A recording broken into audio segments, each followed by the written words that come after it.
Stinky hand. Keep.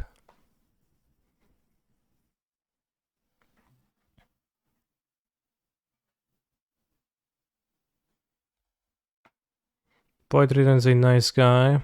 Well, we'll see about it. We'll see how nice the 10-1 Ragavan will be to me.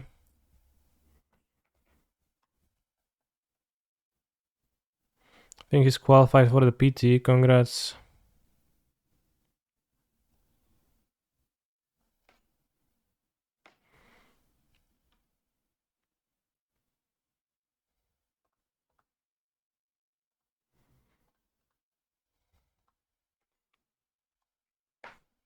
I bolt your Ragavan. I attack with my Ragavan. I win. Did you know boy Triton means Merfolk boy? I mean, it seems pretty obvious.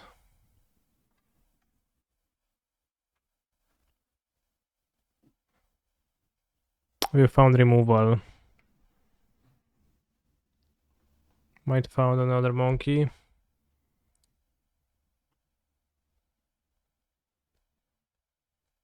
Okay, no monkey. Good for me.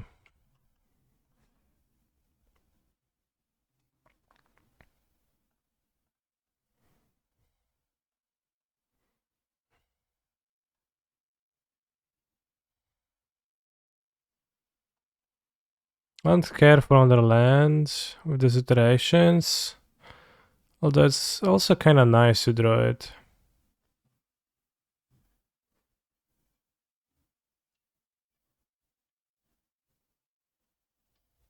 We don't spend any mana on the Springleaf Drum.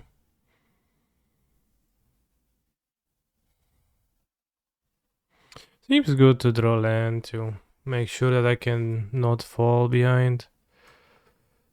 Is Iconoclast the new Shredder? We'll see. One thing I'm worried about is the costs, which are terrible in the deck now. Because Saga is actually a useless land. I actually cut one Saga.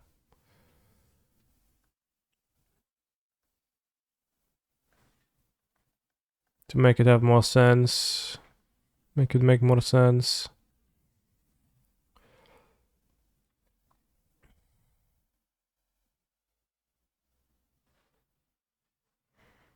Okay, I guess with this hand we should have to cast cards.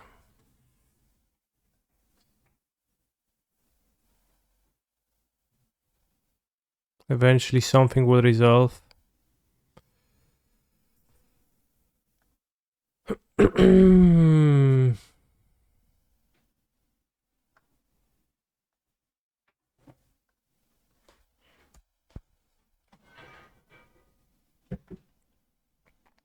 And if nothing will resolve, then I guess I will Underworld Breach and then something will resolve.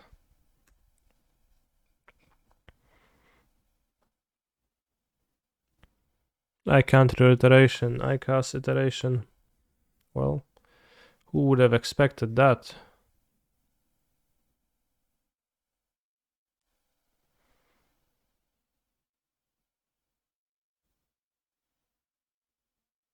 Mishra's Babiola, okay.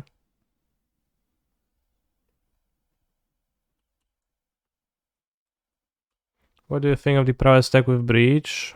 I don't.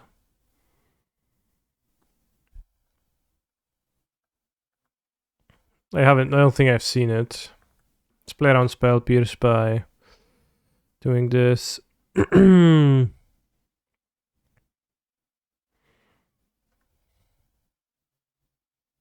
Interesting. Would Rate Ferry or a land is better right now?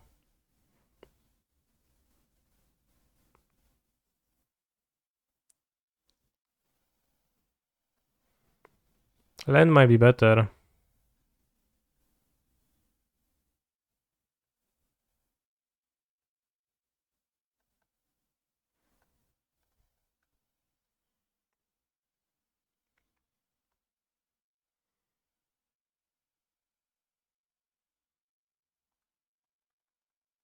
If we gotta get it by removal spell, I think we let it die.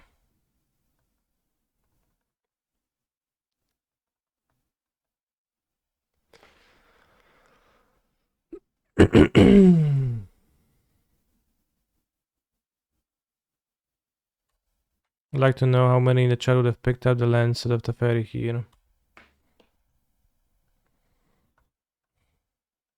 I'd like to know too, yeah.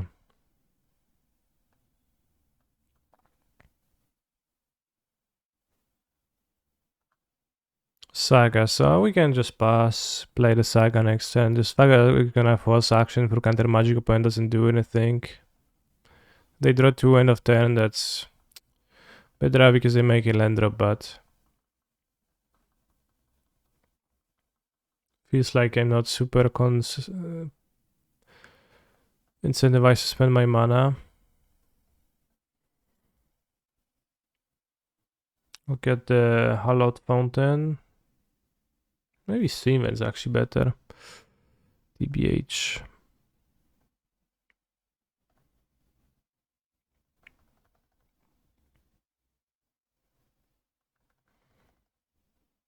Aside from Merctide with the Spell Bomb, they don't seem to have more other creatures. They seem to have a reactive hand, so we can use the Saga to prompt them to act.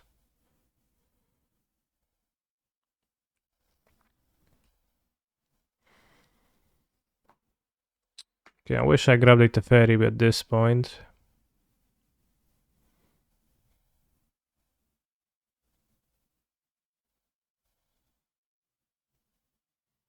Does seem like they're likely to waste mana again.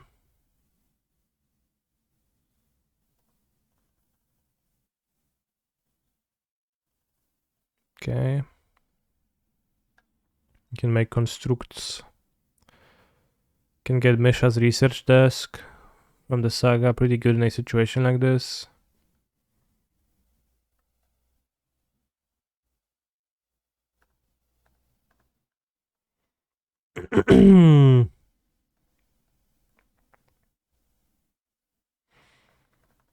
Chad, did you know that Mishra boned Urza's wife? Just out of spite. For his brother. It's official lore, by the way.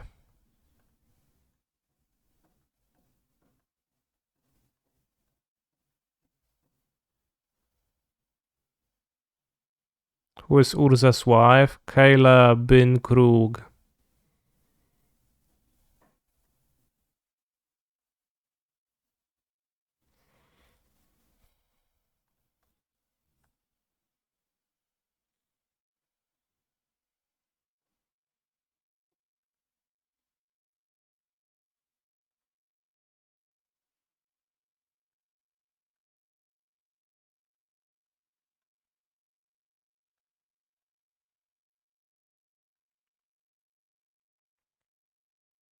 Counterspell that. Wild.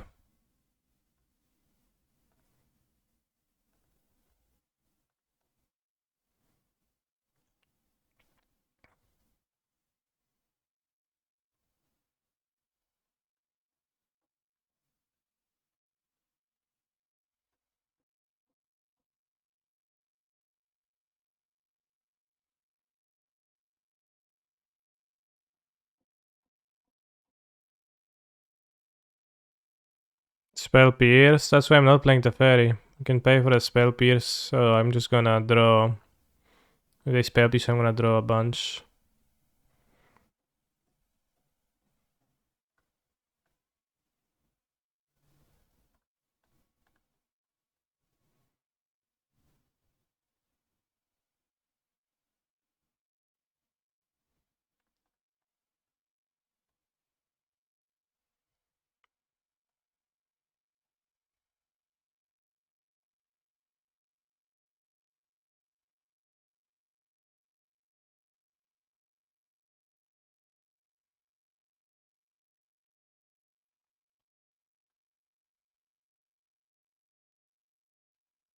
Spell Pierce that.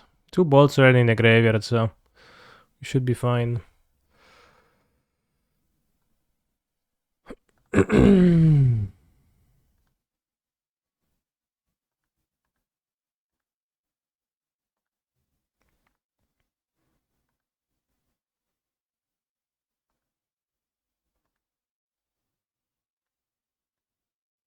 Probably could have not played Emery, but I was thinking that if I hit the...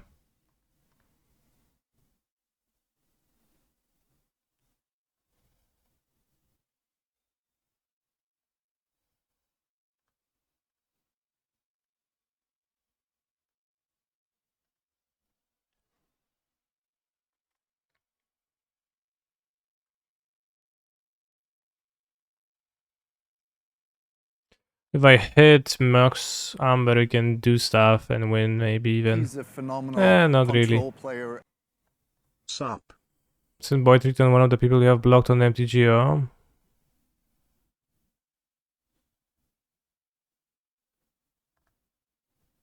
Yeah, I have them blocked. What did they do? Probably something obscene.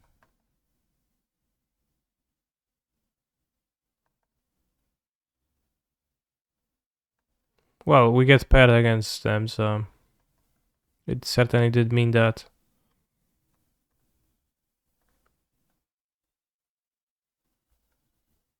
Bolt on top, okay.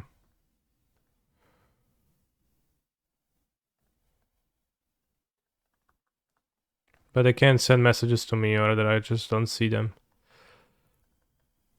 Clip is back, it's Merfolk 2 that was backed.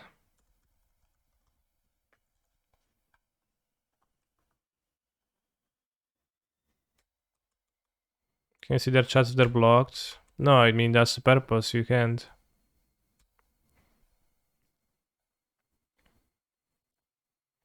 But you know, I would block Jabberwocky otherwise if I couldn't get paired against that.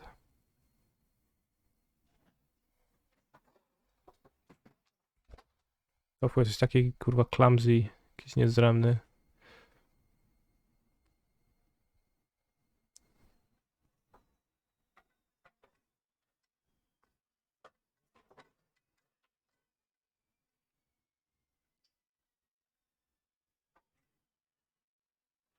Wonder how many people have cancer blocked? Yeah, good question.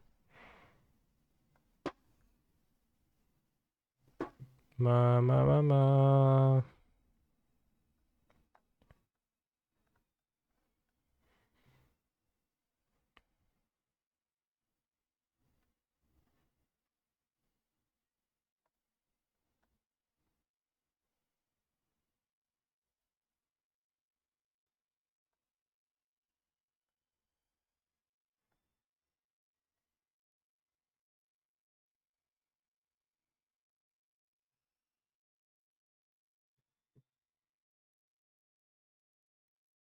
It's all in on this Dragon Rage's channel, are getting there, damn.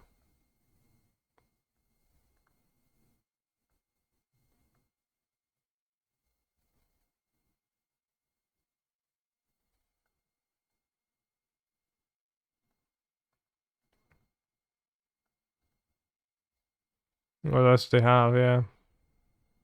I mean, like, it is a plan. Just kinda funny in a way, I think.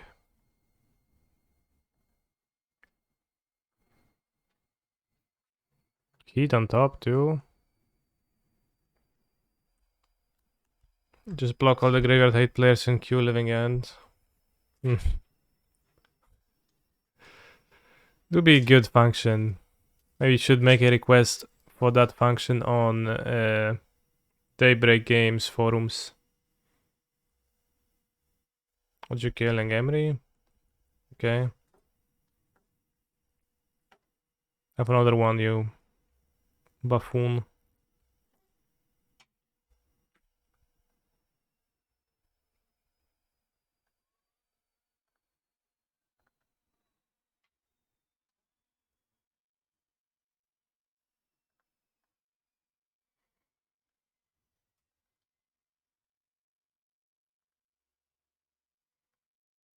Misha's research just exiles the other card, which is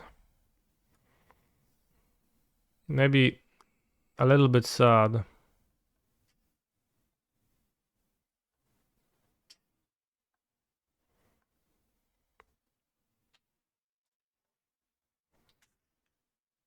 Seems like we won.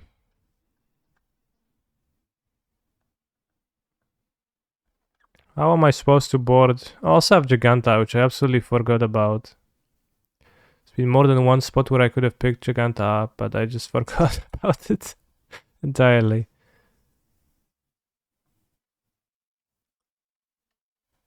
I really want disputes against them.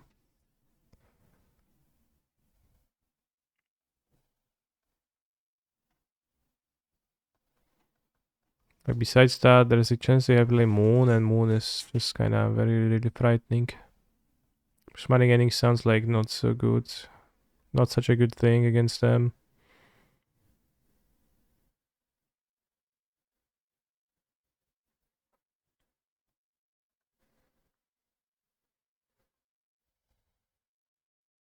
Bringing Piffing Needle for hairs.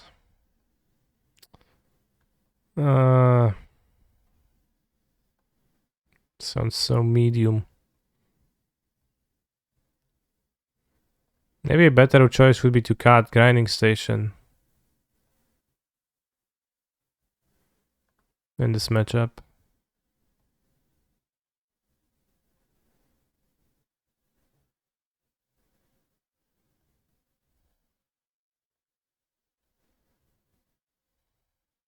Or maybe keep the Grape Shot because Grape Shot is semi-usable if you draw it anyways.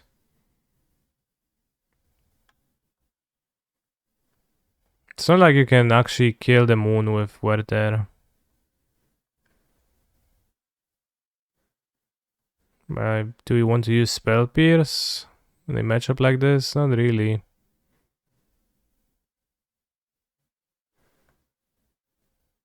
You can't cut Grape Shot as your combo piece. Bro, I just did.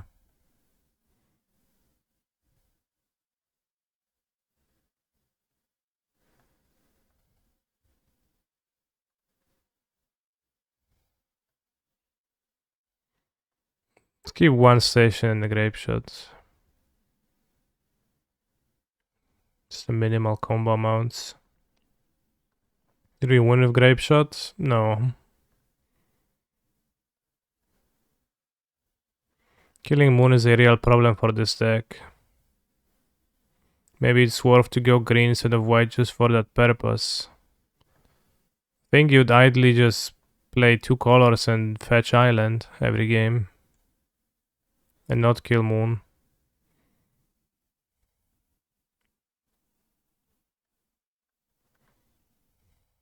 But yeah, like this deck is... It's kind of like deeply flawed in how it's built in a way. Actually.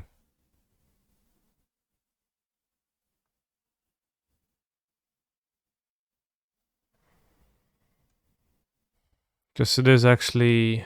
Like Saga is okay, but it's also a huge... It's internally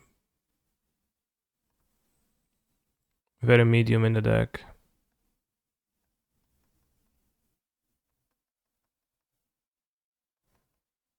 Iconoclast looks pretty poor here.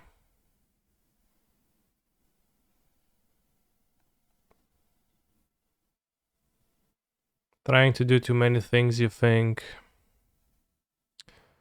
Well, not necessarily too many things, but just the fact that Urza Saga is anti-synergistic in the deck, like, pretty heavily.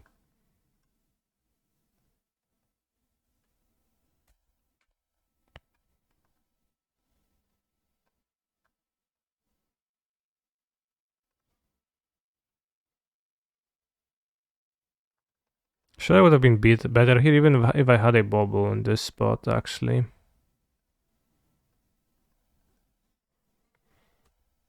Because, you know, if you play a colorless land, you need to, like, to treat it as a land, you want to have colorless mana to spend, options to spend that mana on, right? And if this deck you don't necessarily have them. Ouch. Alright. Counterspell me. Kept on top. Interesting. Hand. Bottom. Exila.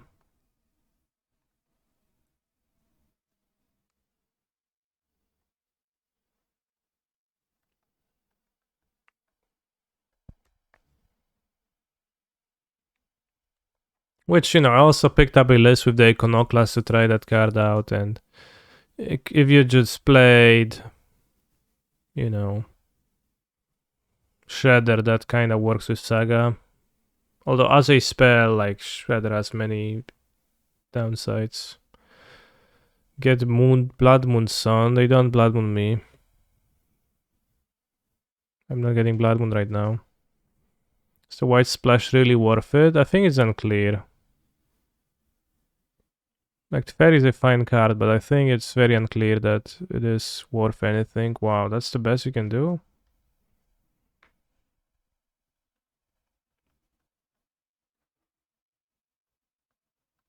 Will you attempt to fix the list now that you've spotted its flaw? Well, I've spotted the flaw like forever ago. Like, I played Breach, I don't know, a year ago.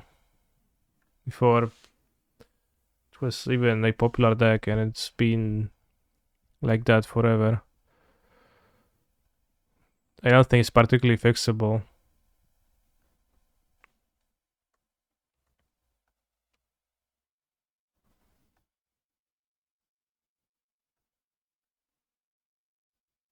Lent.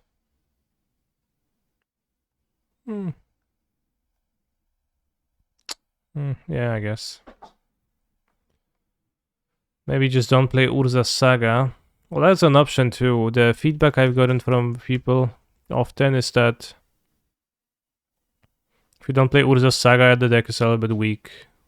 The backup plan is a little bit weak.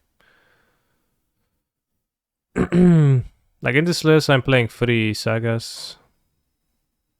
Seems okay.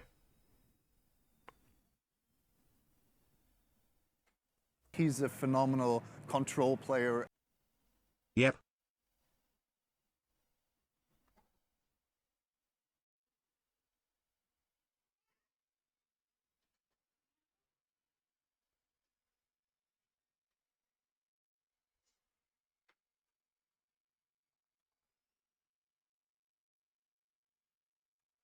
I think it's worth trying with no Saga again, yeah. You also need your cards to be non-graveyard reliant.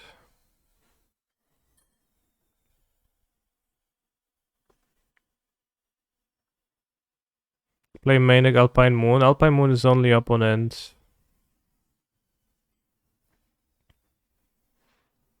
Okay, goddamn good, bros.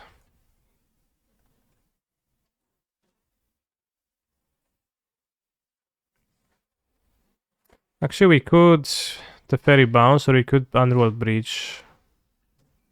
It feels like the Fairy Bounce is better. Let's get to fetch an island.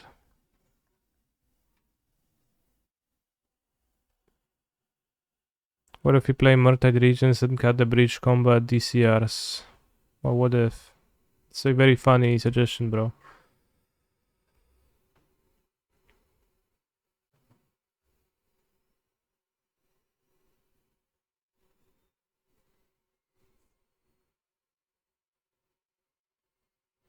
I mean, it's also possible to play like 2 copies of Urza's Saga in your deck. It's not a card you need to play 4 copies of, despite what it might look like to many.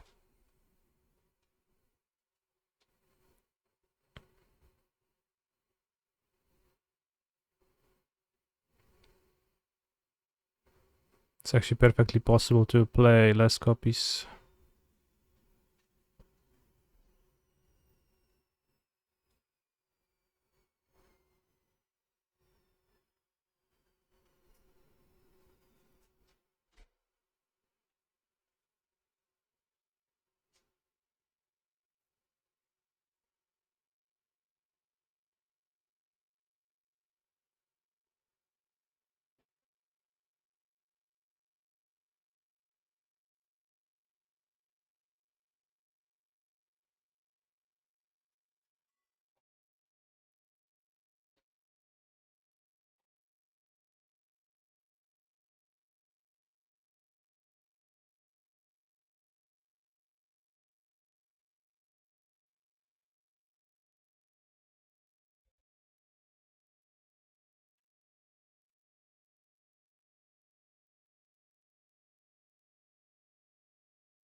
Just check the complete magic rules. Nowhere does it say you can play fewer than 4 copies of Urza's Saga.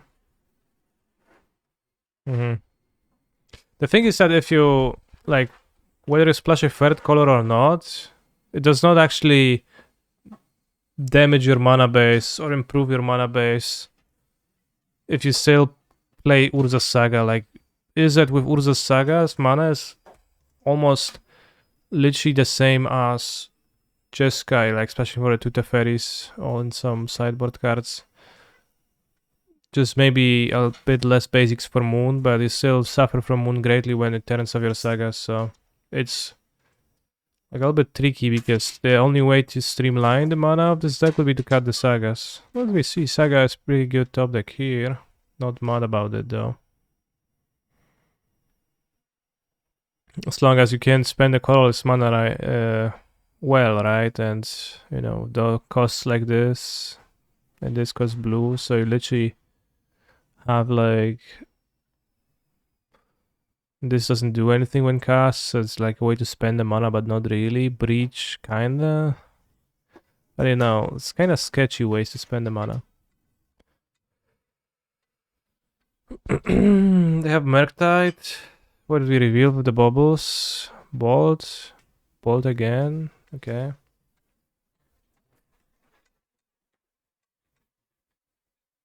Fuse we can just stop out for the ferry.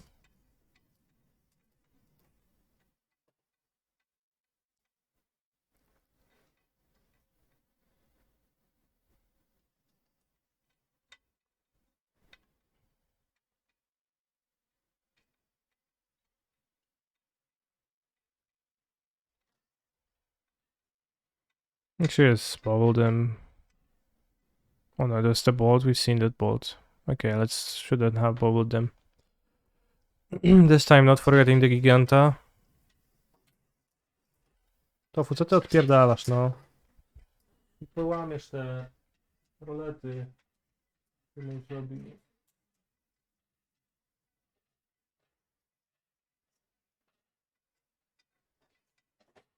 No i wyjebałeś. Chodź. Still have a Murktide Regent in hand, Bolt.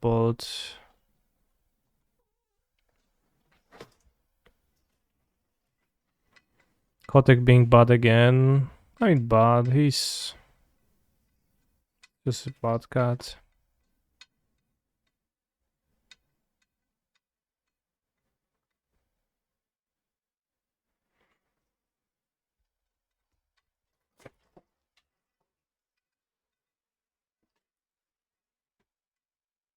Co to widzisz? Co to takiego jest? Jak to wciąga?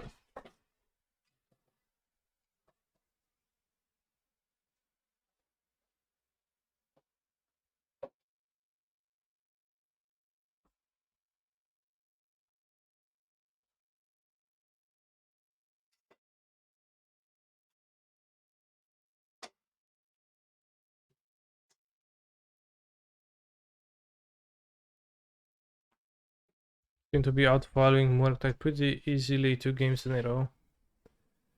The prevailing opinion I've heard is that this is a bad matchup for Breach a bit.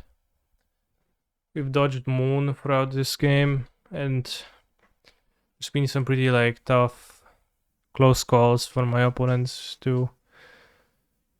They didn't get to kill my Ragavan. I managed to attack them with Ragavan once, which is not game over, but...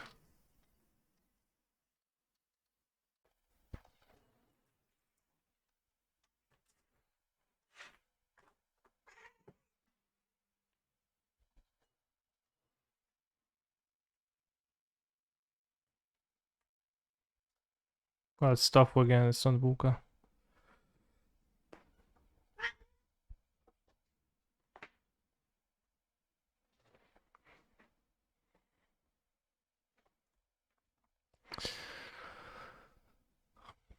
You have 6 card types in the graveyard, so Aran Holy hits for a lot.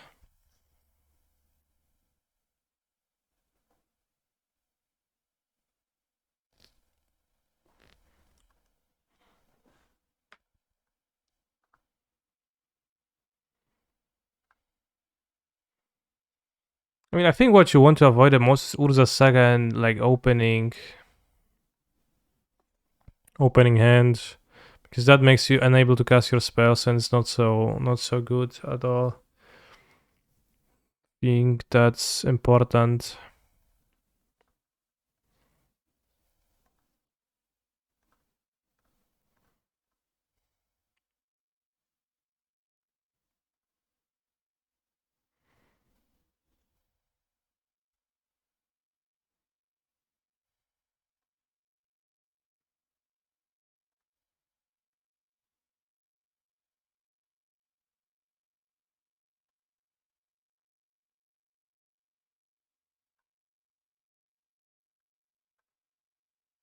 How much damage does A Unholy Hit do? Well, a single Unholy Hit deals 2 damage or 6 damage if you have Delirium. What will you when magic dies with Hasbro? Yeah, what will I? Want to hit a land? Well, I could also not hit a land. Then it's awkward. I think we can wait.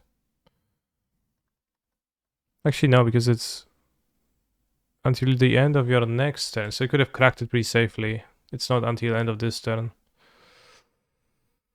The Alchemy Unholy Hit deals 4 damage with Delirium.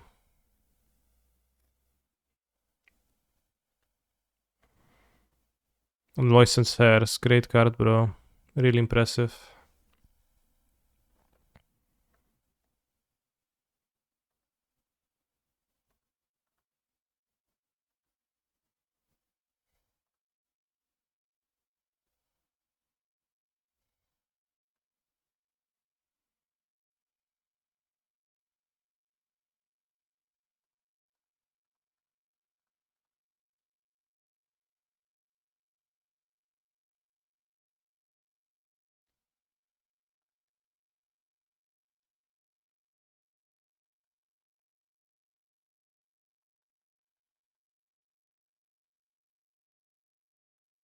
Solid.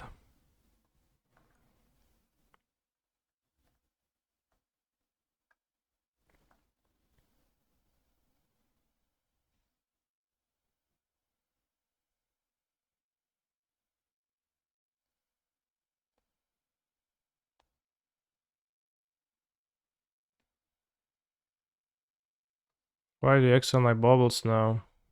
What? What's the reasoning for that? Just sack desk in response to the dress down? Maybe.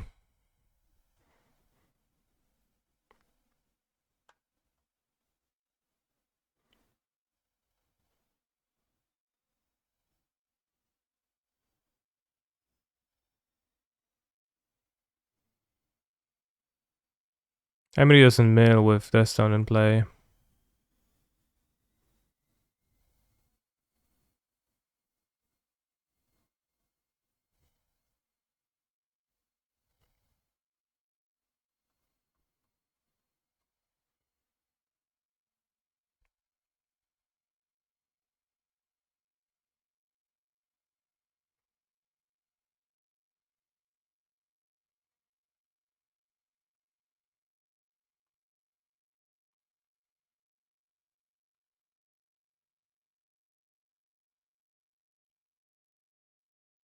Yeah, the fucking dress down.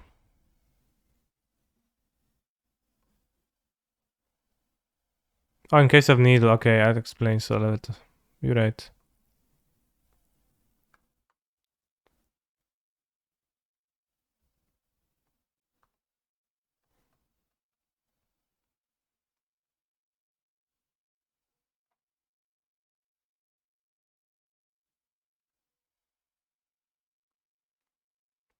I forgot about the like dress down. Well, not forgot, but it's been a bit awkward.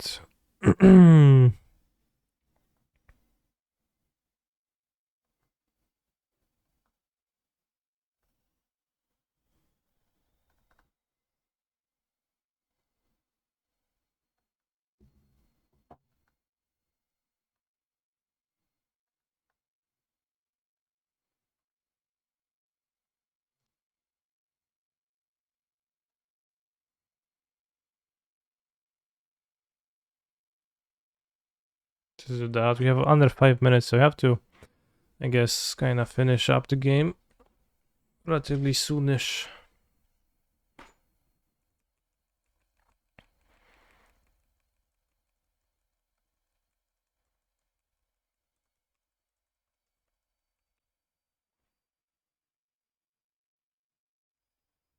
I play Ledger Shader, okay, you do.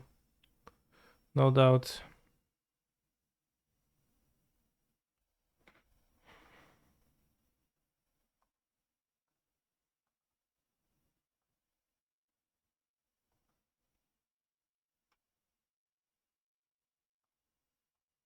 Single Fang to Galvang lethal. Maybe it was, I haven't thought about that.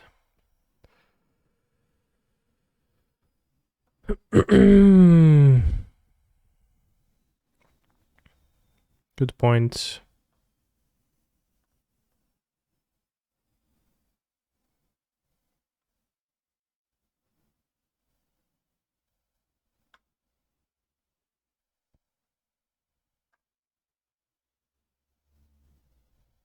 But they had 1 mana up, right? Yeah, so it's, Galvanic into Galvanic. But probably should have made them do that thing. They need to play the Iconoclast. Oh, like I could have escaped the desk.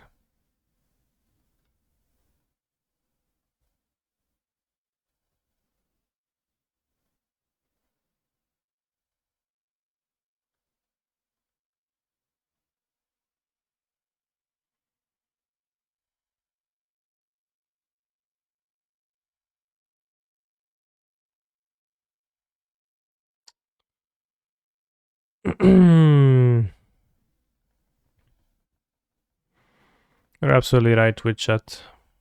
Could have done all of those things.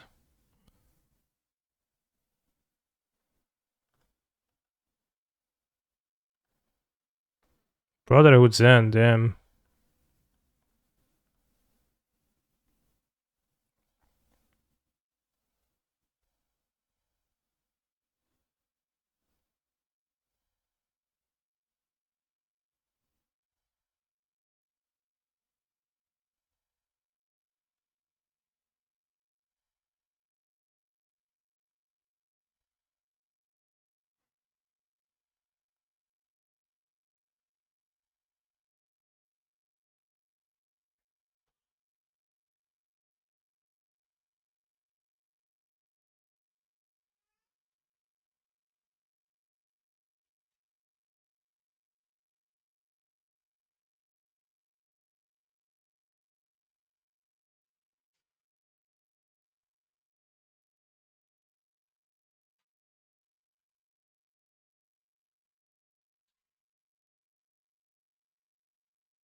I think grabbing the Shadow Spear was a mistake, and very possibly Shadow Spear post-spot is a mistake in general against their deck.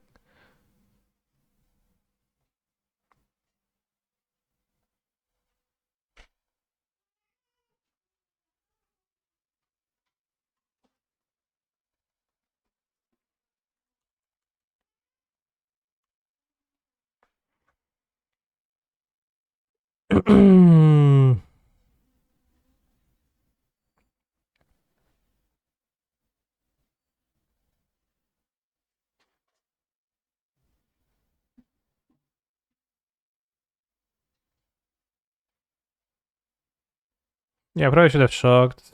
They spent 2 free bolts already.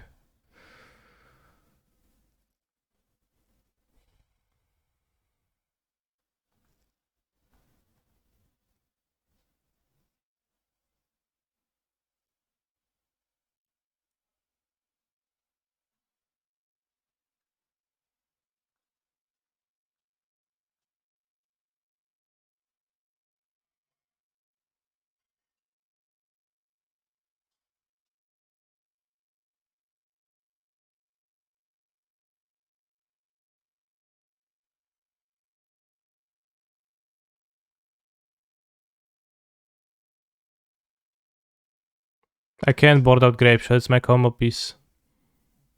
I mean, they could have Fluster, but I don't think it's very reasonable for them to have Fluster in their deck.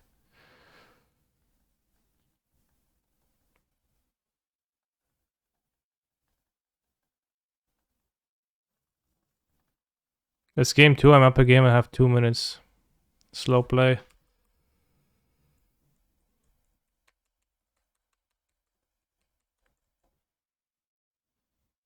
No kurwa zajebiście Dresdowna masz, nie? Jakby mega szanuję. Mega respekt za takiego Dresdowna. Świetnie zrobiłeś. Breach good question now, Mark. It's not an internally good deck.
By the way, mine unmuting poetry, then I believe you muted him for no reason. He's a chill guy.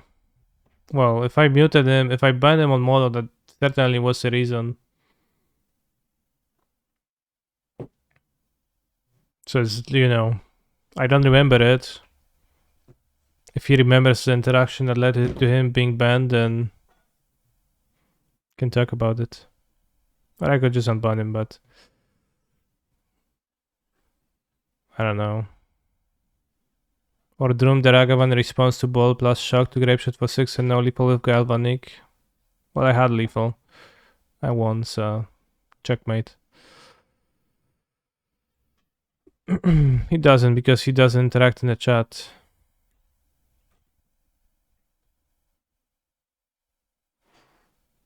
Well then, too bad. I remember one time I played a match and I was spam traded by some accounts when I was slow on time. So maybe it was that, but I don't know.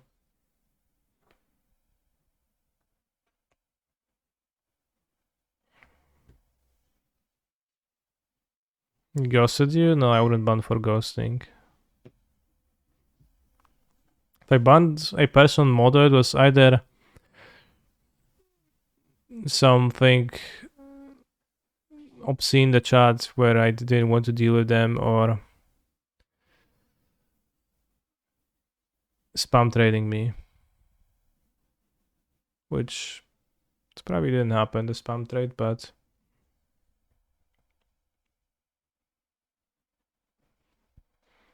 yeah, I guess if he doesn't drag in the chat, then it doesn't hurt anyone that he's banned, so mono upside.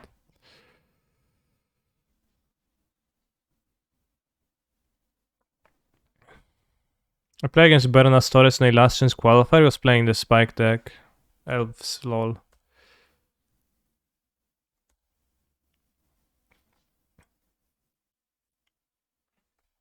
Witness the powerfulness of Sacred Foundry, Urza Saga, third path Iconoclast.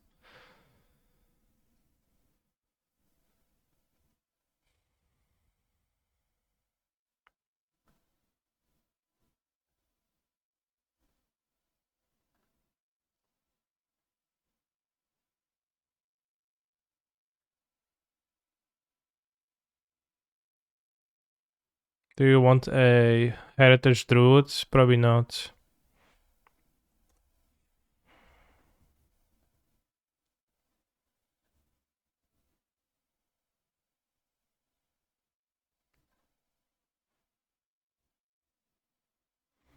At Cherry X-Man, the curve is not so nice in Jeskai if you play Iconoclast. Well, Iconoclast Saga is not a combo, so neither is Iteration Saga. Neither is Ren Saga. I think like Ren Saga is pretty terrible actually. Like Gruul Breach with blue cyborg cards like Flaster, good for you. Posted something about Jeskai better than Timur on Twitter. Well, I think if you play Ledger Shadow, it's better.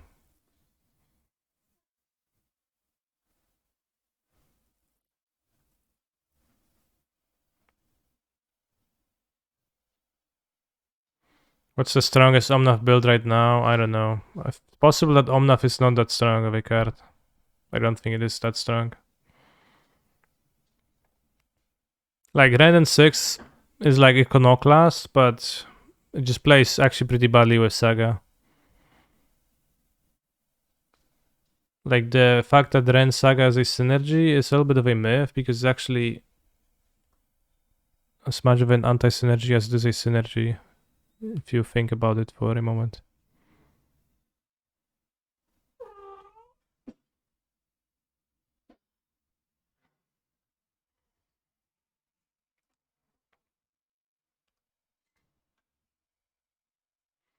Could get Shadow Spear, but just Research Desk seems perfect in those spots. Research Desk is super nice.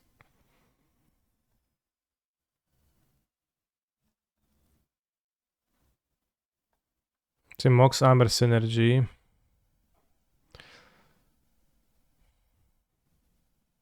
Partially.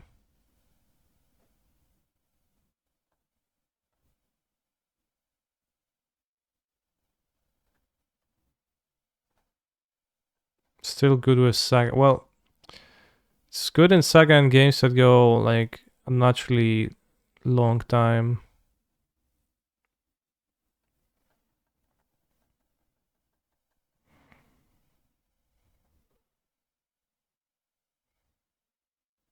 Nice mana base.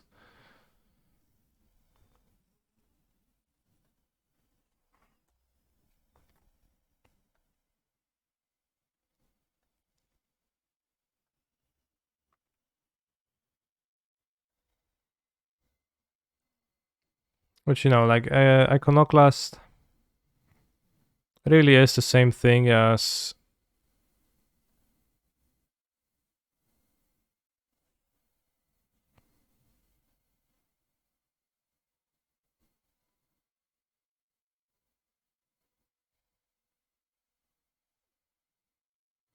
Ren, but actually worse. So I guess I'm playing it, which is kind of, you know,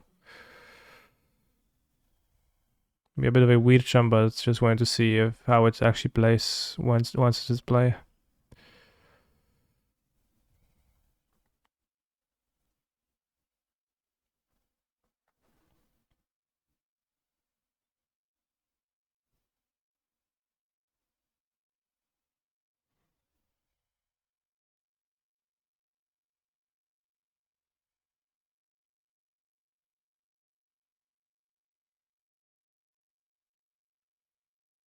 I think I should have played Ragavan, not Emery.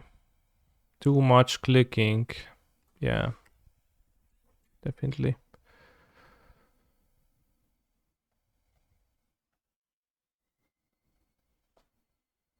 Oh, everybody take it on.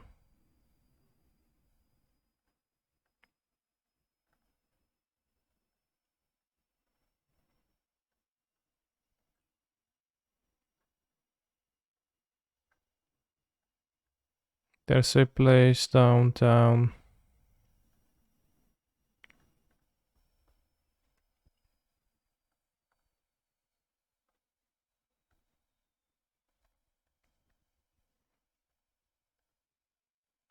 Yeah, if I play Ragavan, I wouldn't need the Springleaf Drum. I guess I would need it still.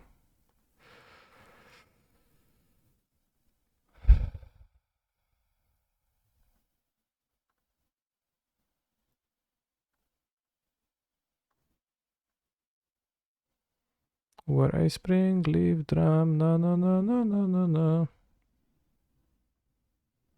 But actually, I could use more red mana than blue mana, so it was actually a mistake, I guess, to lead on that.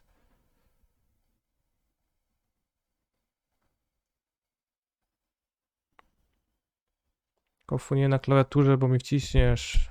No i mnie nie gryź za to, że ci troszeczkę muszę odepchnąć, no. Skurwysynie mały. Kochany kotku.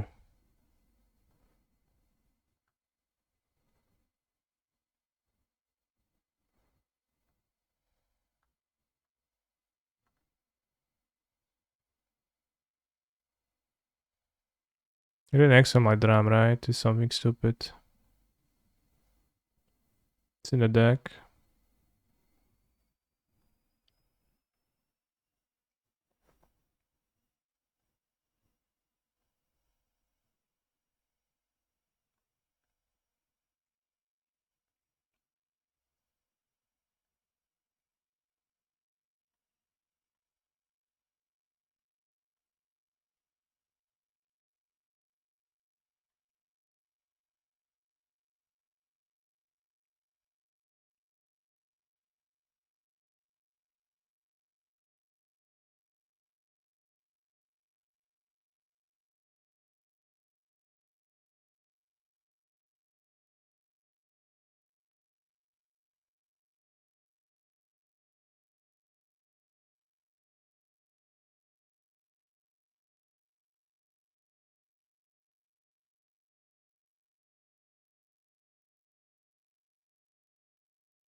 We would be easily able to cast Grape Shot twice if we led on Ragavan instead of Emry, so I should have led on Ragavan.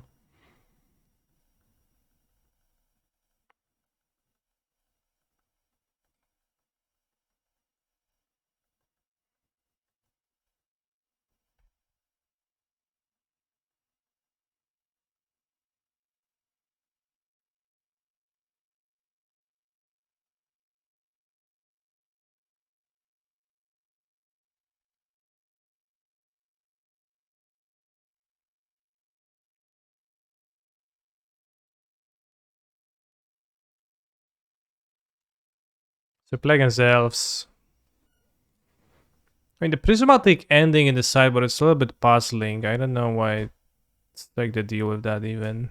What is the thinking? The thing is that it's flexible and you board it in and you remove stuff. I guess as in Hair Sanser, like in the Immortite matchup, we can board it in as a Hair Sanser. Kinda.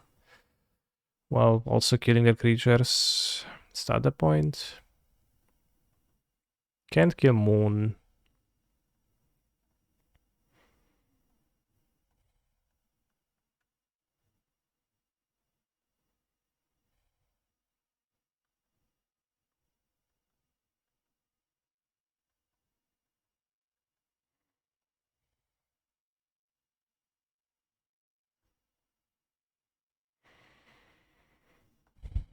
This should probably be okay against the elves. After Spellbomb seems not really like I want to bounce anything. Third Puffy on Ocklast. And removal against elves seems kinda okay. The fairy seems not very impactful. We can keep Shadow Spear, probably constructs lifelinking over the leftover elf seems relevant. I guess Ragavan is maybe a cut on the draw times one. Yeah, that sounds good. Because Ragavan is gonna trade for an elf and die to my E on one often, so we would like to prevent that.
Station, removal, saga. Seems okay.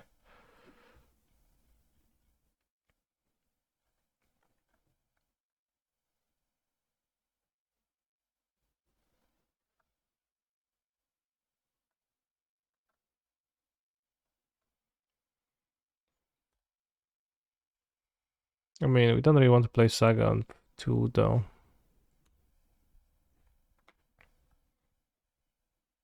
Through an Iconoclast. That helps with not casting saga on 2.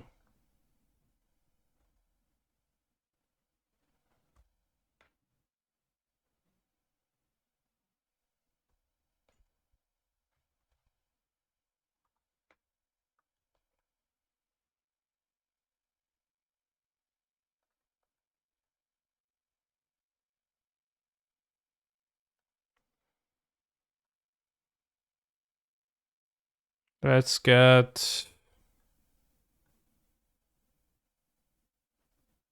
I don't know, Scared Foundry. Both can backfire, both Hallowed Foundry and Scared Foundry can backfire. If I had a Shredder here, I would play Saga on 2, I guess, and I would never cast my iteration. Wouldn't be great.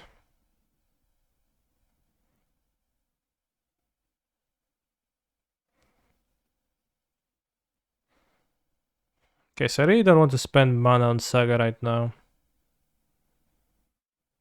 So we're just not playing that. Could play a second Iconoclast, pass next iteration. That seems okay.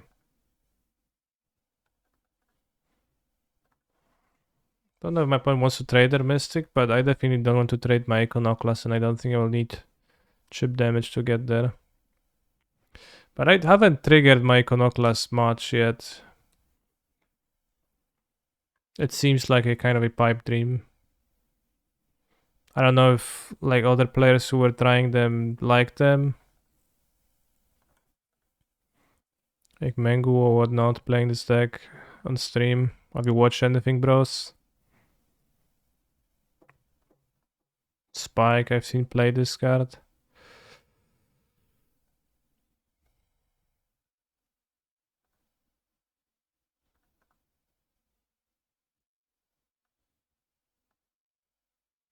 I guess opponent's gonna die to them, but we're playing as elves, so I don't want to. School for Emery, I guess. Not really.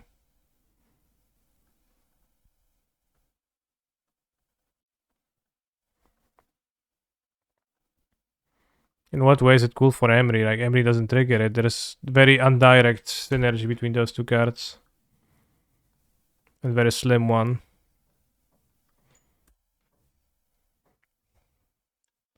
It's like, oh yeah, those two cards work well together. Like in imaginary games that last for 10,000 turns, right? But I think many modern games last less turns, fewer turns.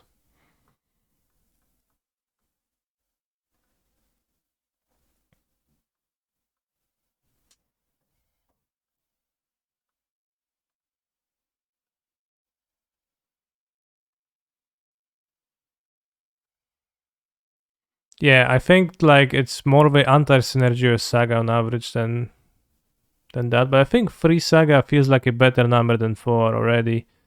In those like 2 matches. Because having the option to play saga and threaten your opponent is good. And drawing multiples doesn't really work that well in the deck, I think. And drawing too early can be disastrous. Because you can't cast your spells, you are blocked into making constructs, which are small. So I'm happy about that innovation already, I guess. Has anyone done that?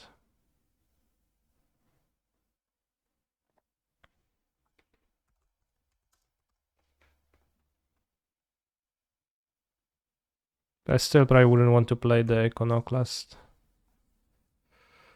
3 Urza Saga Modern. Asmo Food, Hammer Time, X-Well. Well, okay. quantity. Okay, so it can search for exactly 3 sagas. Wow.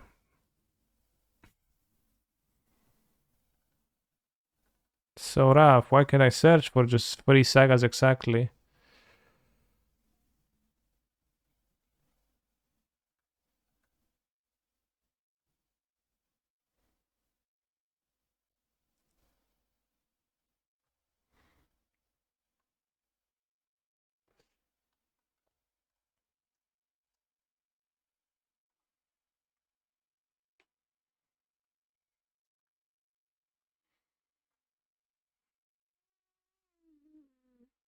Asmafoot Hammer, Urge, Hammer Time, Asmafoot Hammer, Urge, Hammer, John Saga, Hammer Scales, John Saga, Hammer Scales. Hammer, Asma, Hammer, Vur. Hammer, Asma, Hammer, Vur. Hammer, Amulet, Urge. Hammer.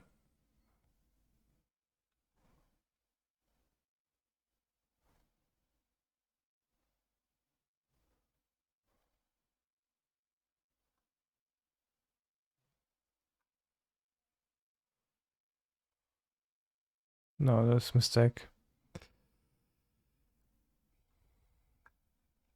Oh, the page, yeah, that's, I guess, better. Amulet Titan Nathan, okay. Shaun Sunkara. Eric Schwamberger. So somebody on page 2 is playing 3 sagas. Wait, what? No. Why is there more names on this with 4? Wait, what? How do these lists decide the numbers on grinding station number?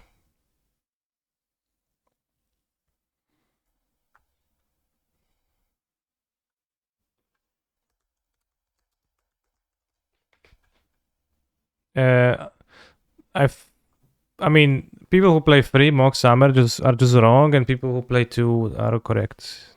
So I don't know how they decide to play 3, but it's just. But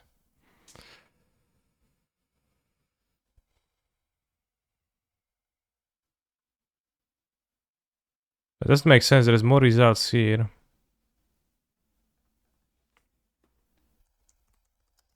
Bound Hammer. It's probably Blue-Eyed Hammer with a splash for 1A Wire Might. 16, yeah. Guess everyone plays with 4 sagas in this breach deck. But the thing with Mox Amber is that you need a Mox Amber to combo off eventually. But you don't even need it right away. Any 0-drop will do, so Mishra's Bubble will do. So you need a 0-drop in your graveyard or in play to begin the grinding station looping. I only have 2 grinding station in the deck. Just the combo is kinda minimal, I guess, to spend the minimal amount of slots on cards that stink.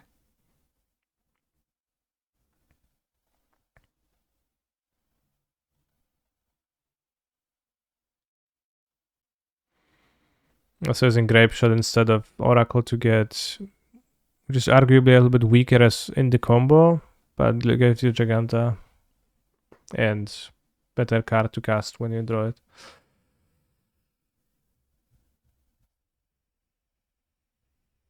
And so you need to find Moxhammer eventually when you're milling your deck with Grinding Station, but you don't need to find it early, and it's not an actively good card to draw in my experience, so I just don't want to be playing playing 3 because I don't want to actually draw them. It's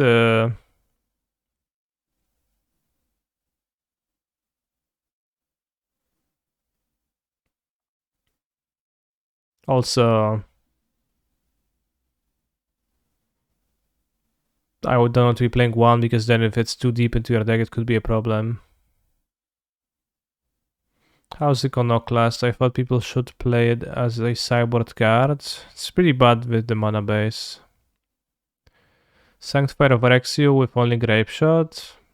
Well, sure, you can't combo through Sanctifier anyways.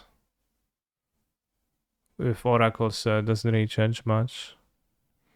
Well, you can if you have a really big graveyard, but even assuming those are shredders, if you have like 17 red cards into your deck, you're just not gonna have enough cards. You're not gonna be able to activate Station because you're not putting 3 cards with activation into your graveyard. So,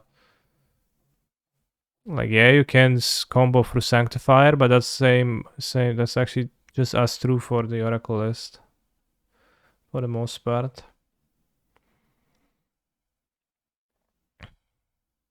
Grinding Station by Thermidor. Only 3 Breach. It's only blue-red too. Merkta in the side, but wow, that's a bit odd. Because people are gonna probably overboard Graveyard Hate proportionally to how good it is anyways. But yeah, Free Saga is solid. Counterspell too. Well, I wouldn't. Yeah, I mean, okay, Free Saga and Counterspell is too many. Too many already. What the heck? Graveyard Hate grows Murktide. Very true. They even have Magus of the Moon.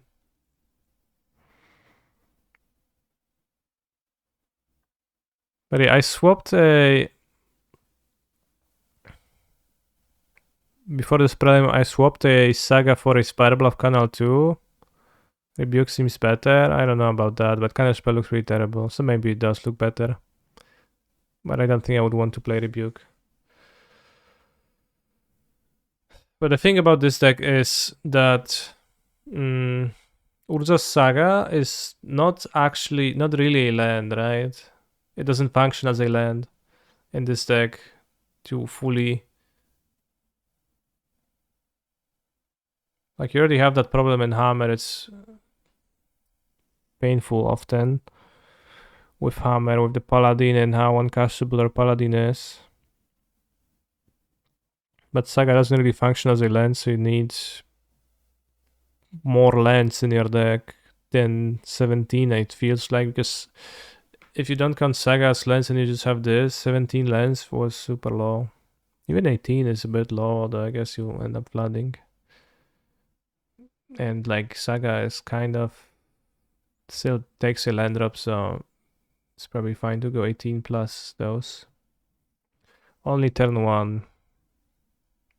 You're saying that Urza's Saga is not a land only turn 1? I think no, it's like it doesn't function as your second land drop either oftentimes.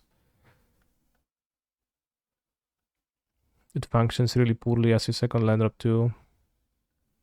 I think it's beneficial as a backup plan, but you really only want to play it from turn 3 onwards, and you don't have priority targets to fetch.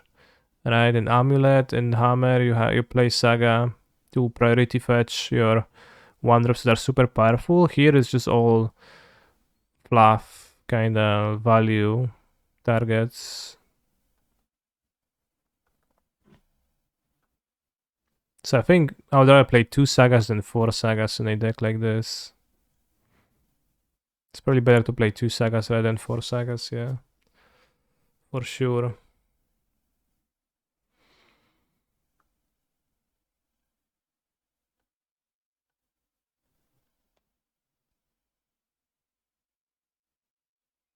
I like how Saga gives combo decks backup plans for hate. Yes. But it also has to be that backup plan. So probably Shredder is better than Econoboy, right? Yeah, probably accounting for the mana cost, it's better. And I played Iconoclast. Like, I haven't played against a Ren deck yet, but I assume it's has to be pretty terrifying to play your Iconoclast and get it Ren 6, and you're like, oh yeah, bro, I guess I lost on the spot. Cool.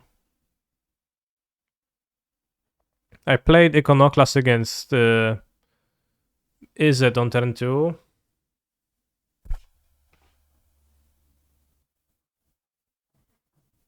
And if it had been a shredder, it already would put more pressure on the Murktide player too, because they would need to have a bolt and not an unholy heat. He's a phenomenal Konoklas should be control player. 2-7 to avoid heat. We'll Hi put. Kaniki, I'm proud to be part of this community. I am happy you're proud. On the 9-7. Very based.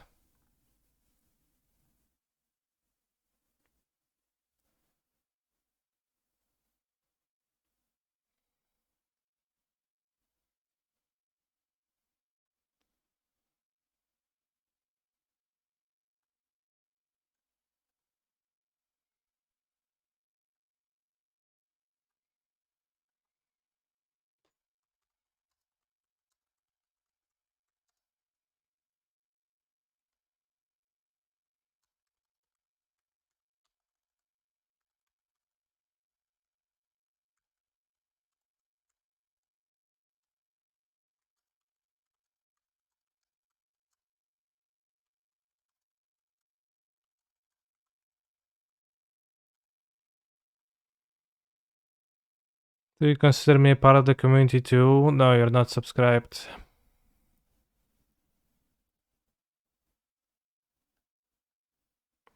My least favorite games are ones where I get stone silence turn 2 and I sit on my ass for 12 turns, and sagas made those much less common. That is true, yeah. That's pretty helpful. Back to cutting sagas. I don't remember if I've been cutting sagas earlier, but I mean, it's just pretty obvious that.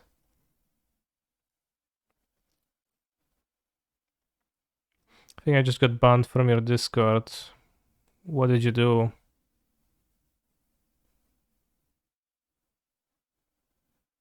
Who banned you? What for?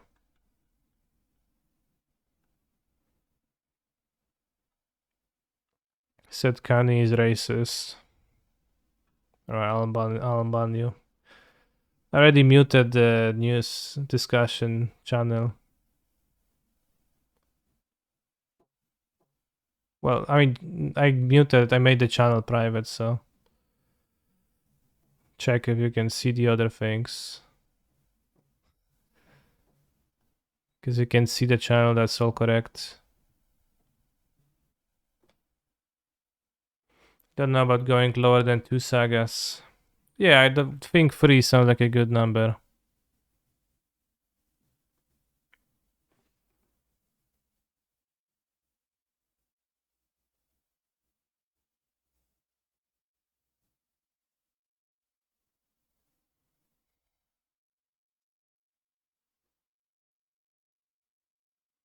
What matchup did you face? Murktide and Elves, surprisingly. But yeah, 2 sagas is a little bit low for it to be backup plan, but with 3 sagas, just can expect to draw 1 or iteration to 1 later in the game. But this deck is not, like, in this deck, it's really not good to play turn 2 saga, right? I feel like. I'm way too greedy to play less than 4.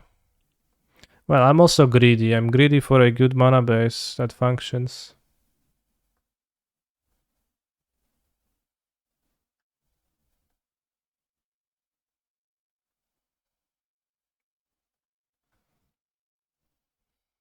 Awkward hand.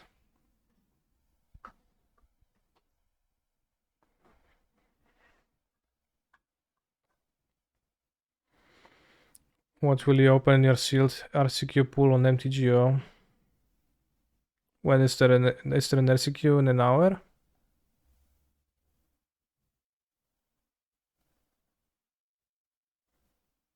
Maybe we should play it. 2 hours. No, I probably don't want to play it.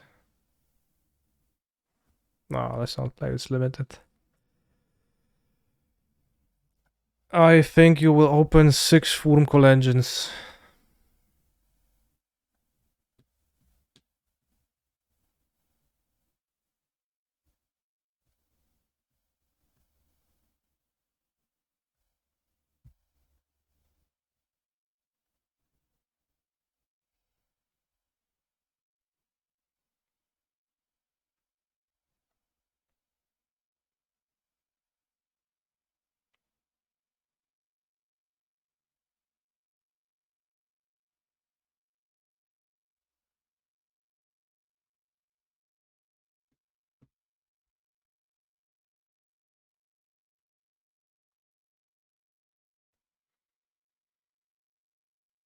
Turn 1 dragon is always fine. Yeah, but we don't have a turn 2 play, which is why the hand is mid.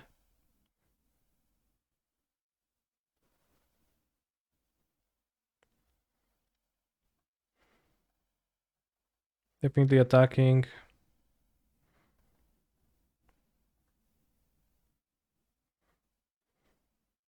Playing as hammer, so I think I'll actually... Like, we have a next play for the next turn queued up. We can hit the bubble or something.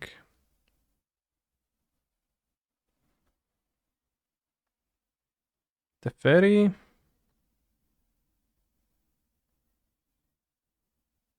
On Oli eat.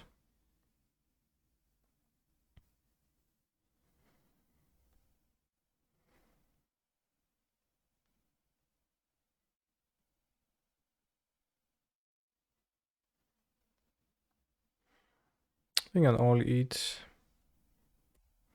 How does Wincon work here? I mean, I have Grapeshot in my deck. Just Grapeshot my opponent. If you play 6 Wormcoils and 34 lands, does the arena algorithm ensure Wormcoil will be in your starting hand? I'm not sure if it works this way, this direction.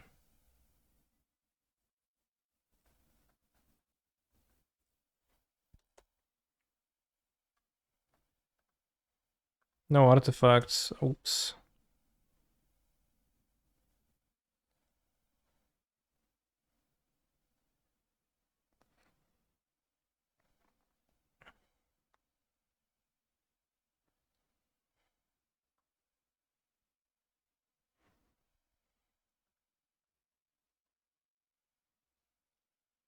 A little bit of a scuffed draw.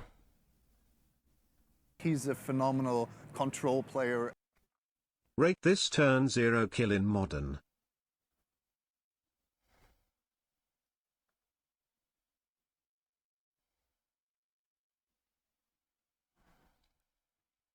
So it's a classic 10-0 kill, yeah. At the beginning of the first upkeep, each opponent loses 3 life. That's 12 plus 20. You can even move to 6 for that hand, which is kind of base.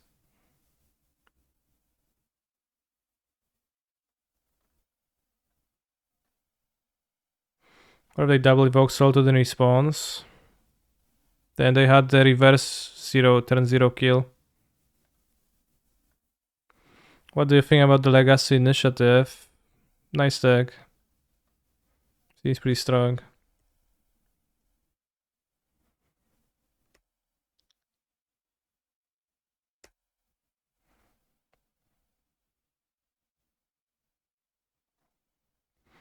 I also wanted to play it in the showcase, but Mana Traders didn't have the cards, and I was not paying 70 tickets for a Cleric Orc.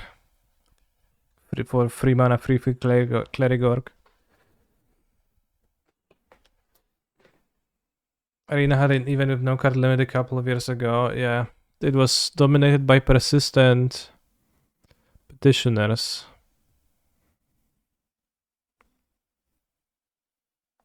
What can we do with this?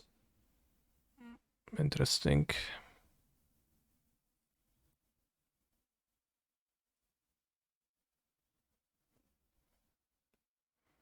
Dark Rituals only. Maybe there was around the Dark Rituals something, I don't remember.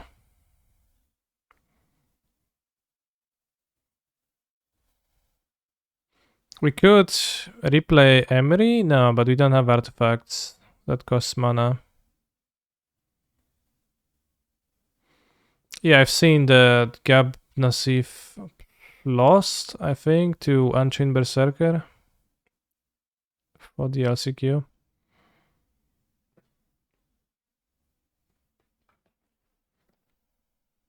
Dark Ritual, Doom Whisper, Creeping Chill. Pretty good deck. Damn.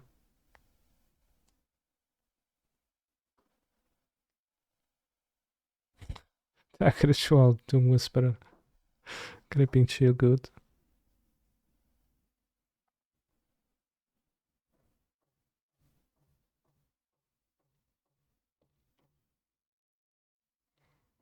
Well, if there is a station top 4, but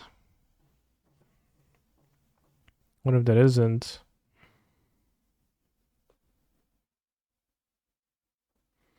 Probably lead on Emery, target the Mishra's bubble. Can check if there's a station on top. I'm gonna let them draw because I think anyways I make a big turn here.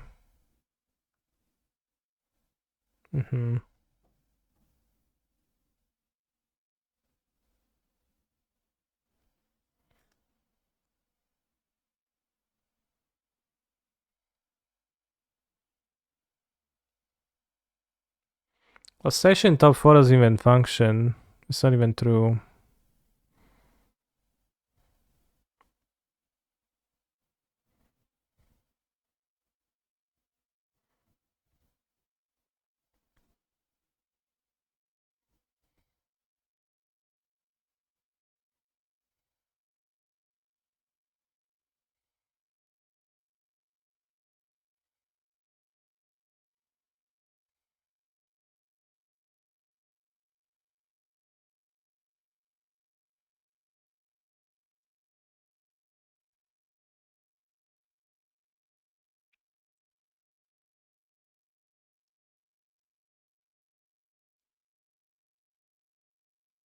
Might just be passing.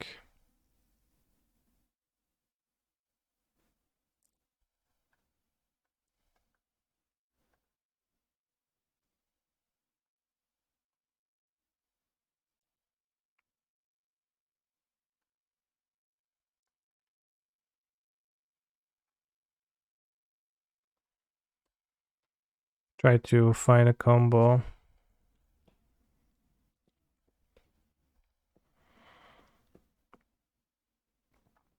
Cast hit 3 times and hope for station next turn. Well, if I cast hit 3 times and draw a station, then I have no breach, so that station doesn't do too much.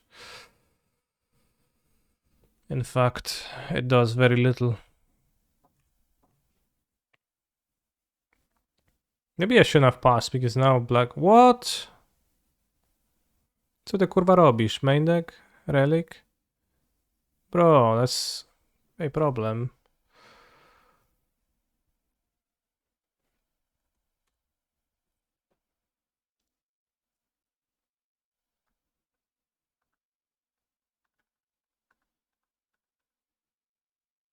That's even 3 mana. Nice. Because of Emery.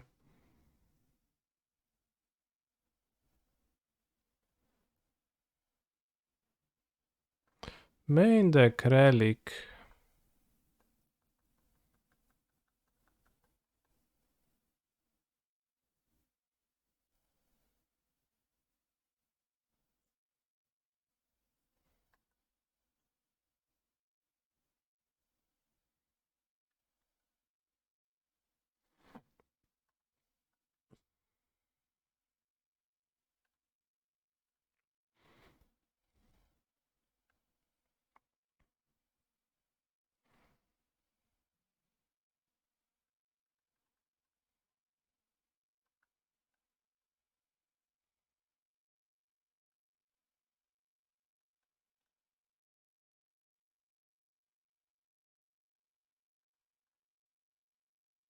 Will they activate?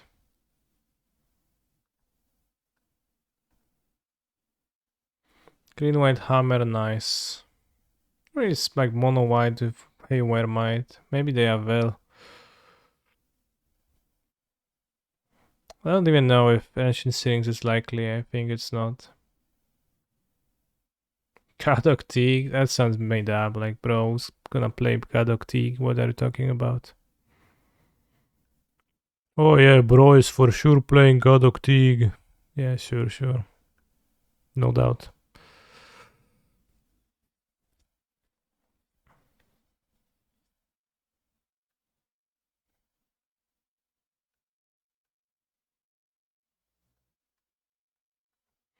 Shadow Spear can gain life, but I don't think it seems particularly useful.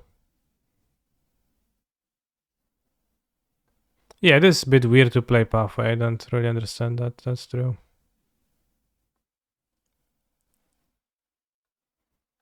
Board out Dragavan.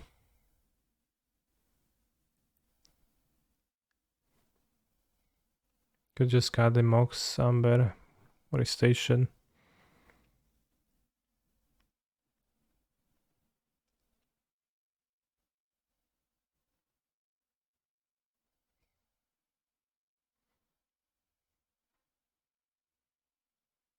Yeah, let's play Needleless Overdose.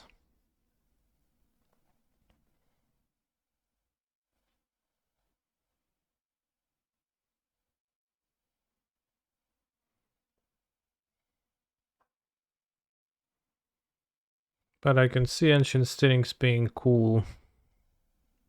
I think it's pretty bad in Hammer. It doesn't. It's a country, but doesn't never finds equippers, which is the most limiting factor. Which is what you would like to dig for to find. So you just give yourself more access to Hammer, and you can find equippers.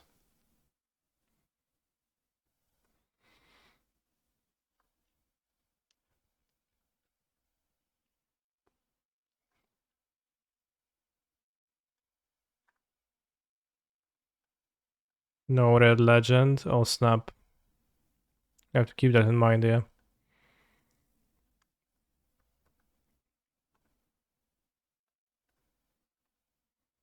Find Saga though. That's okay.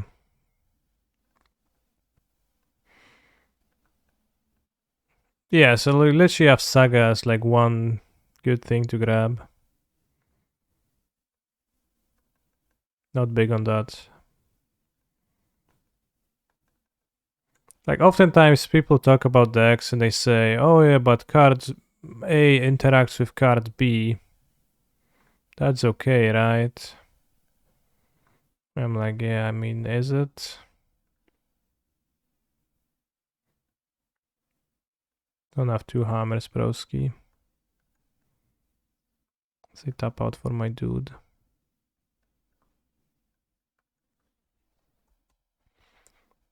Which I think then leads to people saying, oh yeah, Ren and Urza Saga is a good combo.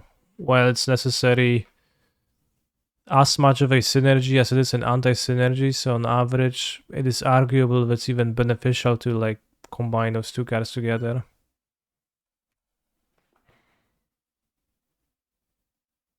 One hammer, please, only. Okay, one hammer is okay.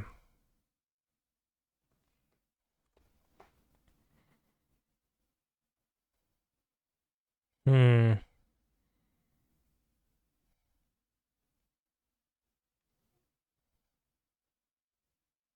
Sure. Can play slow.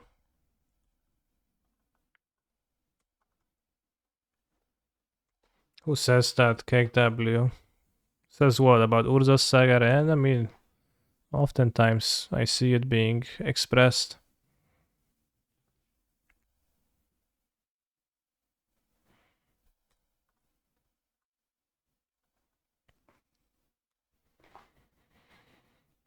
Konokla's pretty nice here.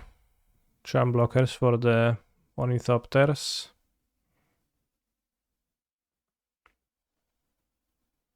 Okay.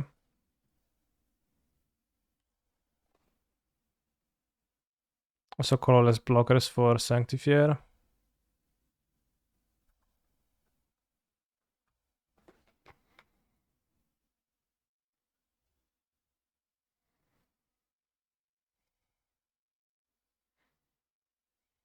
Reminds me of people claiming fail plus X-ray combo and Pioneer. No, but then there is actually a combo because there is no anti-synergy between those cards. I guess I let myself without blue mana. It's a bit bad.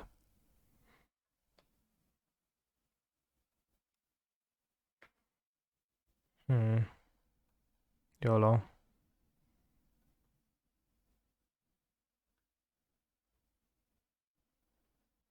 Nice cards.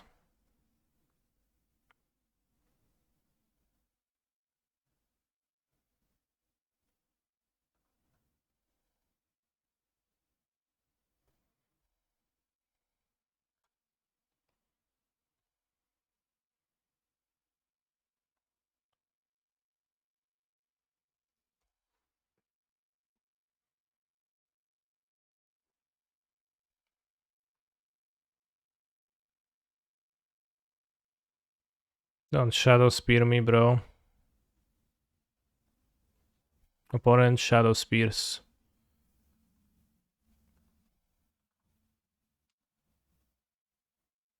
Okay, arguably through a little bit. By fetching a mountain here instead of a steam vents. Probably through, yeah.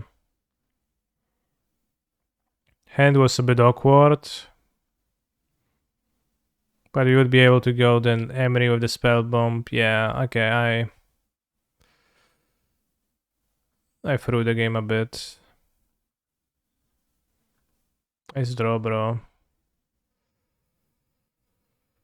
I like that Iconoclast flavor text about Hammer. Would you say it's a flavor fail because we're not playing it in Hammer?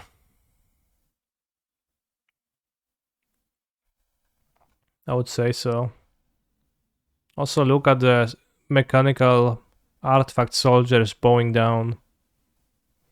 And the Iconoclast is showing them the way. It's like, yeah, bros.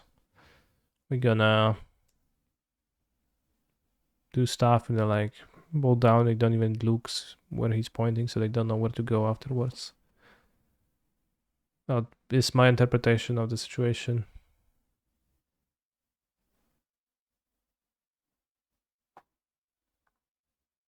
Alright, 2-1 only though.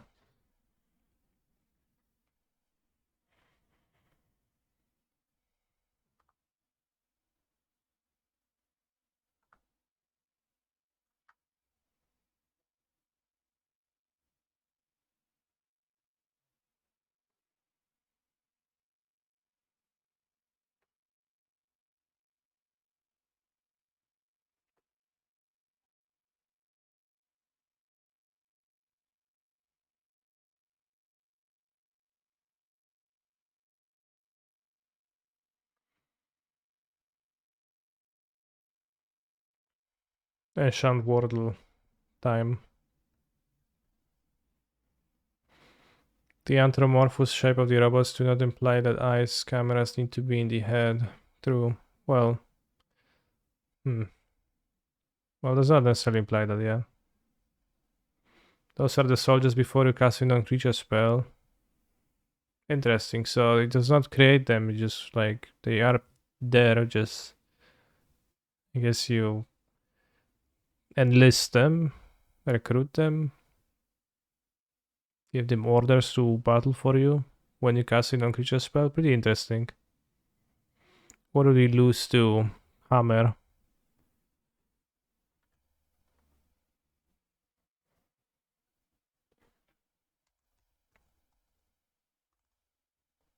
Its name Monastery, but not Mentor. Monastery Flock instead. It's older than Khans.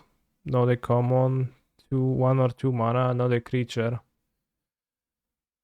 Okay, so let's name not blue.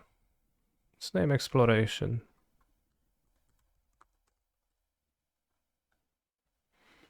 It is a wow from the year of 98. 2 mana rare enchantment in the Greek in the Mardu colors from the year 98. So it is from Portal Second Age, Exodus, Stronghold or Exodus? What are the oaths? The white, black, and red oaths. Oath of Scholars, Mages. Oath of Ghouls, let's go. Okay, so this Oath of... What did we lose to in the modern tournament? I repeat, I have lost to Hammer. Mages? Is Mages not blue? Okay, it's red. Damn, we guessed. 4 guesses. Oath of Chandra is red. It's also from the year 2017 instead of 98. Mages is red. During each player's upkeep, if that player has less life than target opponent, he or she may have Oath of Mages deal 1 damage to that opponent. Chat, is this card of equal power level to Oath of Druids? Tell me.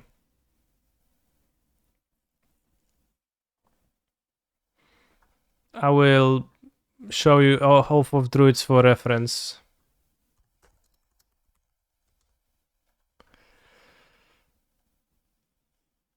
So Oath of Druids, if a player has more creatures, then the opponent gets a creature. 1 creature. Sounds fair. And Oath of Mages, if a player has less damage, then if a player has more life than the other, the player with more life takes 1 damage. Just 1 damage. That's also very fair. What about the other ones?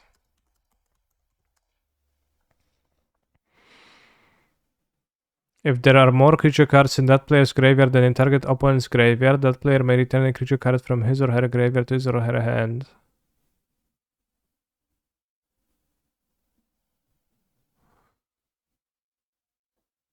Okay, so this is a reserved list card, bros. So it depends on who has the most creatures in the graveyard, and that player gets rewarded instead of getting punished.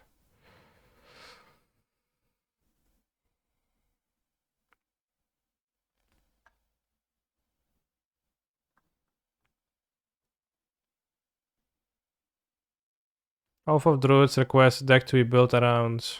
Well, Oath of Mages doesn't.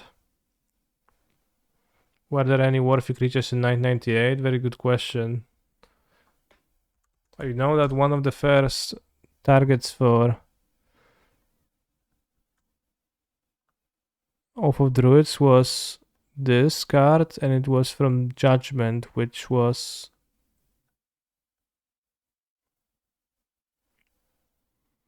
four years after.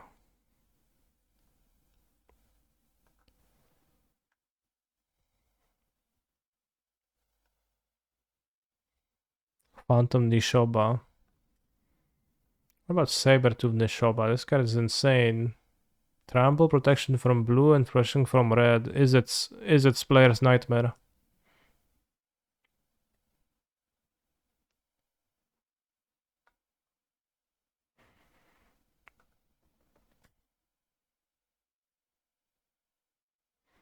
Morphling, Spike Weaver.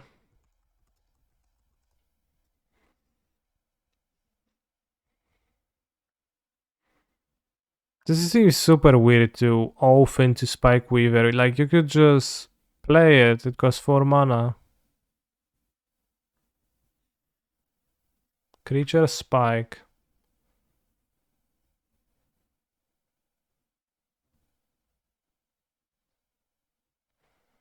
Angus Mackenzie. Is that a card from Legends?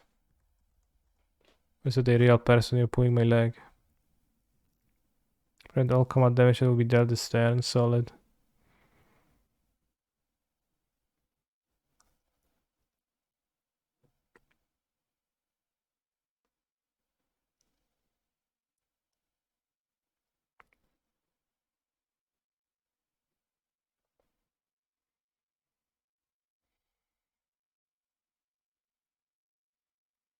It's for $500, but for some reason it's half as much in euros, almost. One more proof that EU better than NA.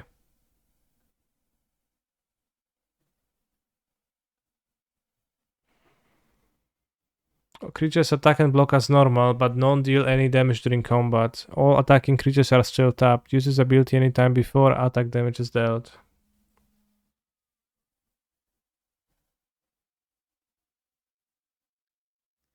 Wait, use this ability anytime before the attack damage is dealt does not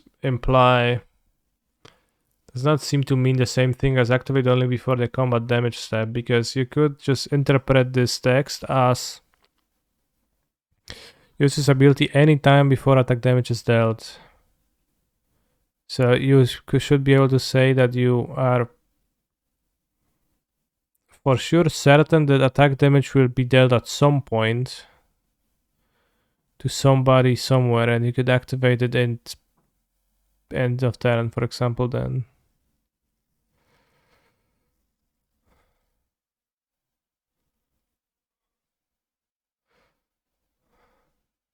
Yeah, that seems kind of how it should work.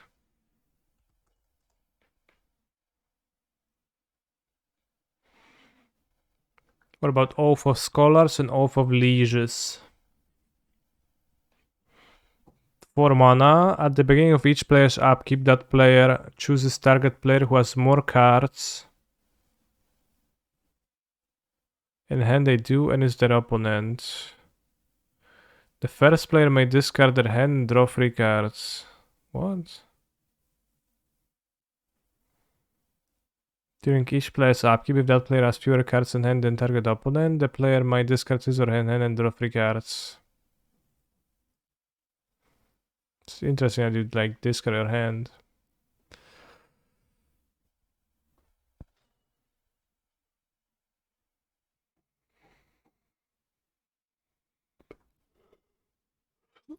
Oath of Lieges. What a weird outfit. Mr. Liege.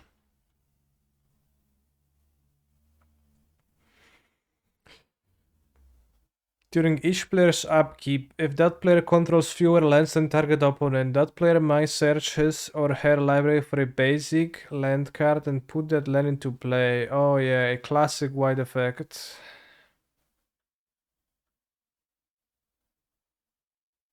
Actually, fewer lands and search for a basic into play is kind of white.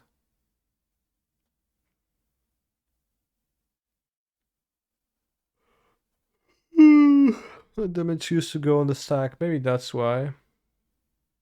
Yeah, Agnus Mackenzie. Probably.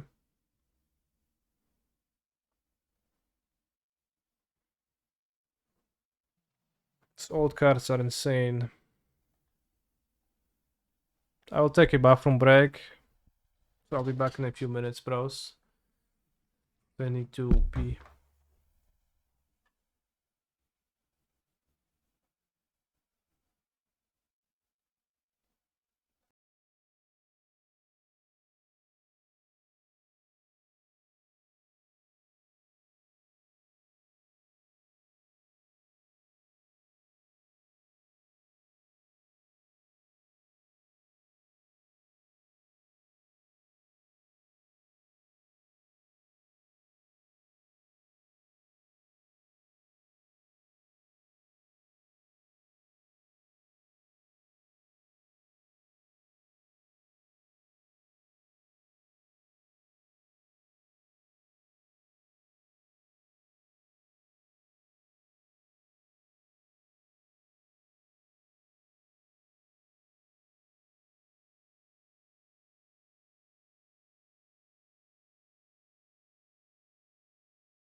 Yeah, I'm coming back and already game 1 won.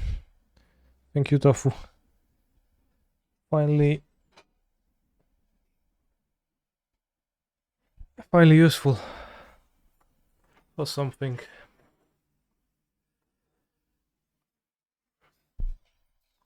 So up a game.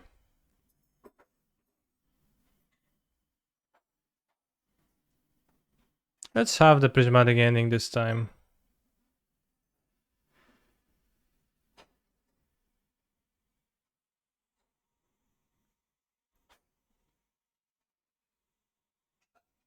Was I cutting the session entirely?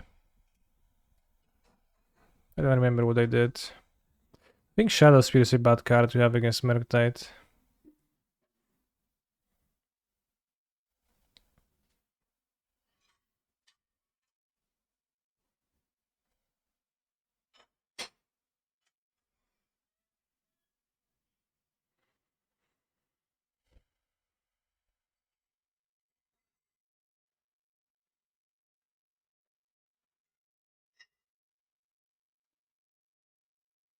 I'm only going to bring one prismatic ending. I don't know how to approach Moon. Doesn't seem easy.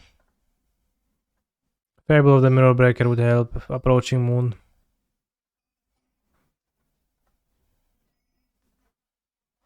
Okay, don't play turn 1 Ragavan and we're gonna be all fine.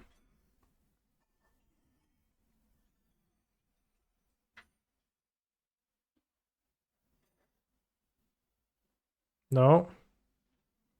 Come on, bro.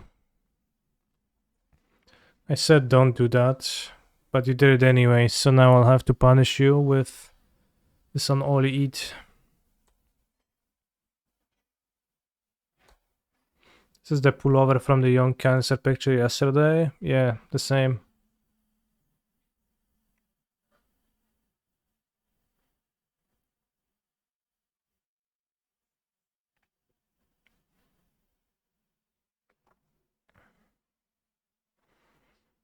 Also not sure about this deck playing 4 heats, because feels like removal that go face would be very based.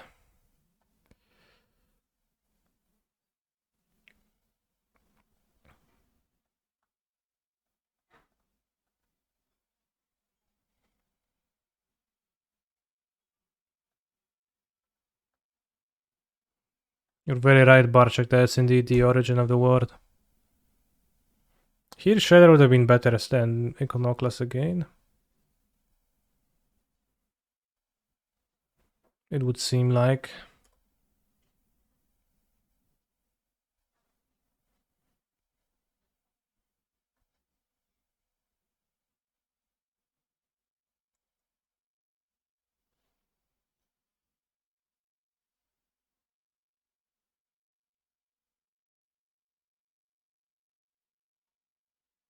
We have a bolt which wouldn't work in Shredder.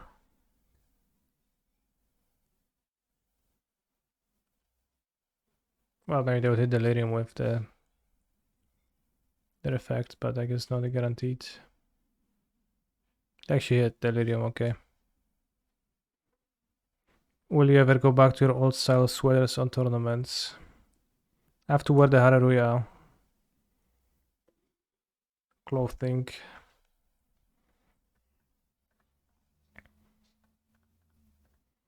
At tournaments. So maybe, but will probably not. Dash? A dam, czemu nie?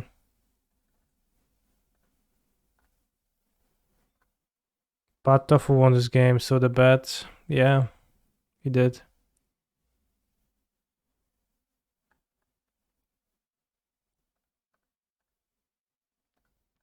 Dawaj, kurwa, co?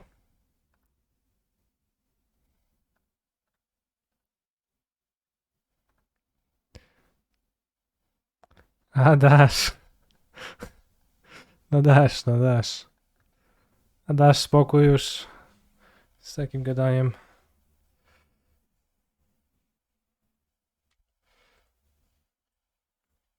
They're not in a great position to moon.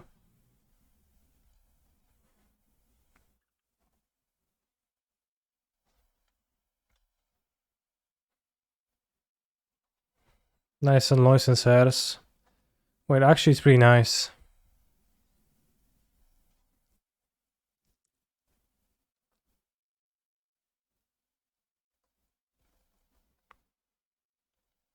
Makes my memory blank.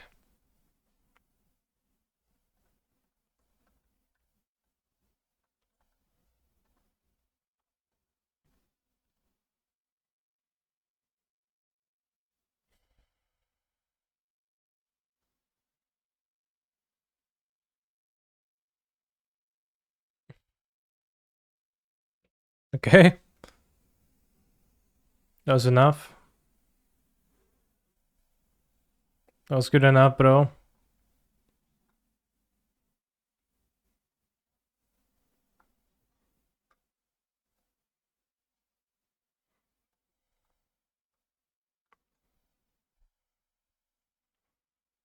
Interesting.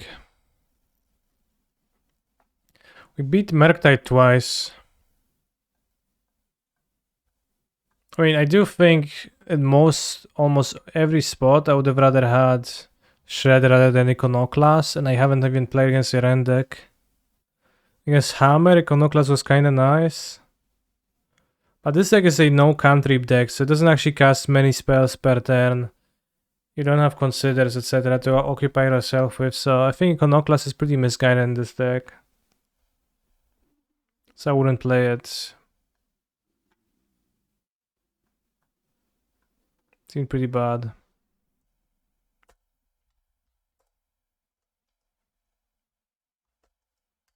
Yeah, I guess Shredder also wants cantrips. But just the extra toughness lining up against removal.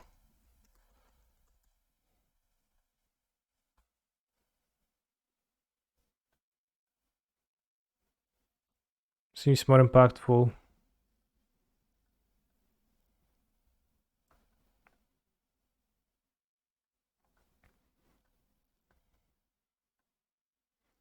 And I think a single Connive is more effective than a single Yoitian soldier.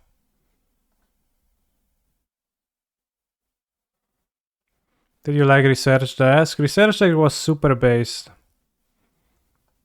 It's my go-to Saga target in a grindy matchups and was putting the games out of reach because being able to get a divination just very good. Have I already shared my thoughts on Fable in this deck? No.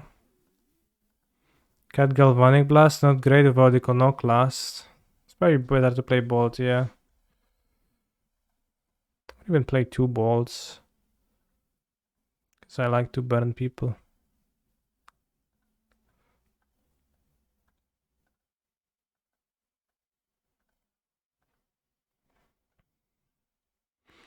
Well, Fable has nothing to copy in this deck. And doesn't have great synergy, and it's kind of expensive. I don't know. Do you think I should play this instead of Merktide for Paprikash? I think Merktide is a better deck.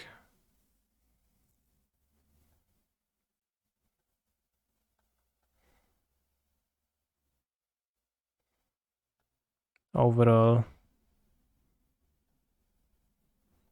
I think.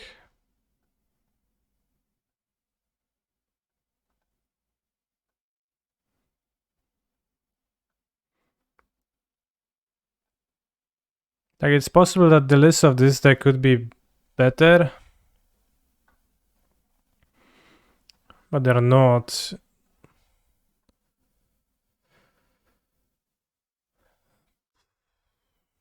And it feels to me like people are like,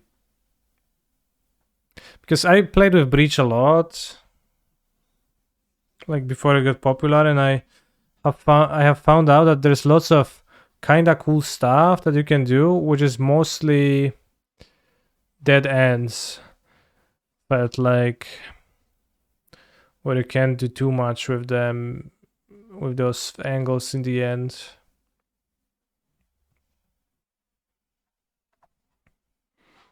The Rens, like the reliance on sagas, like Graveyard Threats, Main or sideboard extra cards, the Emrys ×4, the Mox Umbers, I don't know.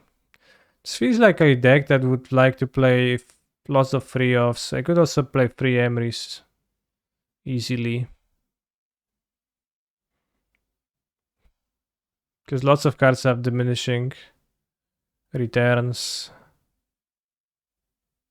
It's kind of good to draw a combination of them, but they're not good enough to play everything. Thoughts on Shadow Spear main deck? It's not super good. It's a blank card to draw very often, so it could be better in the sideboard, yeah.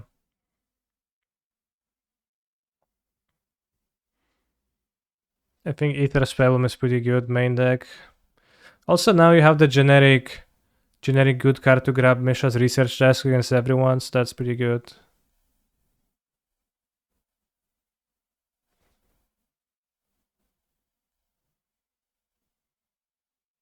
I had Shadow Spear possible against Murktide one match, but it was pretty terrible. So it doesn't do anything. What about Iconoclast with Thopter Foundry instead of the Meek? What does that accomplish? You can't sacrifice tokens, so you just want to return sword with your Iconoclast? Did the desk already exile your Grape Shot? I think I was offered a Grape Shot once, yeah. But, I mean, it's fine. It's like grindy matchup situation.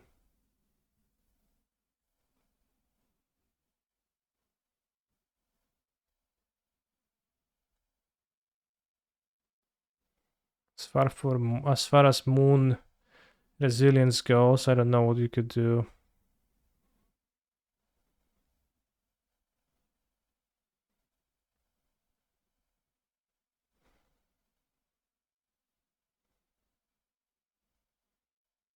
I mean, I could see moving this to the sideboard, cutting one Emery, and hey, play Consider ×2.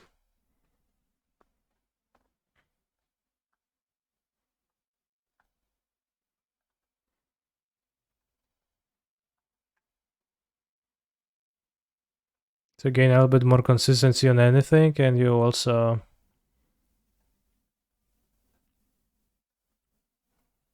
have synergies with this. Put cards in your graveyard for Breach. I don't think I have my super old Breach deck saved, but I've been playing lots of cantrips in it. Might have been a bit stinky, but yeah, boarding white cards against the Blood Moon deck is a little bit misguided too. We don't really want that. There is times where I would like to get a second island, but it's only against Blood Moon because mostly it's better to get red mana with your costs.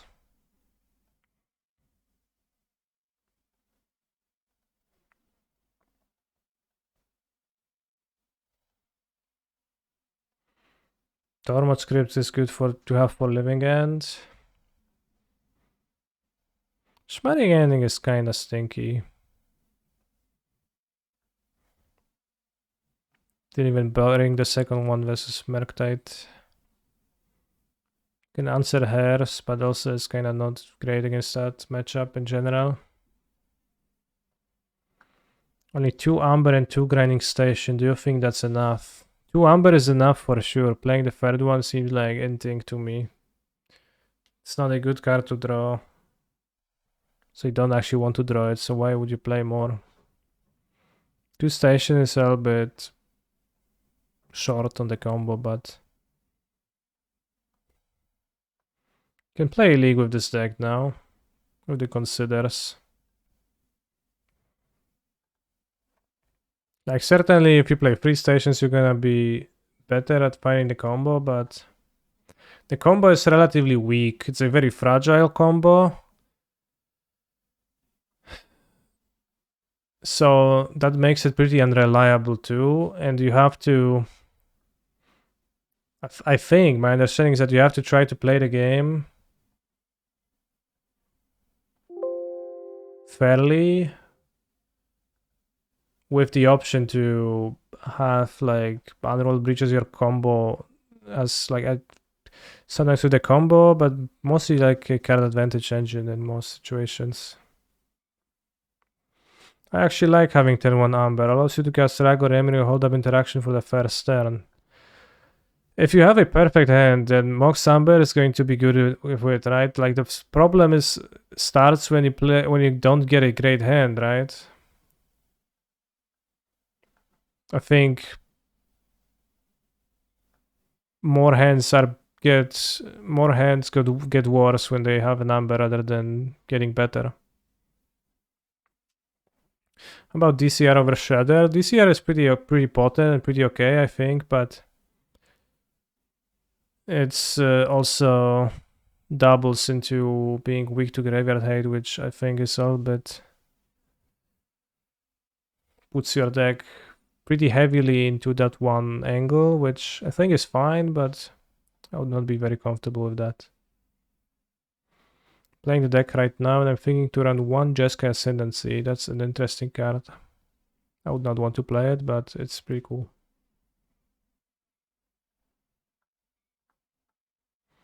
It's interesting because I think the other big breach pilots, I mean, I'm not sure if I'm a big breach pilot because I haven't played the deck much for the, like, let's say, resurgence of it recently.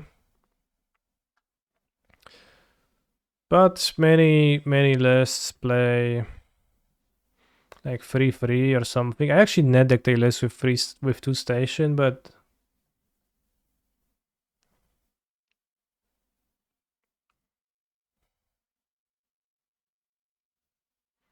I don't know. I don't see a good argument for playing 3 Mox Amber. Like, have you tried throwing it in your opening hand? You just don't need to draw it. You can just mill over it and play one. Like, in the most extreme situation, you could play just one, but that means your combo is a bit more risky to perform. Also, maybe there is a chance that you would like to play multiple Mishra's research desks.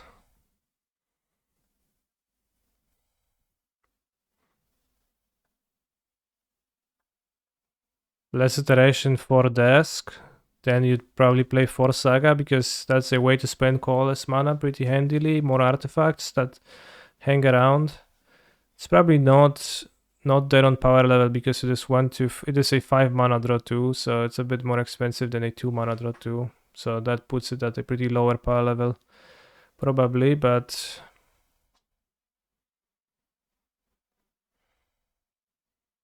could be that more desks would be better than more considers.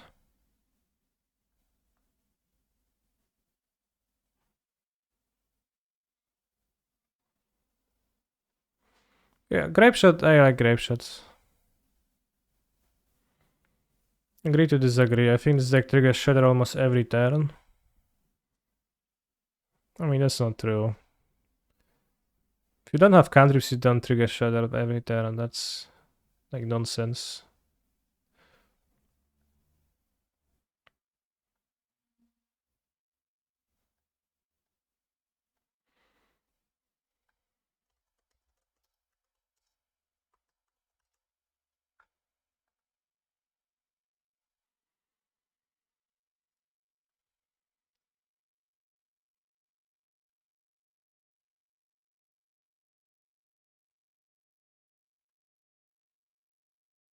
Emery dies. She does, yes. Emery with Bubble makes casting 2 spells a turn much easier.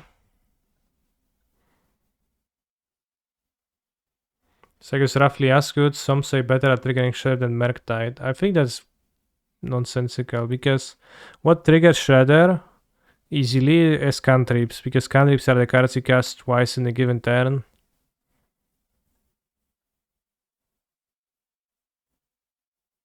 And Merktide has more cantrips than, well, non-consider builds of this. So when your hand is breaches or stations, it's actually harder to connive, right? That's probably pretty good still. And Giganta makes Shredder look better too. You can connive Giganta. Cringe hand, but I mean it's pretty good actually, because I get to play Ragavan, force my opponent to focus their turn 1 on answering Ragavan. Then I get to spend my turn 2 playing the Station Saga. Actually pretty good hand. I take back the assessment of the hand being cringe.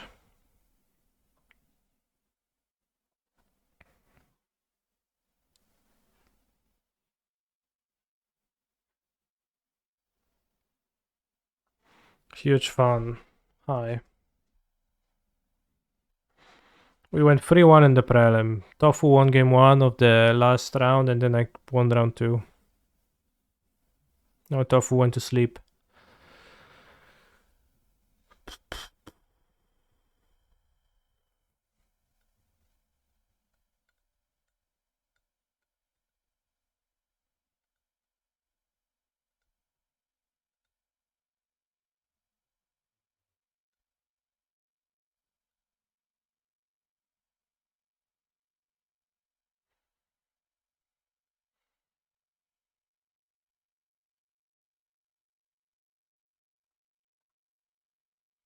Can you watch Tofu sleeping? I need to disturb his sleep, so no. Sometimes my cats fall asleep while standing. And that just looks kind of funny. It's a good draw. Just stand on the desk like this, like this, and they just doze off like this. That looks pretty funny.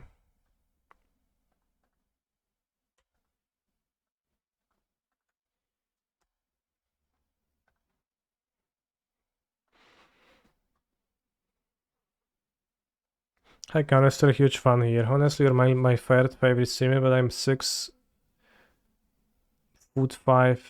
and now crew for you CSD, so I'm pretty huge. I don't know what that means.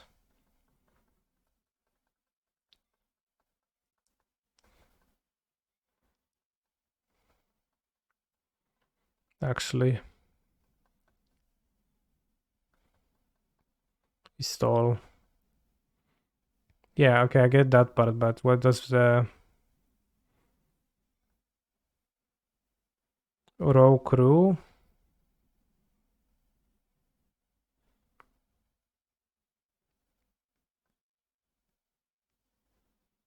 Like he's rowing? I think I get it now. Could make a construct, but we can get unholy heated.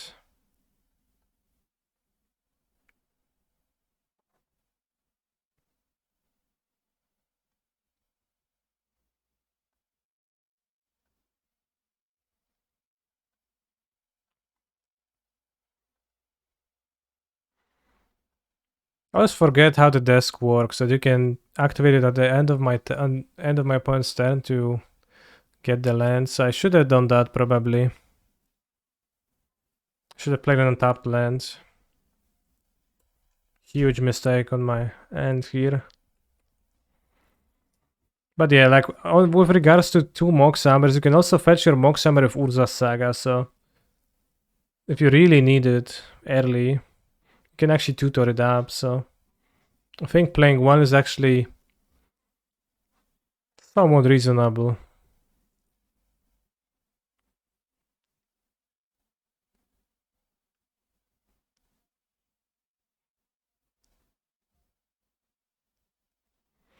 Many people name both rowing competitively, okay.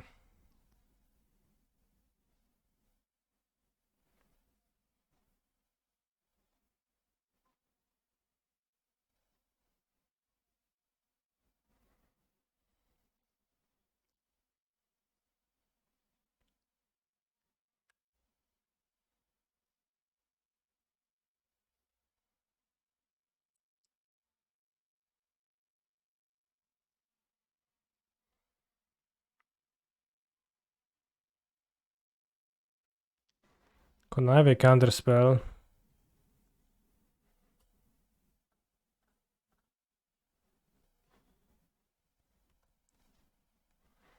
It's not very dodgeable.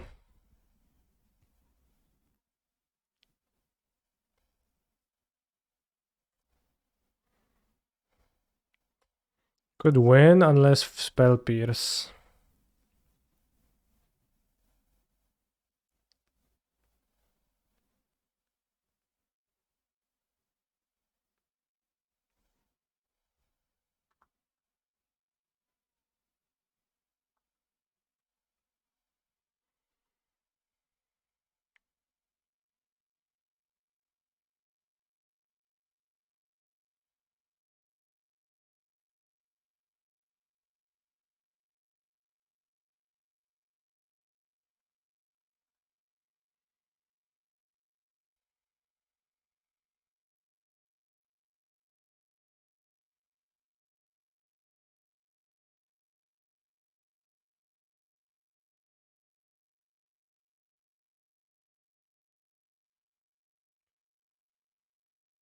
They don't have spell pierce, yeah.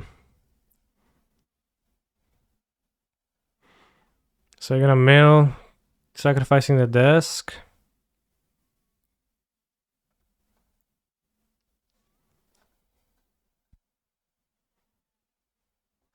We're going to play the Mox.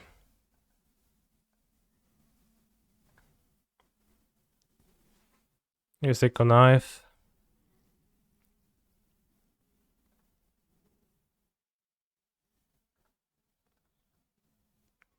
How cringe I am for being both. Good question.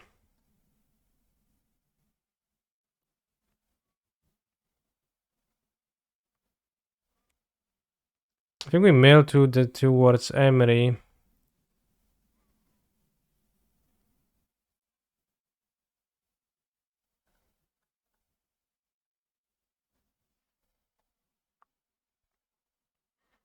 I think my combo functions here, but let's find out.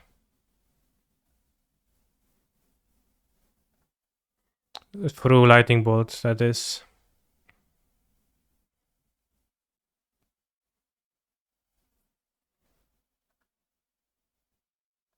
You know what's us? I literally have this deck minus monkey number. Okay. Just get the cards. Simply buy them. How much could a monkey be?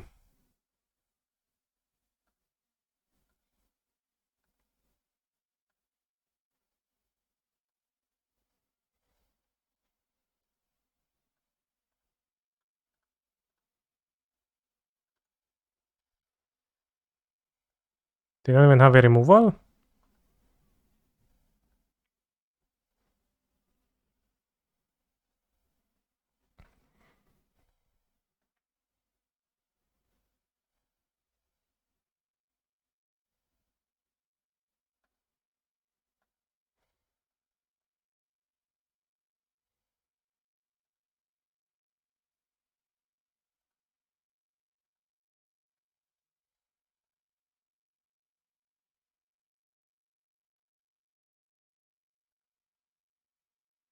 Oxhammer got cut in half after Brothers War. You mean in lore or the price?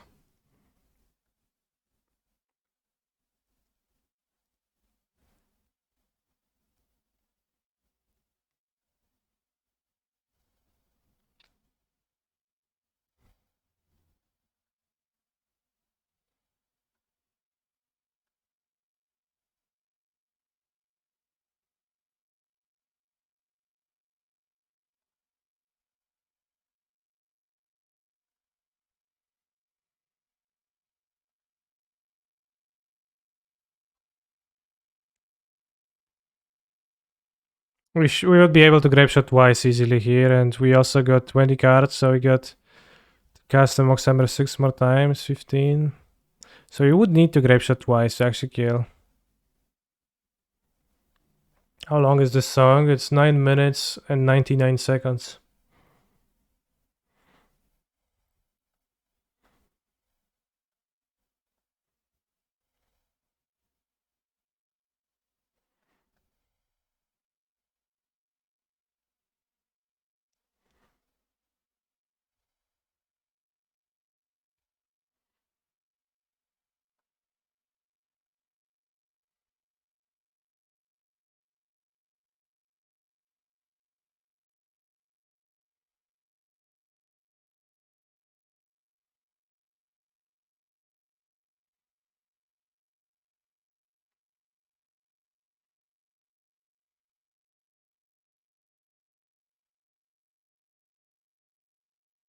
Do I prefer Ledger or Iconoclast in these builds? Iconoclast is incompatible with the mana base. And it's not probably not even better than Ledger Shader. We just played a Prelim with Iconoclast. Is Needle for the explosives reasonable? They don't play explosives against me. What they're gonna put them on? This is hers maybe, but I don't know, that seems sketch to me. I don't think it's reasonable. The way the games play, I don't want that.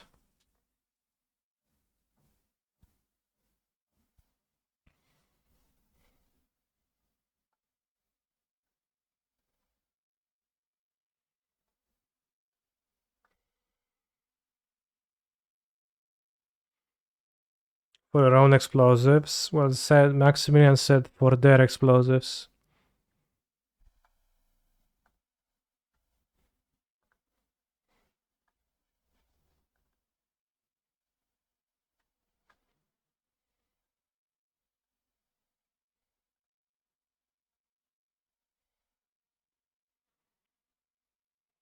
Bros, on turn 2 I will connive so hard if I draw the second land.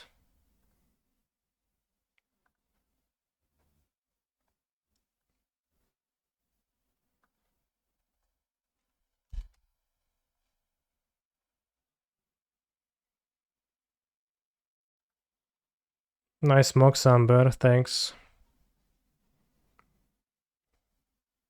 Actually, Mox Amber is pretty good in this end.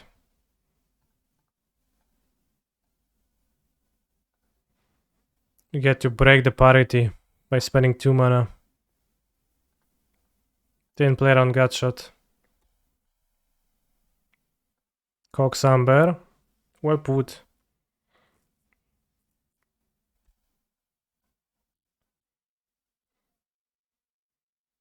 This is the same shard you showed the picture of you at your first MTG event yesterday. It was not my first MTG event, but it was one of my first MTG events, and yeah, it is the same one.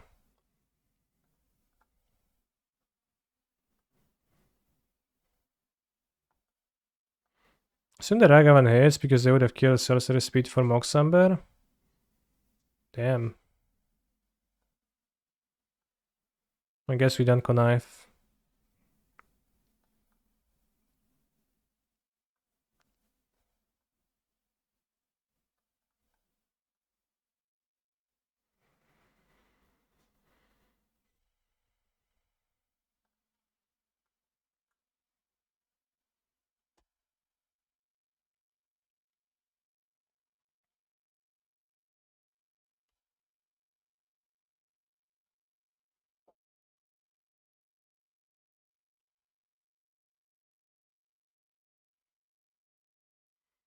No removal.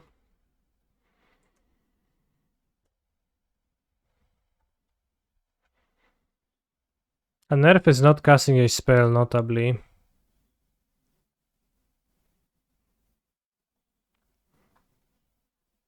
I think we want to connive nicely.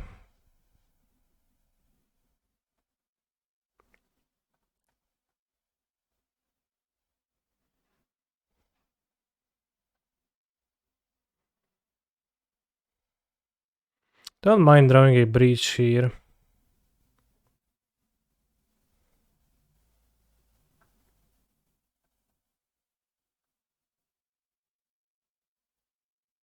I think bouncing the channeler is probably worse than trading with the Ragavan.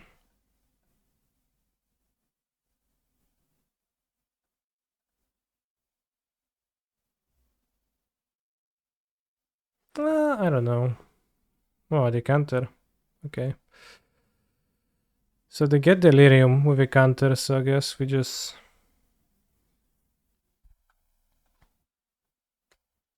pass. They will attack.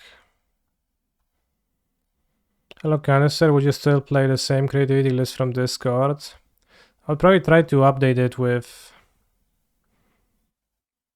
Brotherly Dispute, Bitter Union. What's your next big event? It's gonna be PT. Really, I'm going in a week to Warsaw to play in a Paprikash tournament, but that's not really a big one, it's a small one. Small event, I would say.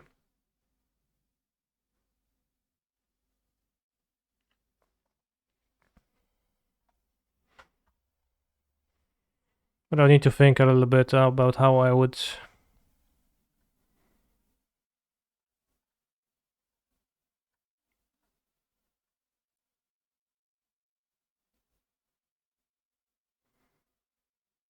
Let's grow the shader, I think.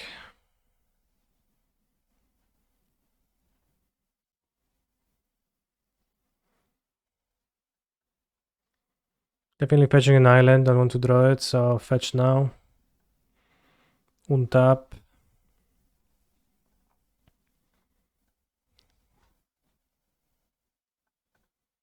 Station of the top one time.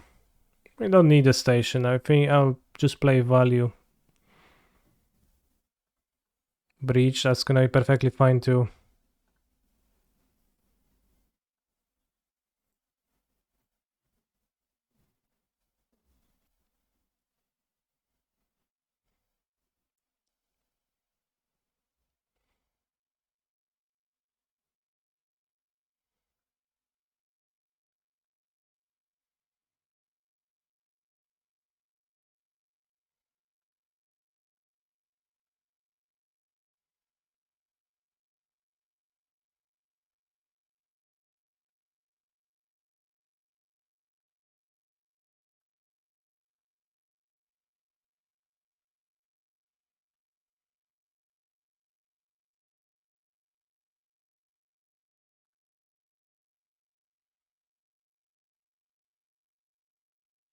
We got 20 Cupids and 4 chests for our free one in the Prelim.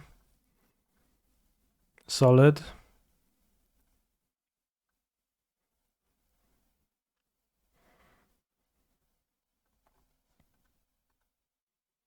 We have 5 card types. So we can hit the dragon. Deleting land. Land.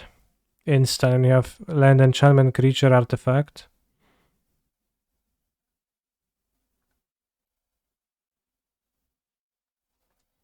Then you can attack. I think I'm happy to trade Ragavan for this at this point. We have an island, so Moon is not that scary. Deal damage, and we play Mishra's Bubble. Keep Saga in the graveyard, that's the most steps.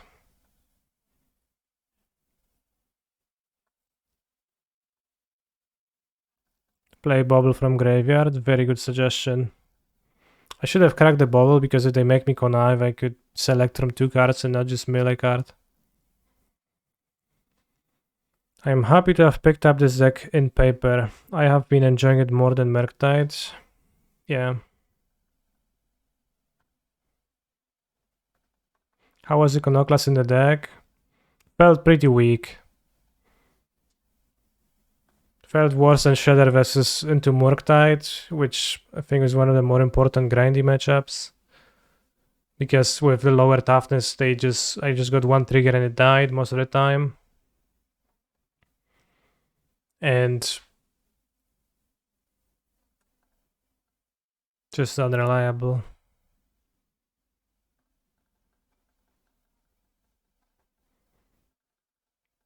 So it's both sides. It seems slightly worse than Shredder and has a way worse cost.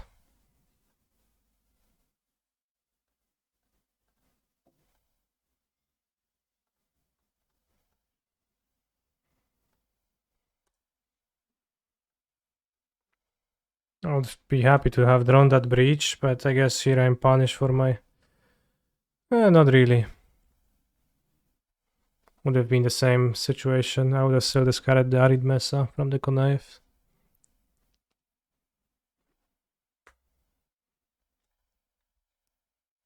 I think I mostly died to Murktide, so let's keep the Spellbomb around. It's a good draw. I'm gonna complain. Don't have time to flashback Misha's research desk, which is a pretty strong argument for not playing as many as I said.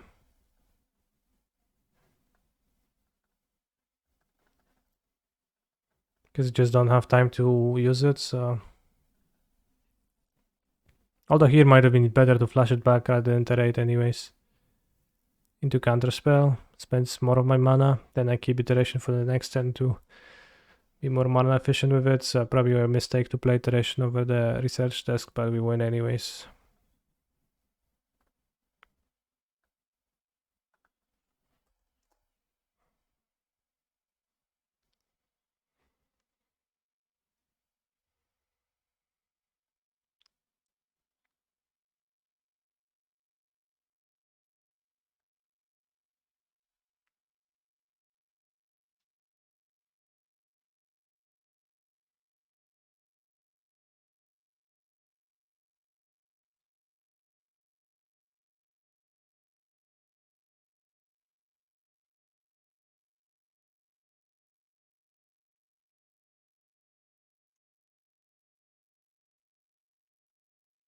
If you don't splash for white, you're going to suffer against Hammer because you will not have good options against Hammer. In red, you have Werther, which is great. The Fairy is pretty good in the deck generally. Weakness to Moon is similar. Yeah, I don't know what to do. On the draw, I think we can keep. What was the qualifier / preliminary for? The way preliminaries work on Magic Online is that there are seasons that last 3 months. A season just ended and a new one started. During each season, players can play in preliminaries, which are fixed 4-round tournaments that pay out prizes, but also qualifier points. 10 for going 2-2, 20 for going 3-1, and 40 for going 4-0. After you amass such qualifier points, you can use them to enter various tournaments. And those being super qualifiers that happen occasionally on Moda, which are basically, I think it's super qualifiers. I'm actually not sure. There's like super qualifier and there's no regular qualifier, and for one of them you can use the QPs and for the other one you can't. I don't remember which one is which. And most importantly, you can join format showcase challenges, which every month for each format a challenge gets replaced by a showcase challenge of that. Let's play around Moon a bit. And top 8ing one of those gives you an entry to a tournament of a higher level. I think I'll keep Grapeshot in hand.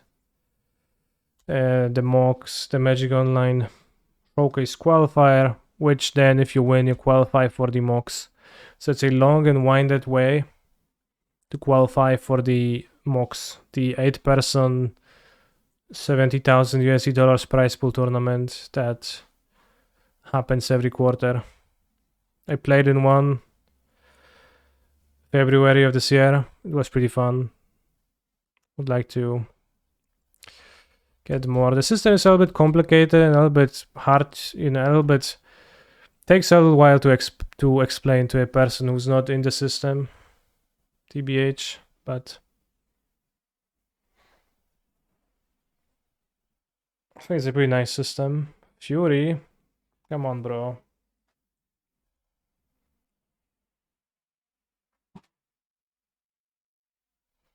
What was the reason to not discarding Grapeshot here?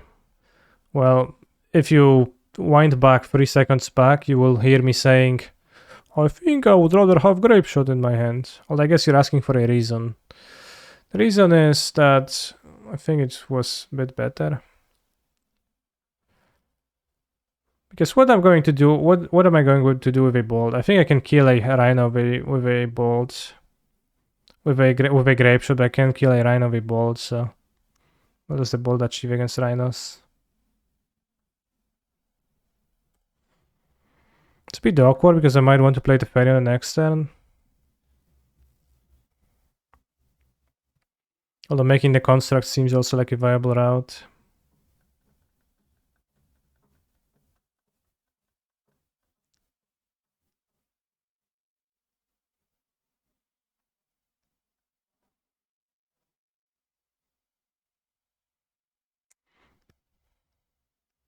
But I don't know. Think of the rhinos and I should play... Actually, probably still should play Teferi. I might be better off playing Saga early anyways. Because Teferi also blocks those rhinos from happening. Kinda tricky here.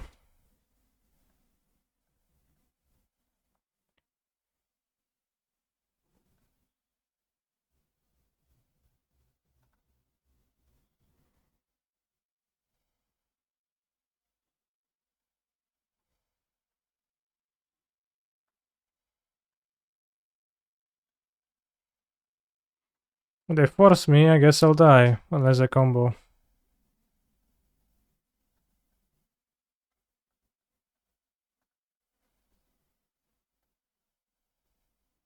Oof.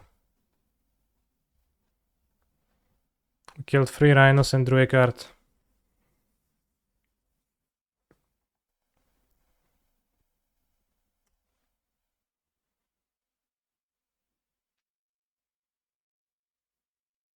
It could have been I was supposed to hold the Saga though, because I don't even have a nice activation of next turn.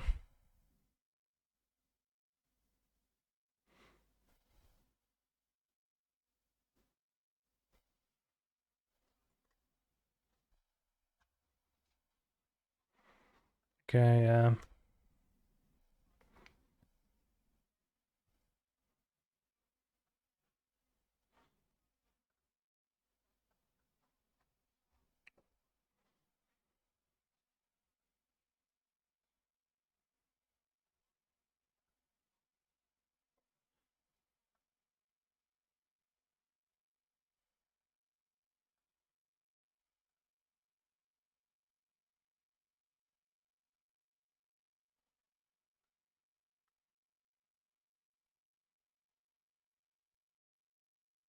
They just wait for me to resolve the shatter so I get to get 2 knives.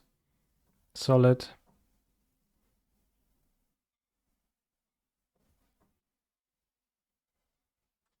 Jebać, jebać, jebać.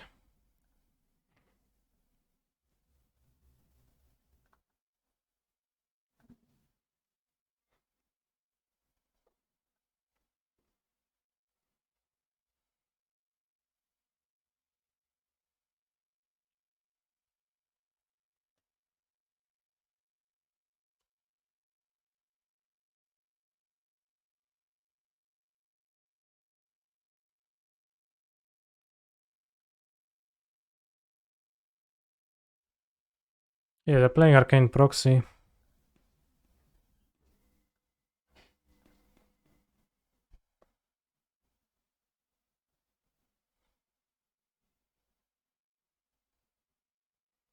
For me, VTech was first.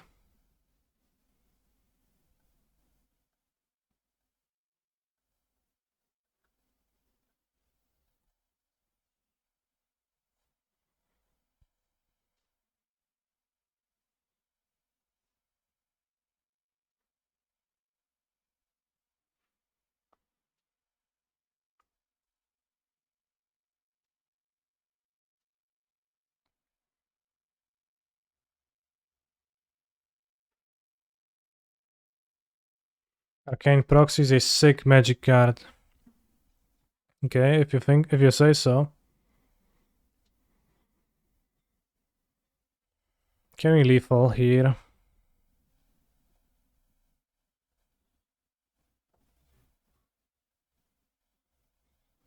Can play Breach. Mishra's Bauble. I have 13 cards in my graveyard. Bold, bold, grape shot. Bold, grape shot, grape shot.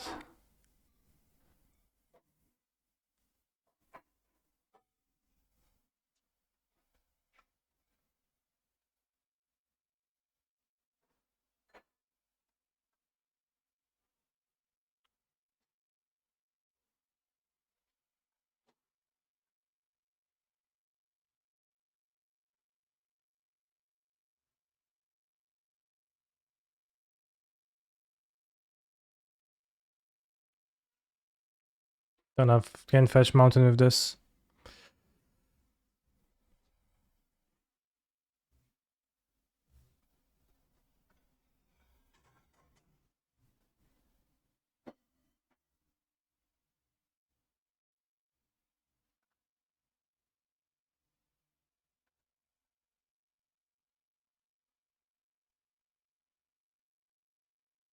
Okay, so let's see if I have lethal.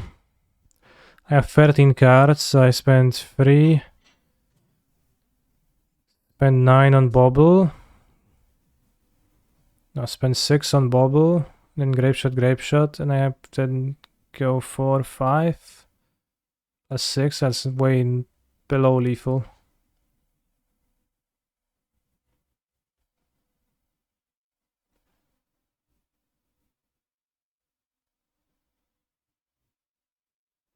We draw Fury. Attack with the Shredder. Bold Grape Shot. Attack with the Shredder. Maybe I should have discarded Unholy, that's an extra damage. Or at least should have considered that. 3 damage, 6, 5 damage. I go to 13. No, the Grape Shot is not gonna kill them. This game, this turn.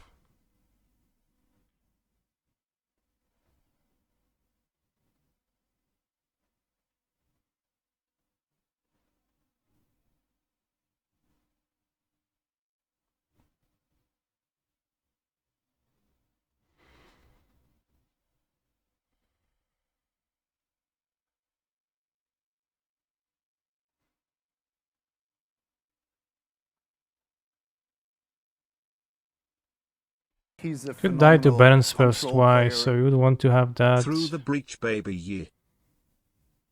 available. Seems like we're just gonna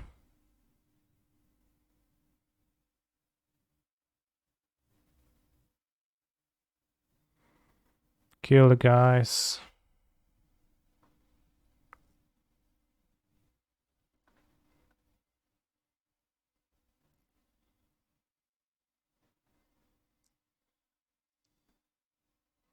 Did not die to Baron spells.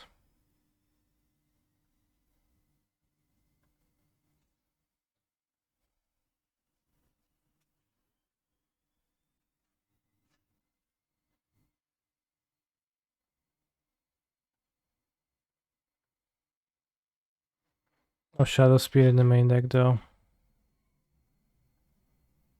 This Breach card seems pretty good.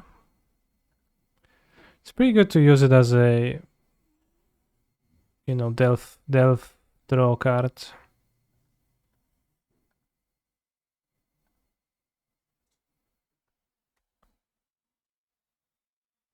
I feel like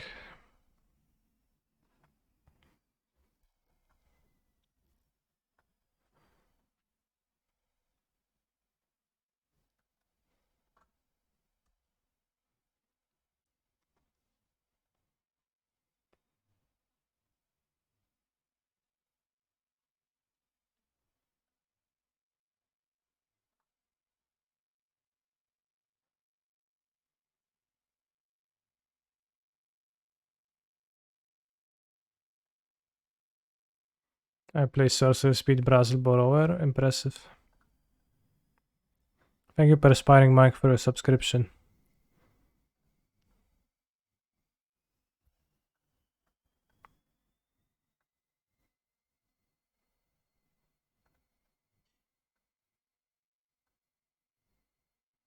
Nice turn, opponent, yeah. Very true.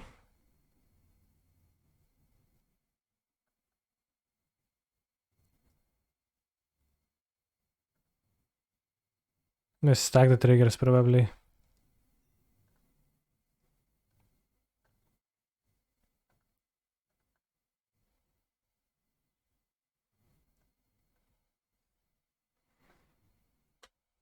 Okay, Skellington is not a burn spell.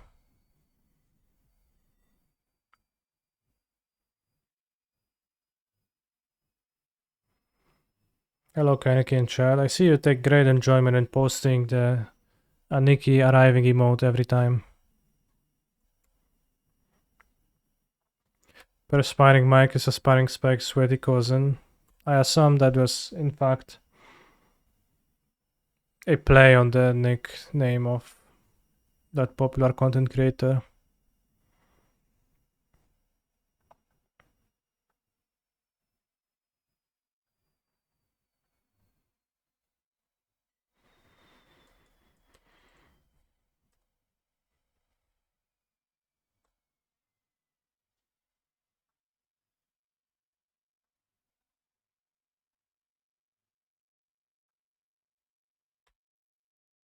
I agree, it's a funny name, yeah. It's really funny.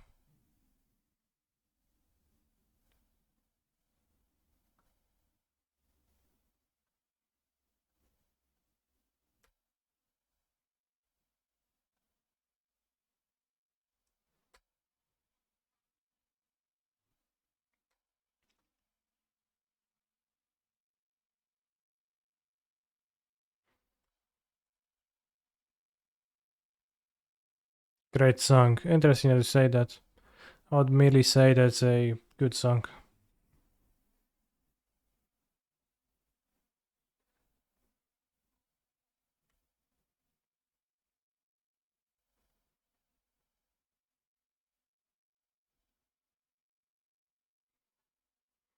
I think LSV Sax is a pretty funny account too.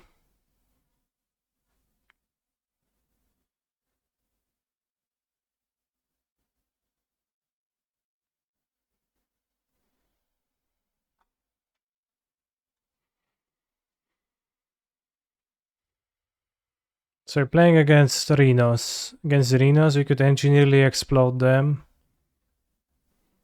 They, on the other hand, are going to use tricks like Force of Vigor and Blood Moon. I'm actually gonna cut a Saga. Maybe I should cut more Sagas. I'll cut Bolts. I will use Spell Pierces. I don't think I'm particularly interested in the Mystical Disputus.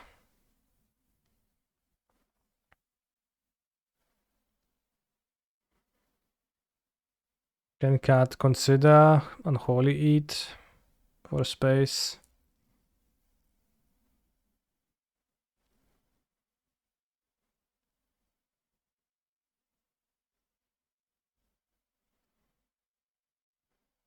Consider works well with Spell Pierce. It's got one Unholy Eat.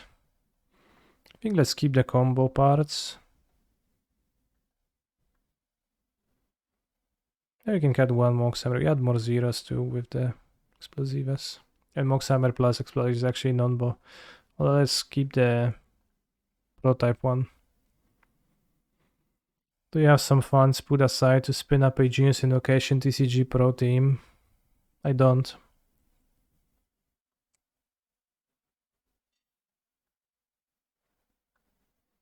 By funds, is that some kind of a joke, or do you mean that the cards are gonna cost money or Primogems and I will have to buy them to actually play them?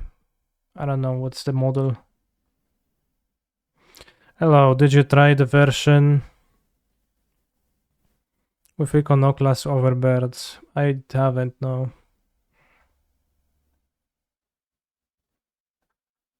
No, actually I have. I played a Prelim with that. I think it's bad. Worse than... I don't think it's... like, Iconoclast is not compatible with the mana base. You play colorless lands, you need to play colorless symbols in your cards. Like, if you play the Fairy Time Raveler, you need to play white sources in your deck, right? Totally free to play, that's base.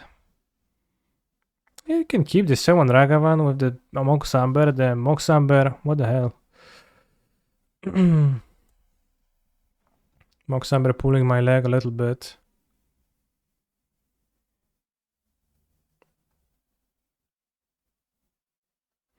Do people still play Flesh and Blood? They do, yeah.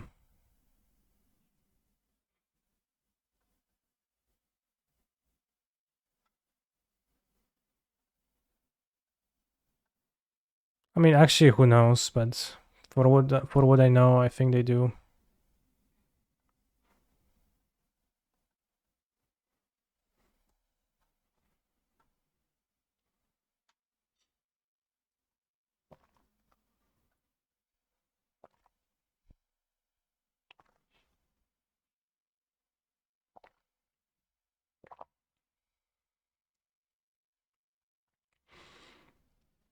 Magic has lots of players who play the game begrudgingly.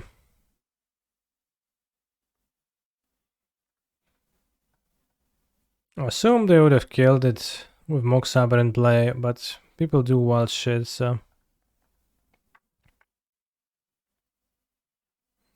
Is it gonna be bouncing? I hope it's gonna be bouncing. Okay, Petty Theft's okay. Works out super nice for me because you get to play Ravagan, Nimble Pilleferer.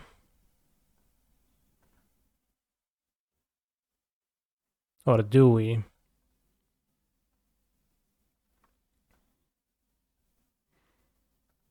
And we play Tereferi, Time Traveler.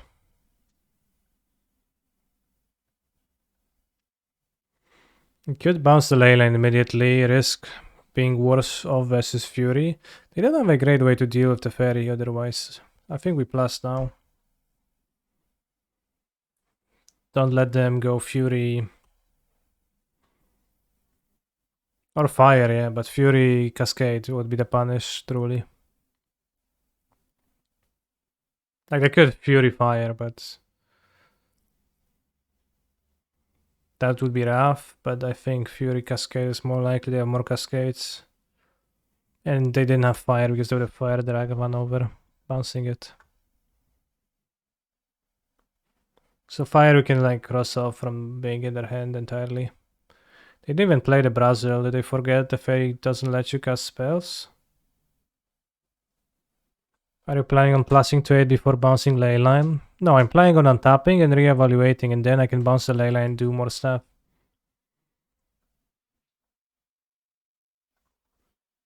Like right now, for example, I will just bounce the Leyline with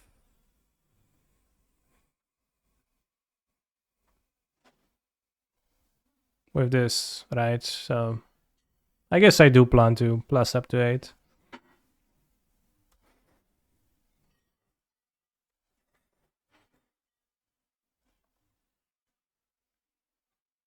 There's also Otawara to consider, but they play 1 mostly. And if they bounce the Fairy, it's gonna be okay. It goes to your XL zone. There's actually only 1 XL zone in the game of Magic the Gathering, but yes, now I am the one who's able to cast the Brazen Borrower because I cast the Adventure card. It is a little bit counterintuitive compared to most other effects in Magic, but that is how it works. Model is a little bit confusing in its layout because there is actually only 1 XL zone. There's not 2 separate XL zones for each player.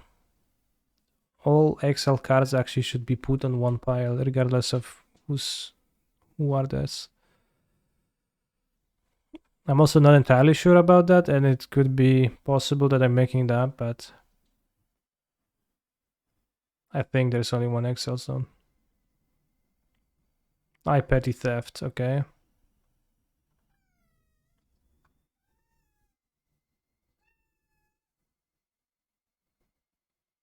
All zones should be shared, yeah.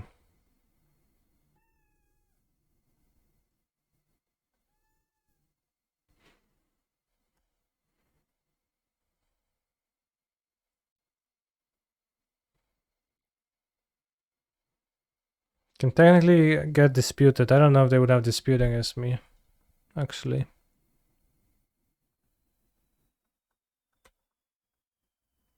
Unless we draw an Urza Saga off the top.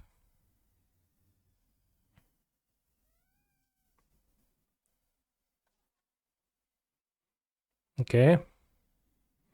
Very nice Force of Vigor. We did play it around that a little bit. They have dispute, their last card is Leyline, so it's fine. Oh wait, of course, I could have attacked first to get the treasure, lol. Okay, that would have been better. That would have been better, but we win anyways. If they draw Cascade, we can spell Pierce it. If they don't draw Cascade, we can spell Pierce it too. Or Mental Magic, I mean Master of Mental Magic, damn. Have you been implementing your lesson with Nathan Stewart into your streams? I did try to think about what is in my opponent's hands a bit more consciously, yeah. Is the deck performing at or above expectations? I think a little bit above my expectations. They were not super high. I don't know if my opponent knows that this card has flash. But also, there's no reason to flash it if you're gonna play it before blocks anyways. But they played it turn 1 too. Right now we can infer that they have Leyline of the Void in their hands. And they drew something useless that they didn't play. So it could be either a Fury or a Leyline of the Void or a counterspell of sorts. If they had a counterspell, they probably wouldn't have flashed the Borrower. So I think it's gonna be Fury or another Leyline. Or Force of Vigor could be also there.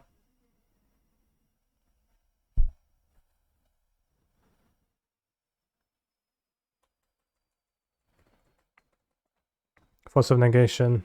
But Force of Negation probably wouldn't play this either, so Fury or Force of Vigor or Leyline.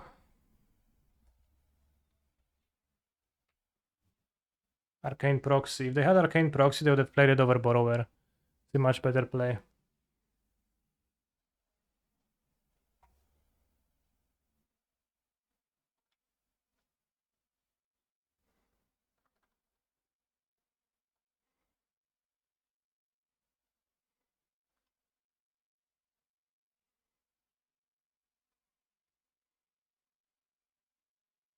How do you say cat in Polish? Kot.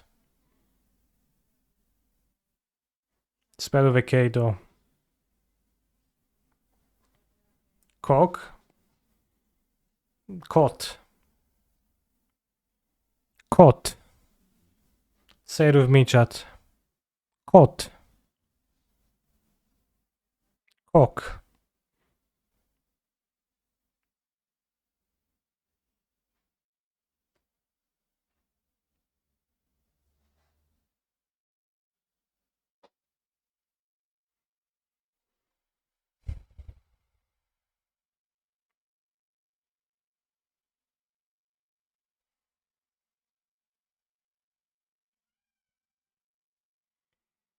This hand does not seem to be justifiable. This hand is awkward. Are we gonna keep and put back Consider? As a non-Polish speaker, I would assume it's spelled like kot, but it's probably spelled like kczyzot. No, that would be kczyzot then. It's just kot.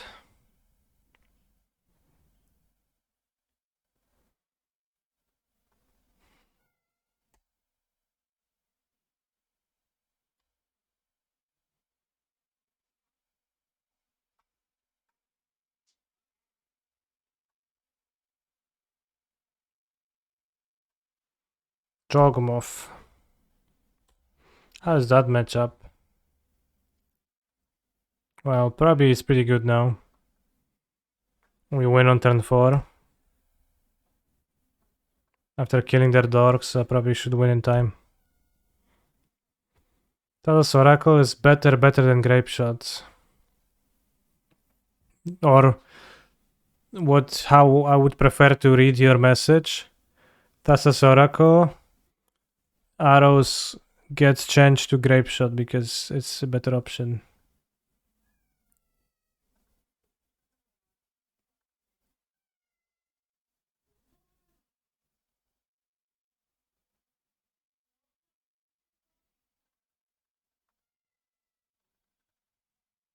I mean, I don't even know if I agree about that Oracle is better than Grapeshot. And then there is also the fact that you also get Giganta.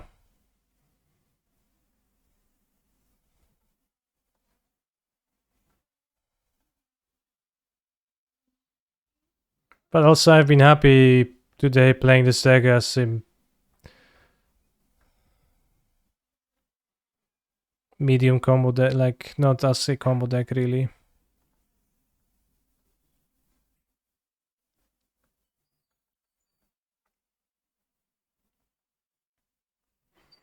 I'd like to draw a blue land for the ease of life right now. Mox Amber works.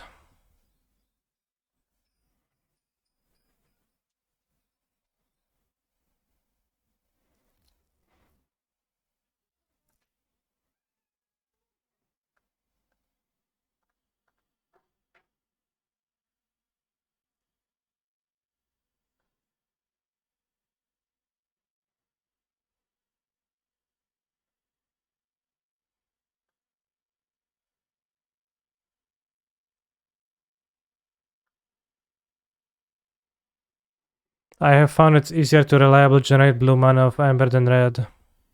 With Springleaf Drum, you can make red.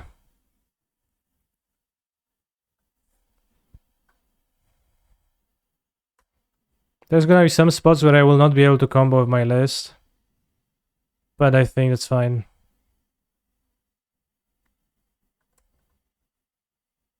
But Springleaf Drum is a neutral way to convert into red if you need that. We've done that earlier this league. There's a chance they play maybe main deck Endurance. I guess if they do, they're gonna screw me here, but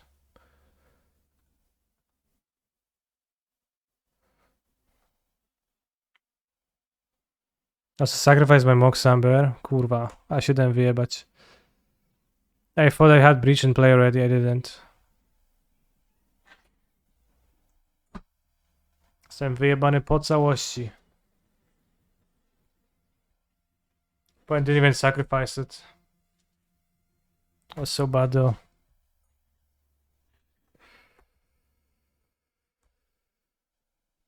Endurance.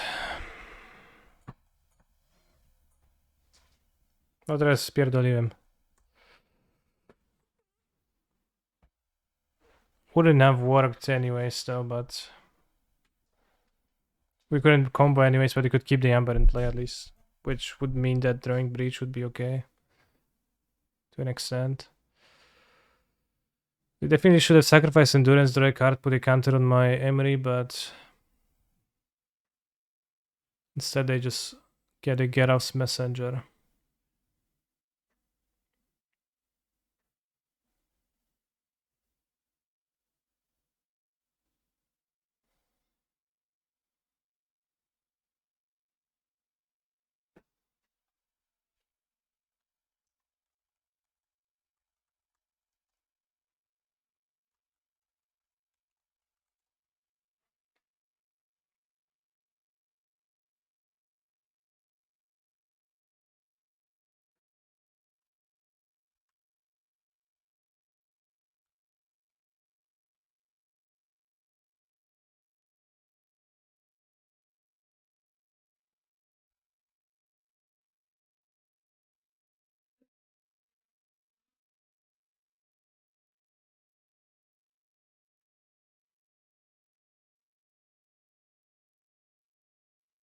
Shadow Spear does not...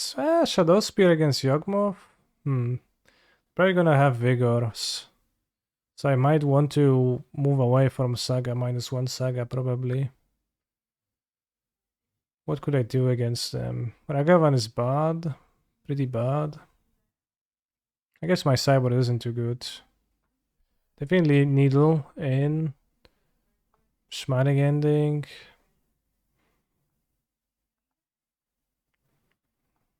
I got 2 Ragavan.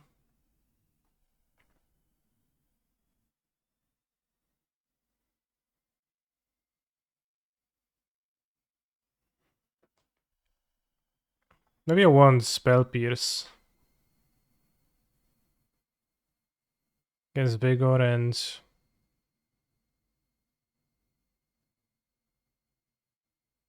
maybe I just want explosives, but what to explode? I don't have a good cost to explode at all. Yawgmoth seems a bit sketchy of a matchup. Like none of my cards seem particularly good. Just keep one Ragavan for the red legendary. I don't actually want it in my deck. Maybe I want the Yawgmoth script. Can kill an undying creature. I mean, it's pretty bad. Yeah, I think I will try have some spell pierces in the deck.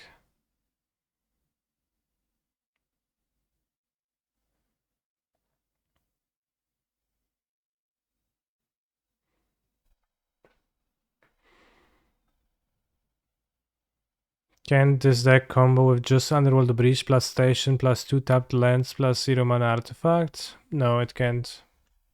You need an untapped mana to play legendary from your graveyard. Depending on stuff, you might need more legendaries in your graveyard. Or maybe let's have the Tormod script. I don't know. It's so tough. But it seems pretty tough to rely on the Station kill in the matchup. You have Endurance and Vigor, so I expect him not to draw that. Or have the Fairy in play. Having the Fairy in play seems real. Okay, it's fine. Maybe I would enjoy Ferta Fairy in the matchup.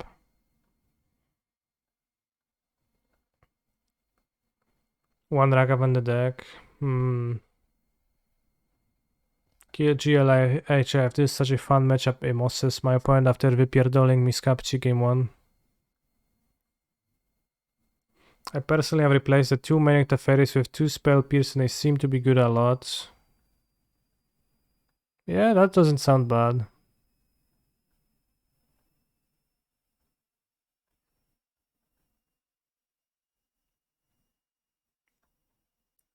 You can just not splash then.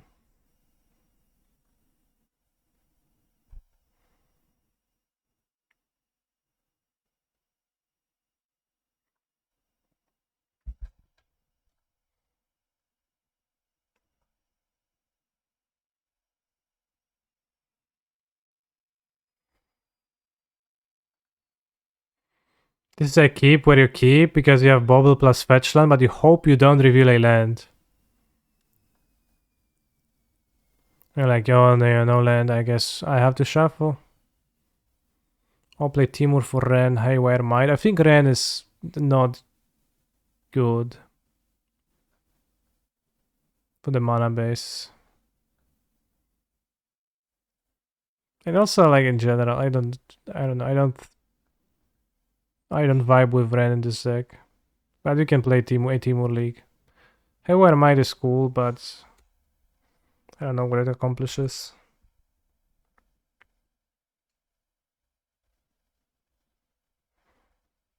Oh no.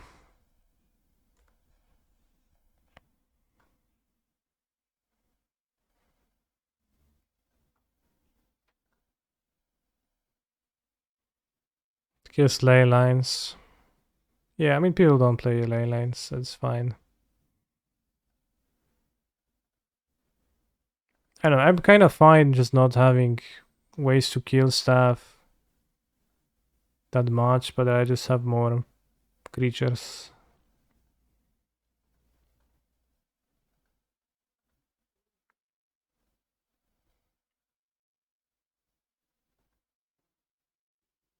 We can attack through the Young Wolf now.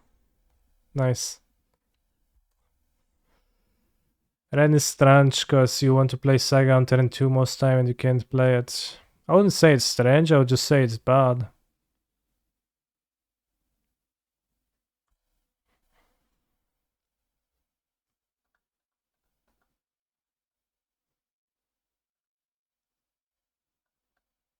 Like, it's not strange, that's just an anti-synergy. Like, that's just a card that your mana base cannot cast. Like, the Dream is good, right? You have Ren returning the Saga, but that just doesn't happen in how the game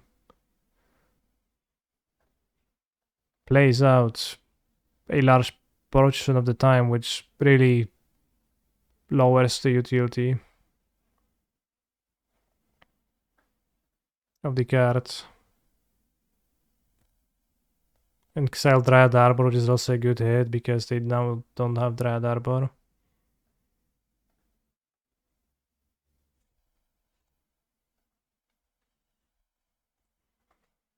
Ragavan's so good. Kept one in the deck.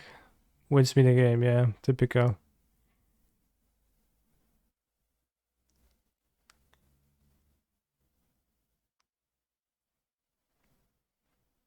Also, Ren is also bad. Also, Ren gets countered by Graveyard Hate.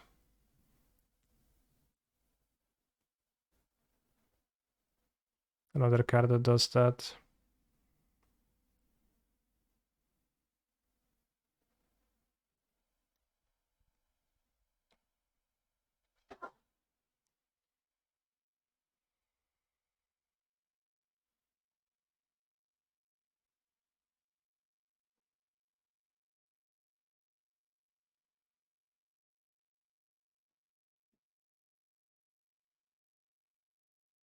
Like Emery, every time they play Hairs, it's also just a 1/2 creature.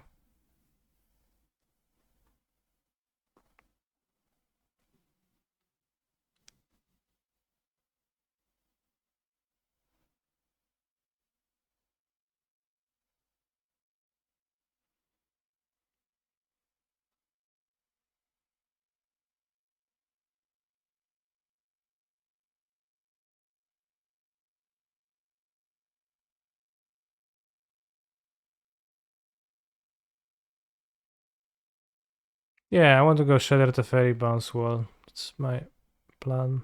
And then attack for free.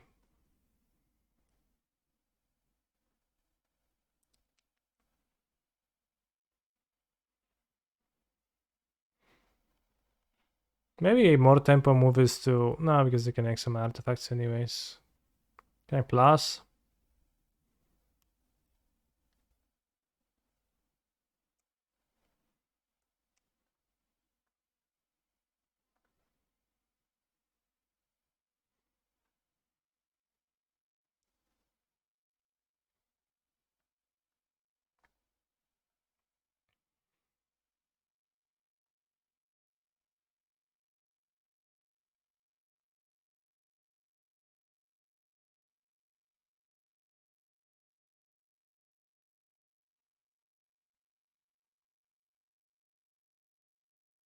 Oh, whoa.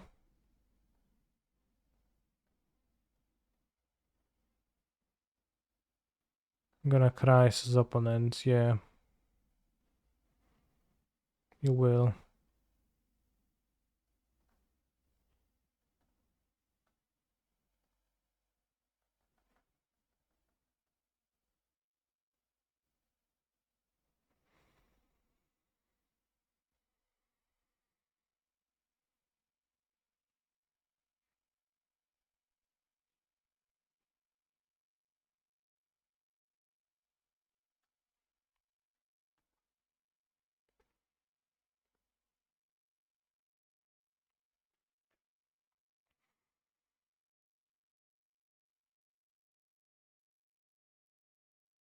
And also multiple sagas from Ren is also not necessarily the type of grinding that beats everyone. It can definitely be, let's say your opponent plays Blood Moon or like, then you can grind them with that. So it also seems like a wrong way to grind to me. Sort of. These non-breach draws just makes Plured White Merctide control look good. I mean, Breach is a good control card. It's a good delve draw spell. So you can definitely lean into that, feels like.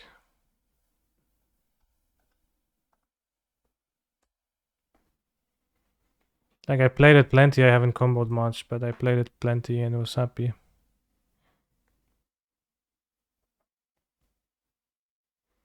Today's Friday, right? So I guess I'll play this in the challenge tomorrow.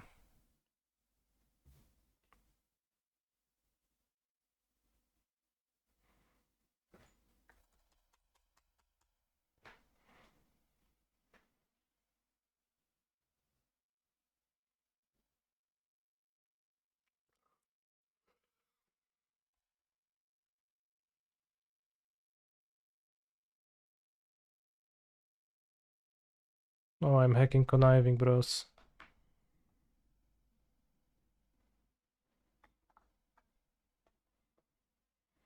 Breach Merctide has some synergy potential or anti-hard to tell. I had the idea of playing Breach in Merctide instead of Merctide as like a finisher. And we talked about it in the Discord. I don't think I actually played any games with it, but some people in the Discord played and mixed reviews, but it's pretty fun.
She knows Deidre drops in the deck.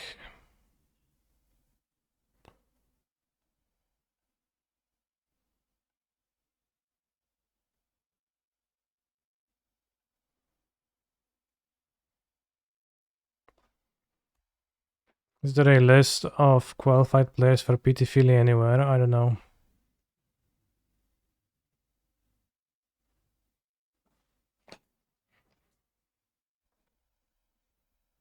I have not seen it.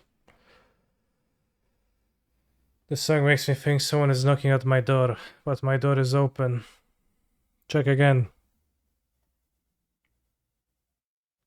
Did you have 4 Thoughtscour, 4 considering the hypothetical deck? Thoughtscour wasn't there.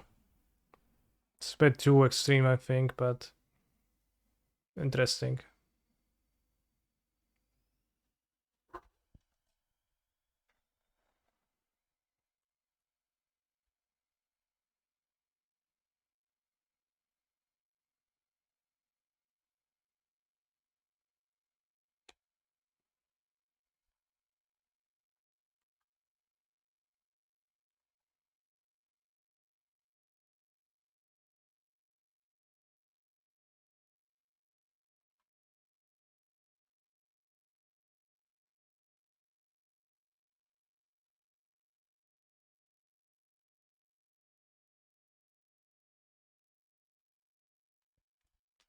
Do you like this version or the Inokon up with Schledder question marks?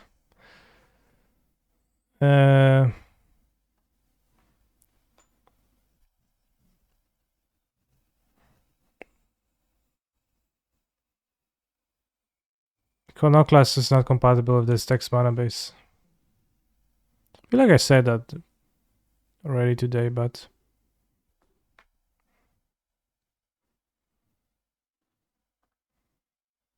I guess just a common question.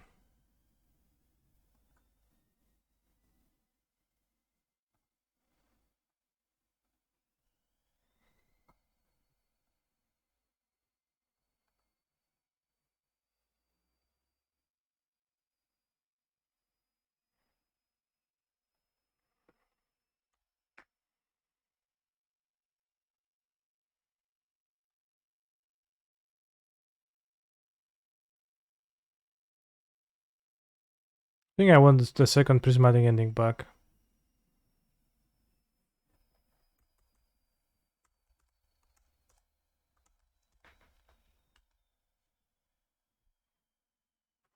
I understand the two disputes, so I'll cut one dispute. It feels a little bit redundant.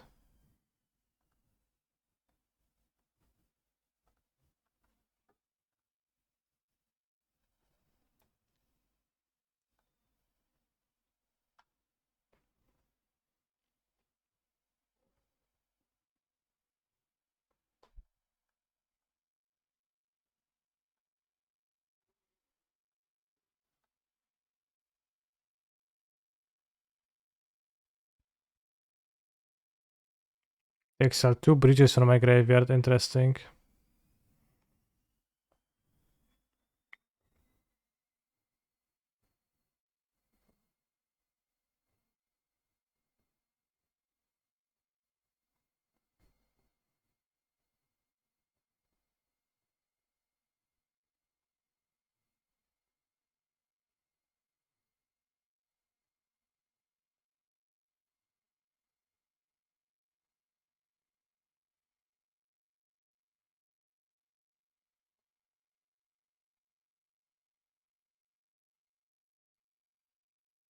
Not a fan of decent timeouts because they give the implication that Adam did it.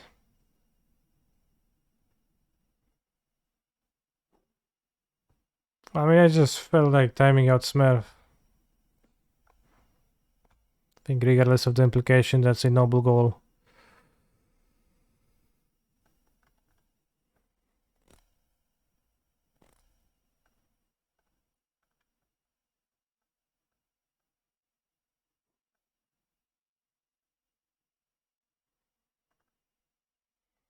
La la la la la.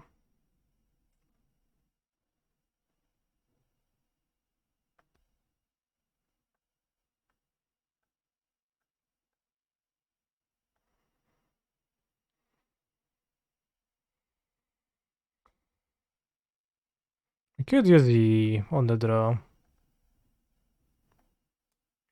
Emery is playing against Harris. Probably don't have many Harris, but it's just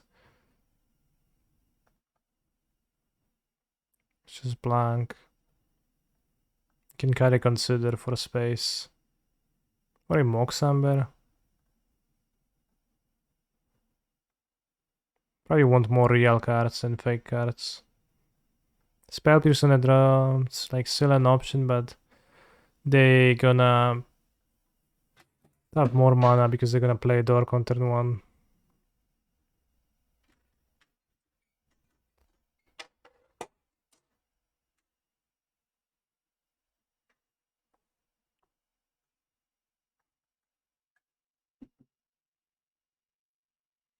Dude, the Fairy's opening hand again, but this is not a justifiable hand.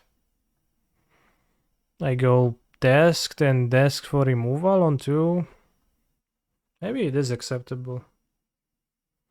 They meet the Fairy, so if they go Dork, Greased, for example, I just kind of die. I'll mold this. This looks medium too. I guess you could keep Grape Shot. Nah, it's not gonna do much.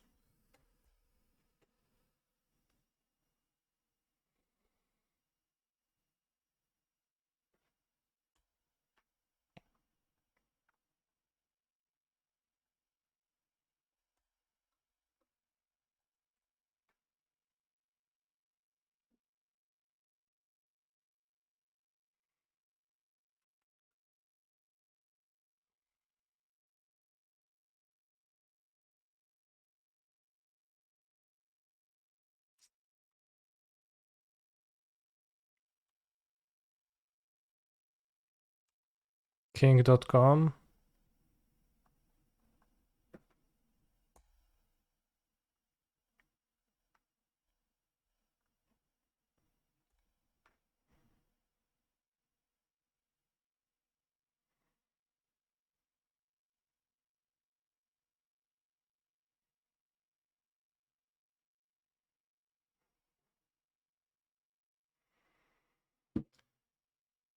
Oh, bros. We haven't done anything yet. Yeah, they're spreading plague onto my ledger shredder. and drawing free cards.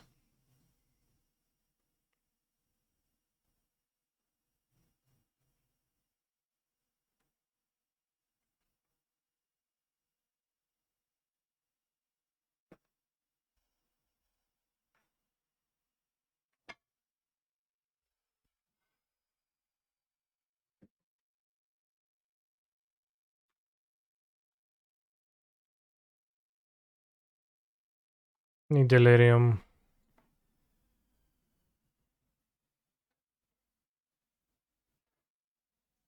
I'm probably just gonna die. Why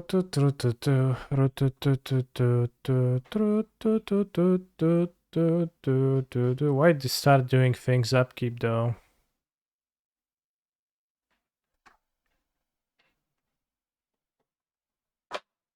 What if I bounce this guy? Then we can draw not too much, but we can draw removal. No.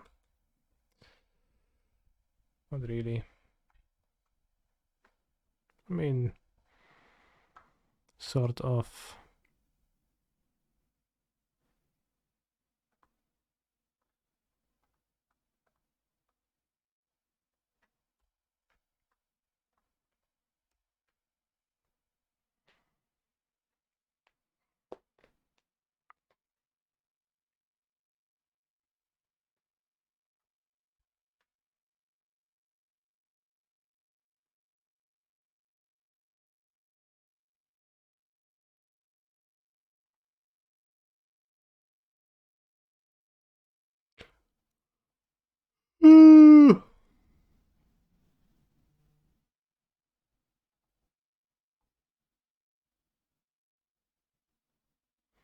Every time I hear any rendition of Witch Doctor, I think of that fucking Yombo AI rendition of Yandere Death singing it. What are you talking about?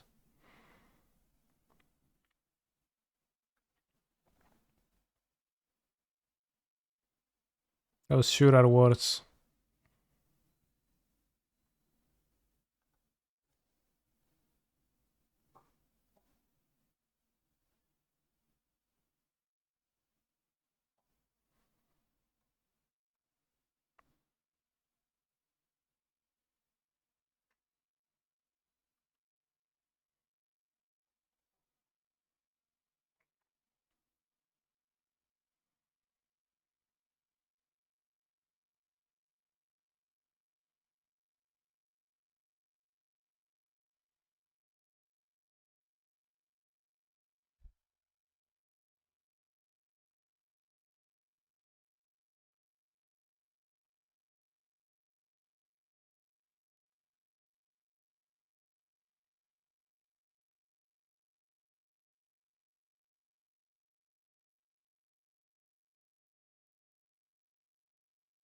I don't know if it's very good advice that the Witch Doctor gave him. To be frank, rather vague.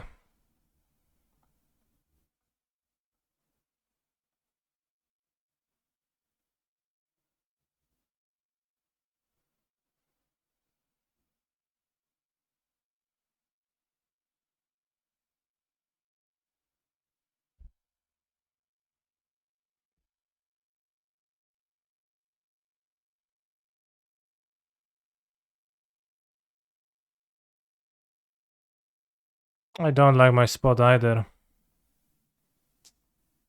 Oh wow. I miss you can do that. Exquisite value. This is a hard draw to beat. Yeah, we needed a removal spell in opening end.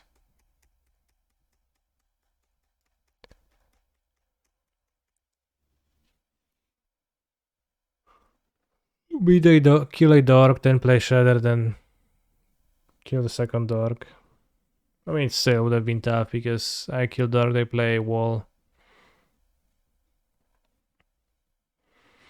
One boy AI said, think where you take a picture of someone and then it uses AI image manipulation to generate a video where it looks like that picture is singing the song.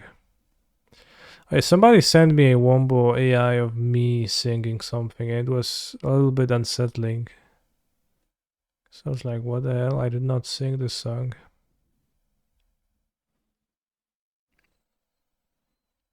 Bro.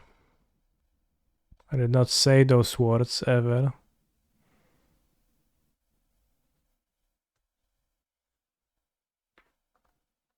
Something is off here.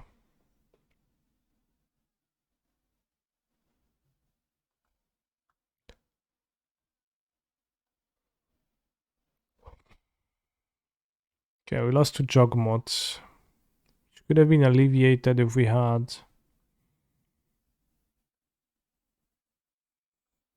Hey, not really. Really hard. I think Yawgmoth doesn't seem like a trivial matchup for this deck. I saw blue me with that game 1 endurance.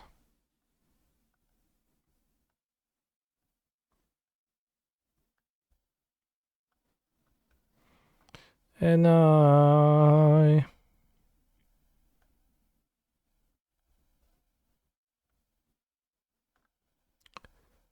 Las Vegas Chaos followed the Prelim. I wonder what they played. Let's check.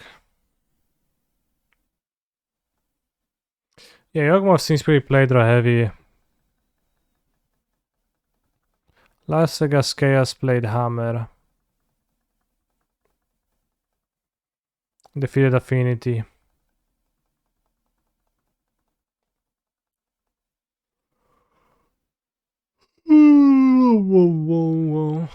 And I even asked for snow. Ouch.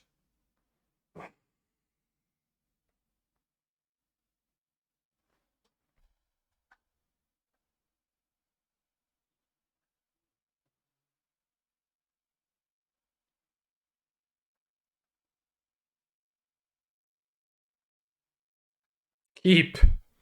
I don't know, bros, but I keep.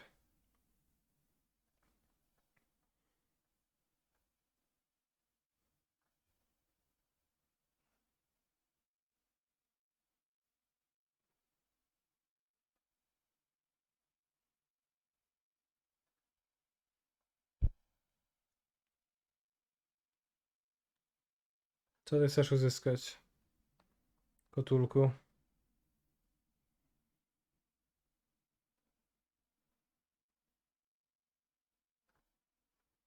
Oh, Merfox.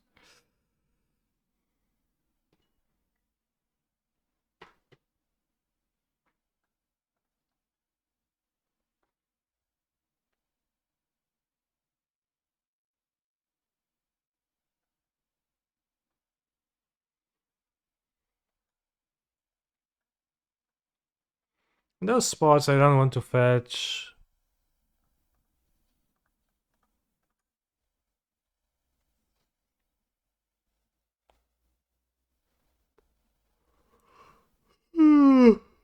White source immediately.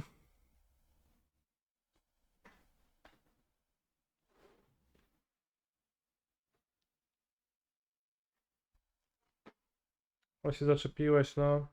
Daj łapę.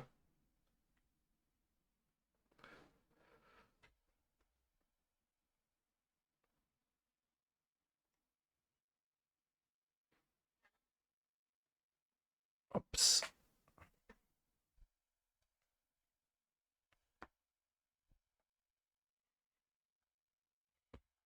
Dismember main deck. Co ty, nagle się przebudził i atak mi mikrofon, co? Co to jest w tej łepytynie kociej małej? Co tam się dzieje? Co tam przebiega za proces? Prawie się zastanawiać sami.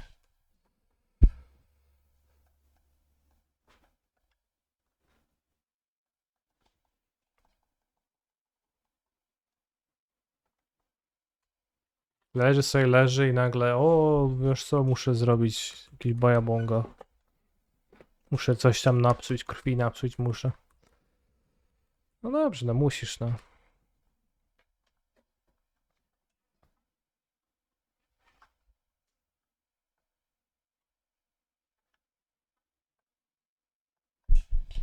This is my boss. I like the way she says, this is my boss. Very fun way to say this phrase.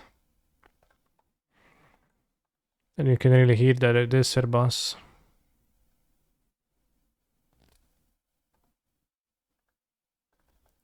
He's a phenomenal control player. Hi. This is my draw step. Holy Ipka, my draw step is not very good.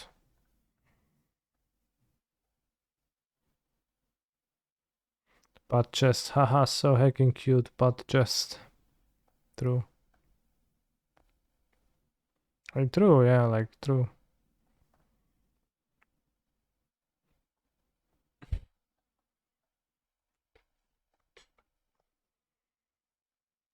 It's not attack because they have the bouncer guy. They would bounce my stuff. Mini Mili Pupas. Thank you very much for the sub. Very nice name.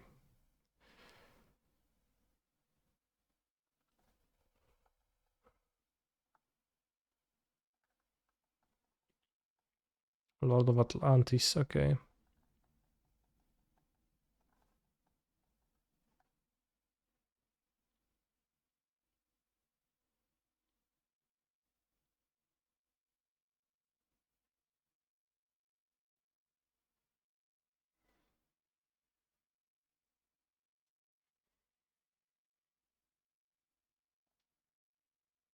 Cavern.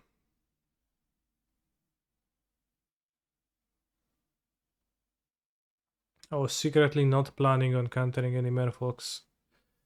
As well, we don't have any ways to do that, so that does not impress me, bro.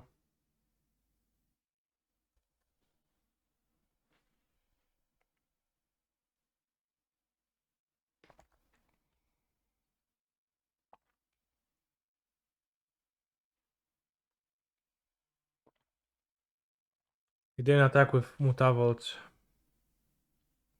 Why is that? Lord of Atlantis will pump your Emery. Very true. Aren't merfolks debunked as a real deck? I wouldn't say so, no.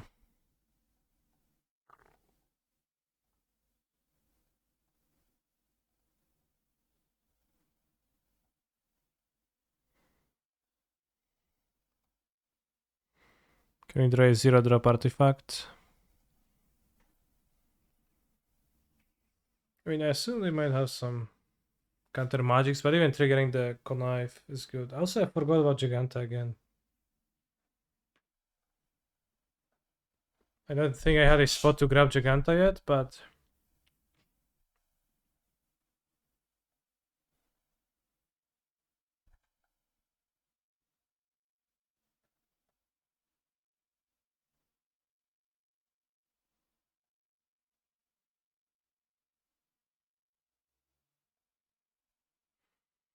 Should I 0-drop? What would you play in Barcelona? This deck. Or Murktide. Or... something else. Very nice breach. It got me a connive, we connived away land.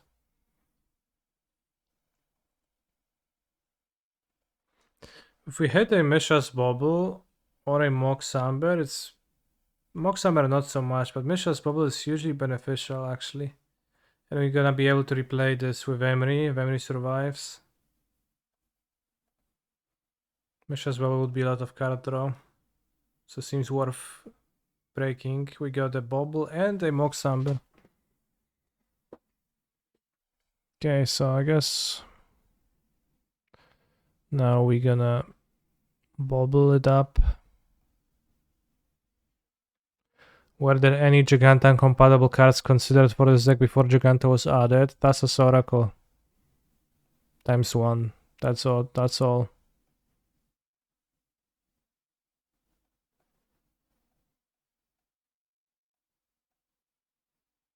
It's a pretty important one, but... It is actually a nice breach, yeah. Unironically, it became nice. Have I won by the actual combo yet? I think so, yeah.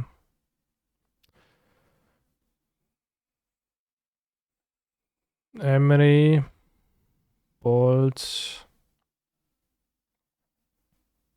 It's actually Exo Mox Amber to keep me closer to Delirium. Seems relevant with them drawing a Lord.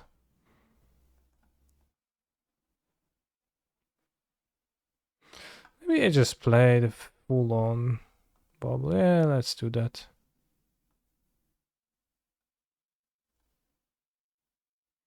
Are you team Bridge or team Ghoul as far as vintage dredge goes? I'm not on a team, but I like. I think instead Bridge from Below is a bit of a weak card. A little bit of a win more card rather. Not even necessarily Ghoul, but I've played builds with Bloodgast. I've played builds with Bloodgast mainly, and I like those at certain points in the meta game.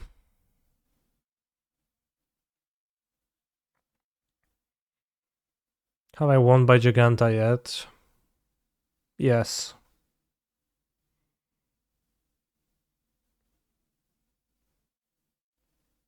We actually won by Giganta versus the Giganta deck. Yeah. Bloodgast stack more selfish. That's actually pretty good at to make Tabernacle not a card you have to worry about.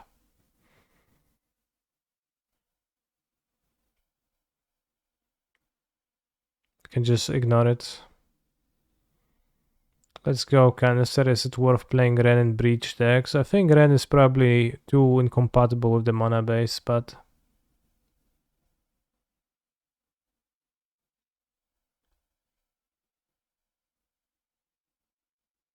can you tweet at Magic Online in order to add Poxwalkers in game? I can try.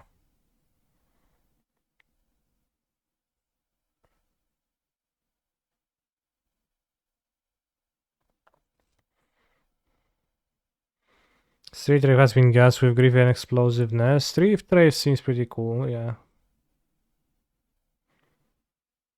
Could see playing that for fastness.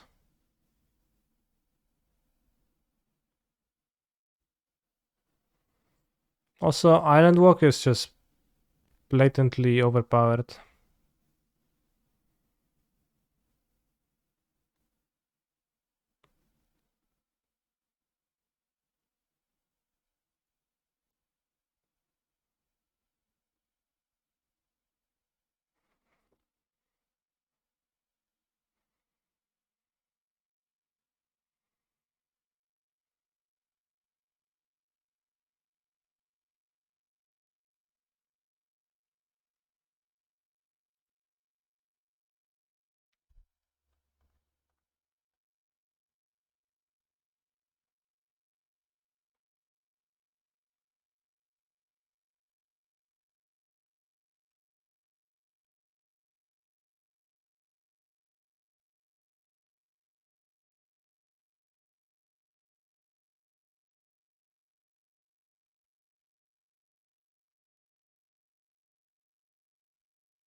I draw Dismember.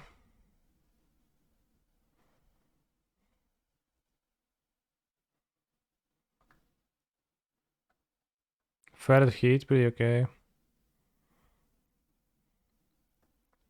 They have an unknown card, but they played Otawara, so it's not an island, not a cavern, not a Mutavault, so it's probably a spell of some sorts.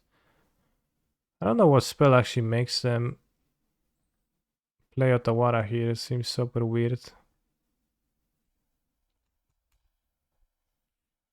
Some 4-drop? Has to be a 4-drop. 4-cost card. Cause what else? Why just keep this in your hand?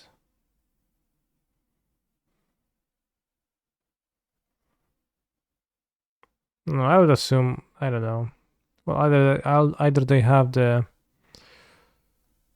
protection from red 4-mana Master of Waves, but I don't think people actually play that nowadays, or they made some weird move.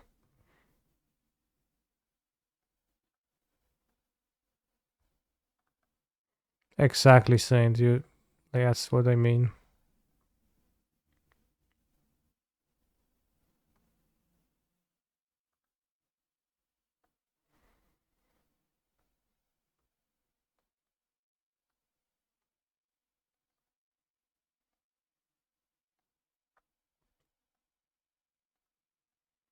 I am conniving.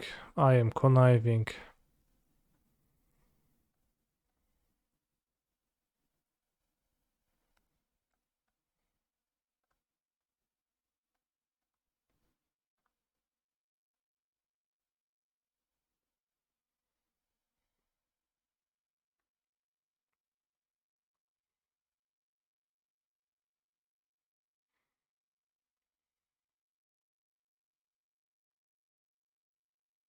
We don't want to play that.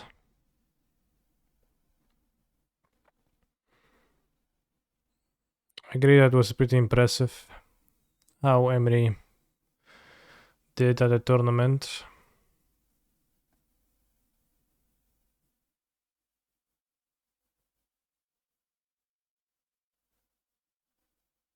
Okay, another Otawara, so that does make sense.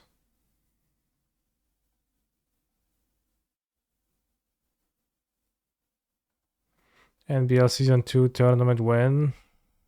Next year. On the same exact date.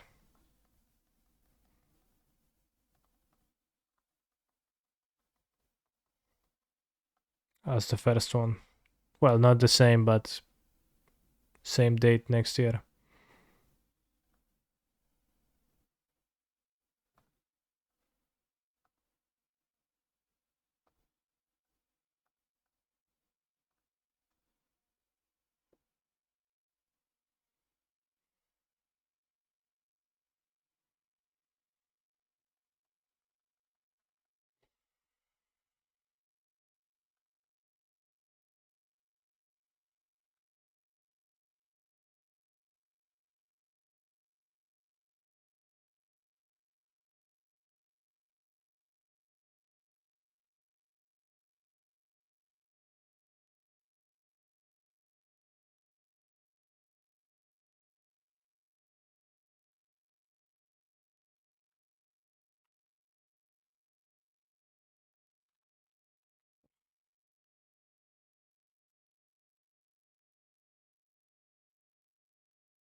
Don't even have more fetchables.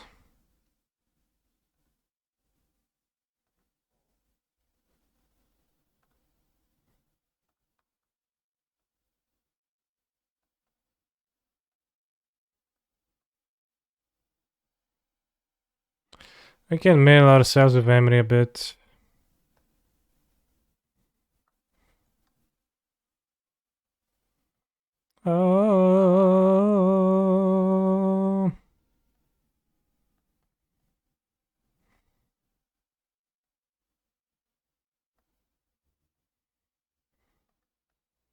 Good song, bros.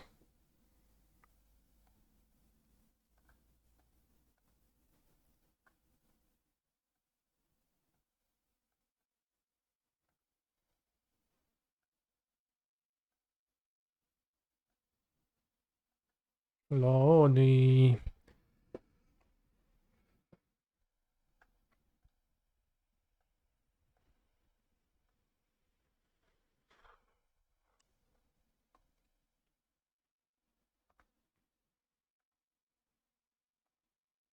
We won Zulul.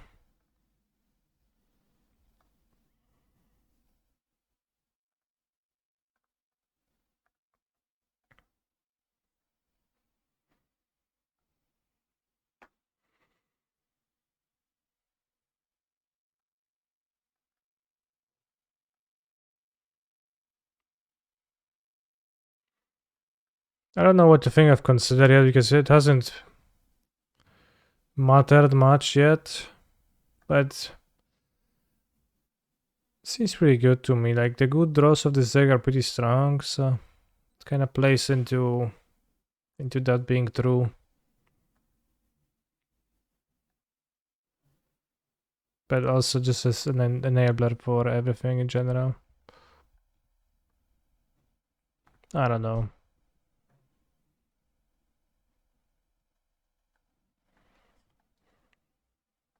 But I'm just trying to make you lose time. But they have less time. Damn, that's truly ironic.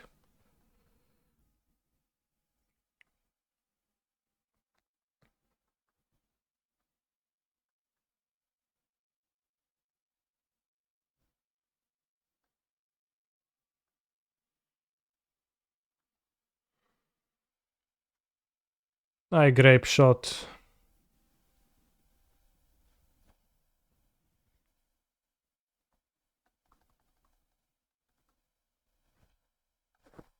Oh, now Canister wins.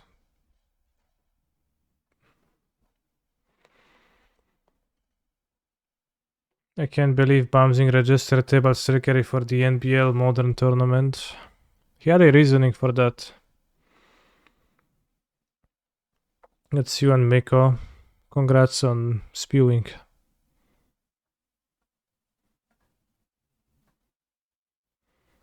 But Bamsing was playing that deck because I don't know, he had some reason for that.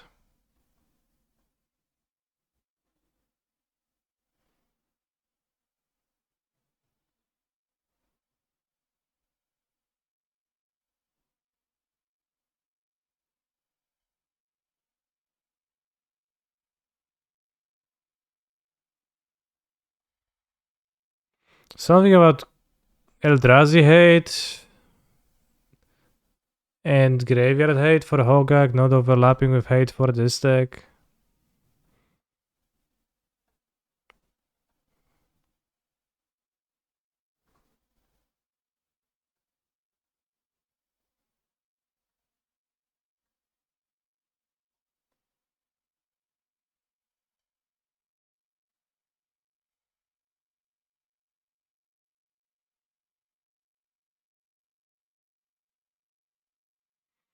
What to got?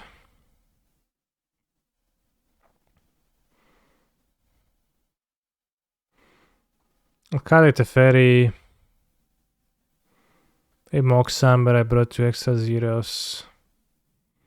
And a grinding session because I don't care, and I can beat Merfox by breaching free removal spells from my graveyard very easily. Oh.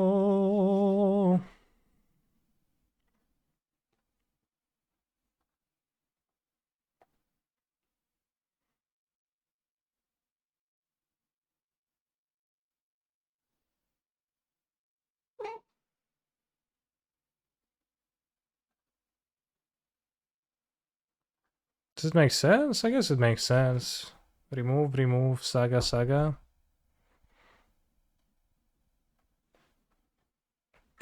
Outplayed.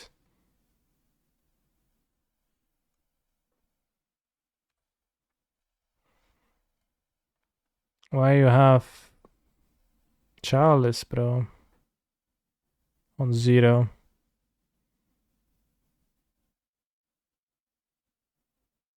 I guess the awkward part is the mana, because if we remove the VL for tempo, we don't cast the heats for a while.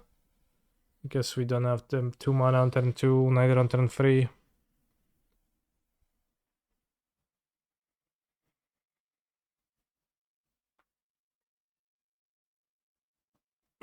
But I think with 4 cards in hand, I would like to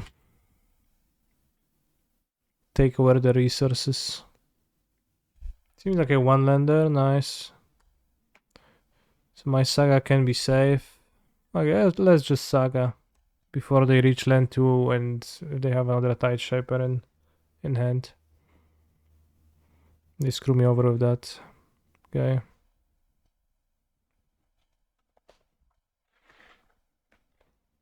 +1/+1 as long as an opponent controls an island. Sick. Oh no, I hope they don't have a second one.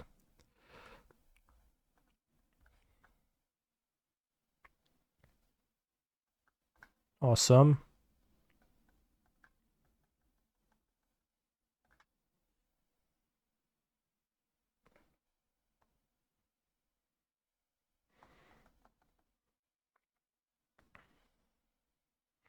I think this breach deck would be much better if the maximum allowed amount of copies of card in your deck would be 3 in general.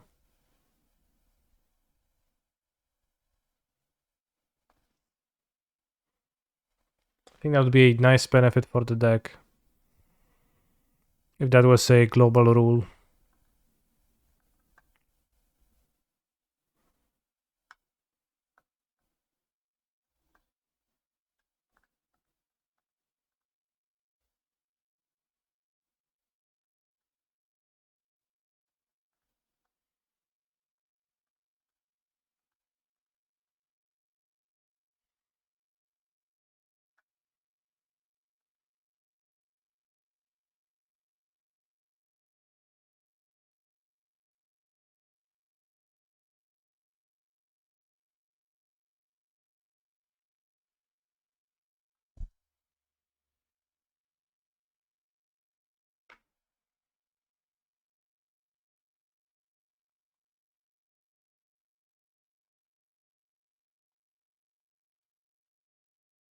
I think I don't care to explode 1-drops. It doesn't matter at all.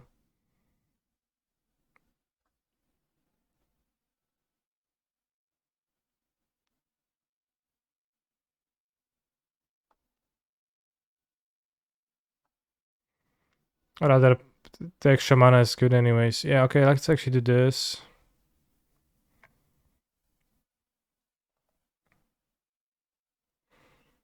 Taking a Plex Flawless on 1 attack for 4.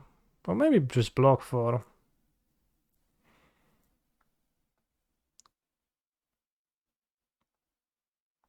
Block might be good.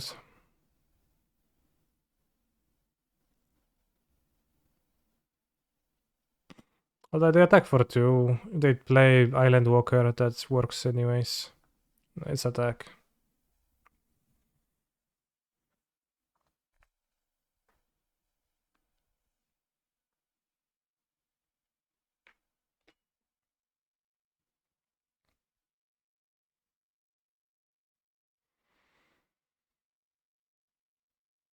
Force of negation this. Alright, bro. I'll attack you.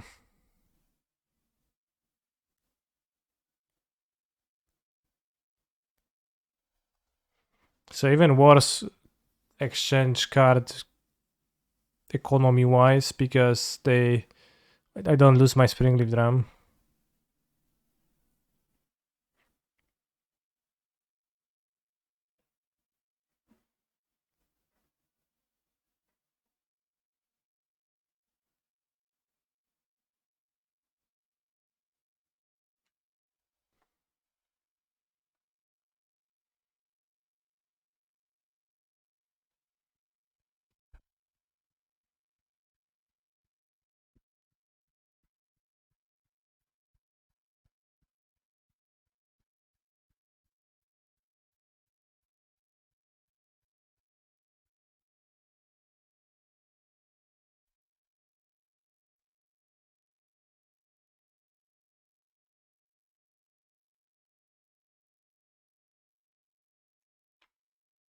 Now I'll block. Music, question mark. It's a very good question. Like, I love your questions, chat. Especially the very good ones. Ooh, disremember. No, I have 6, I didn't sacrifice. Point got me good.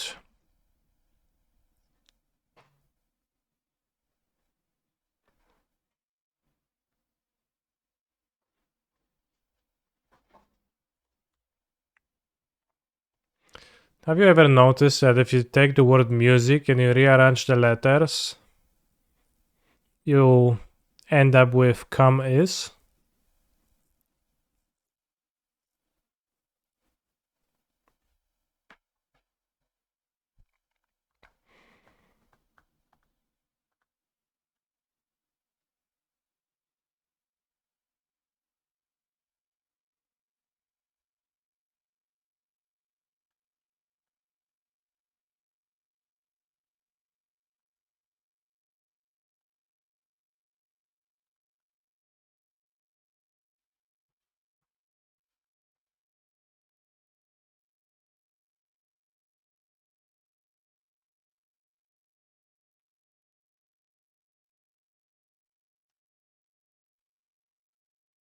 No, I had never noticed that. Actually, I don't think I ever noticed that myself. Might have been my first time noticing it. It's kind of interesting, right?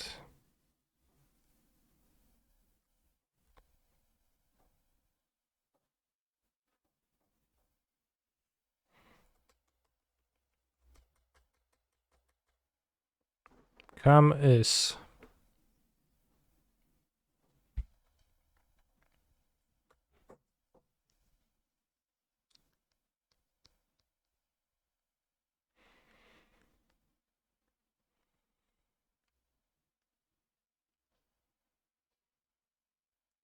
Millen Island.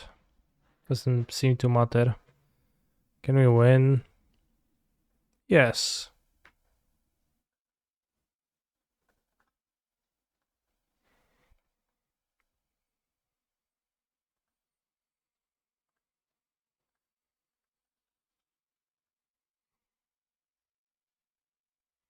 Have you ever noticed that when you cast Thoughtseize to discard a card from your opponent's hand, it immediately spawns that card on top of the library? Yes. That's just a fact.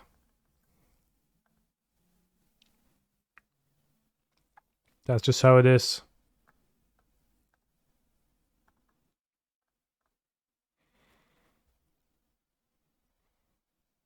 Prismatic Ending, Resident Sleeper.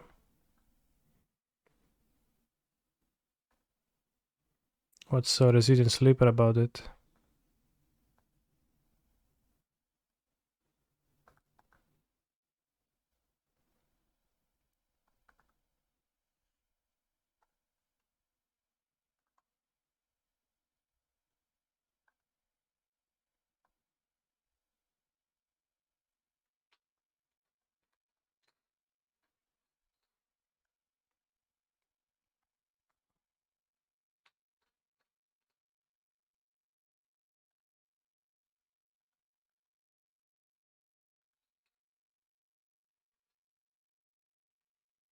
Tofu is a...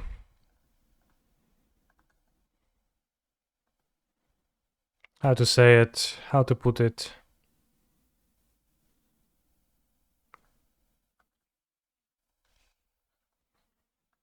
He does shenanigans. What's the word for that?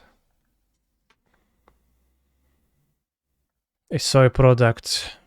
Yeah, I mean my cat. Tensyna kurwa. It's a bit attentive, yeah. Although that's a harsh way to put it.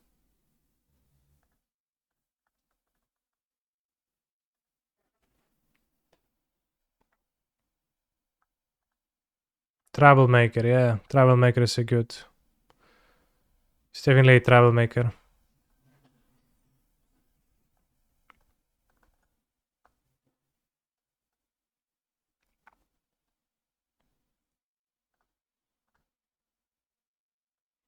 So when I untap, the untap still goes in the stack. I'm going to tap to middle right. Yes. The trigger goes in the stack whenever an artifact enters the battlefield, regardless of whether the station is tapped or not.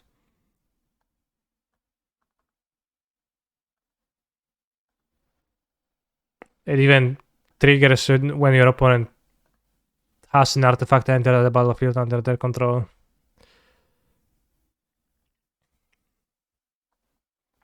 Because it's an old card and they used to phrase cards oddly.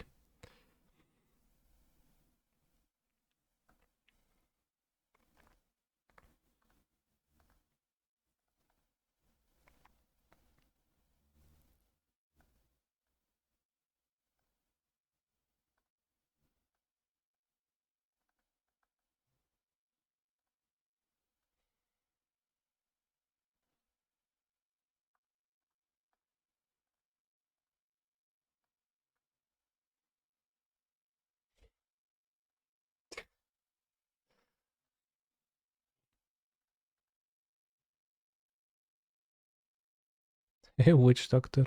Excuse me, Dungeon Master.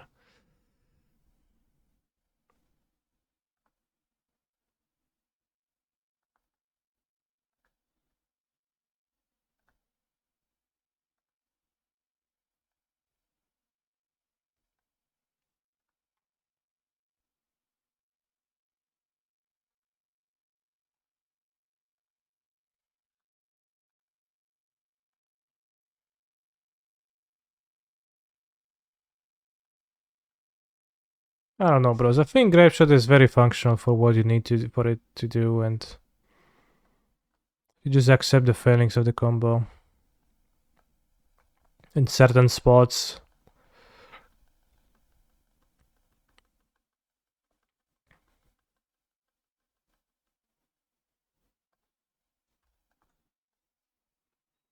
Seems pretty fine.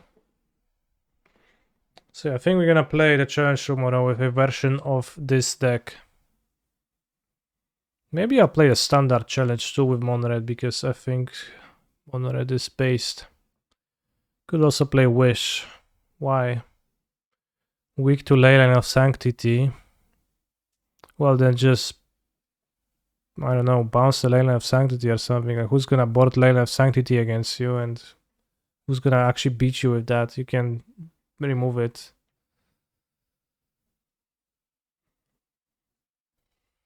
You can ending a Leyline when you go off trivially. No, you can't ending it with you when you go off trivially. It does require you to have more resources.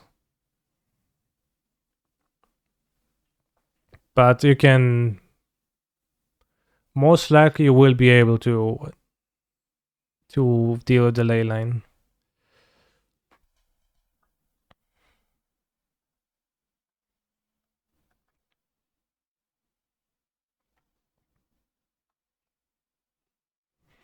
Can you show your Monred list? It's in a Discord, but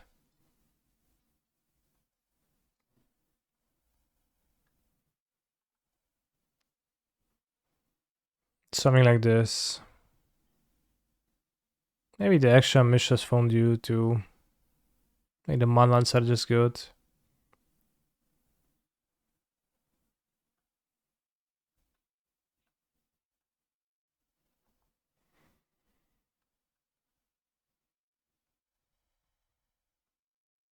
Do you play an extra braid or something? I don't know.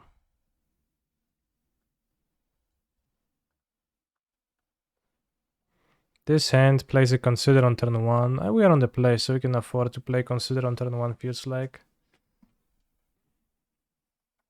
Saga on turn 2, a bit awkward. Comets. Oh, we play against Giganta. What does that tell us? I don't actually know.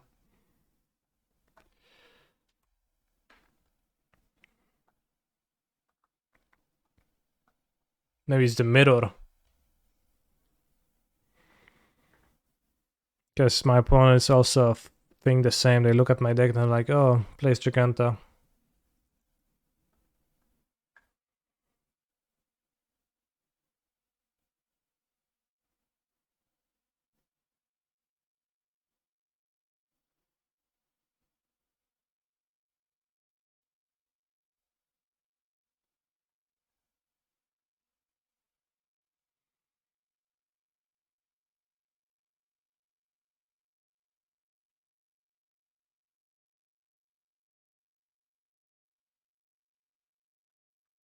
Wow.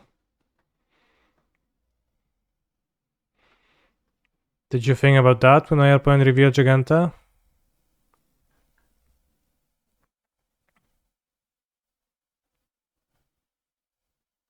Has that crossed your mind?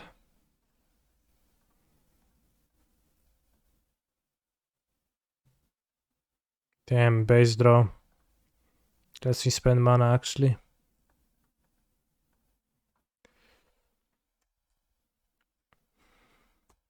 He's a phenomenal control player.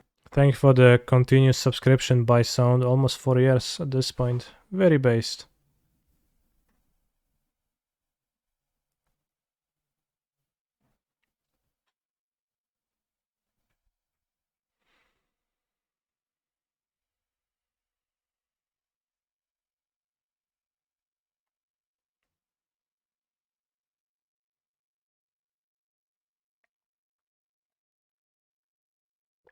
Oh no. It's Nishoba Brawler.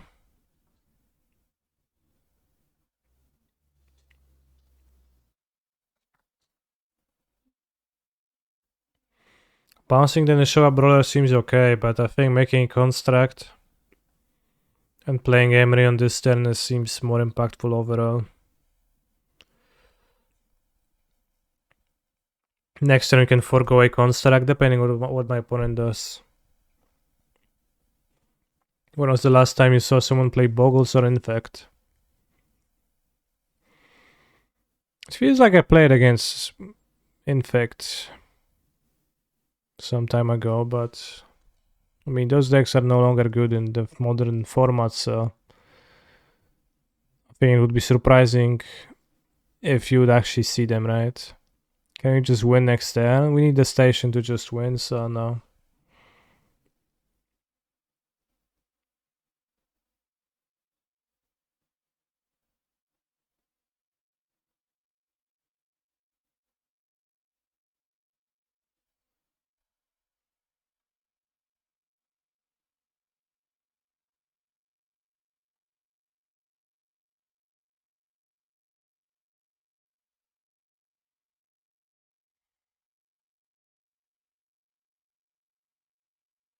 They might be playing Stubborn and Denial. Let's try to not play into that too hard.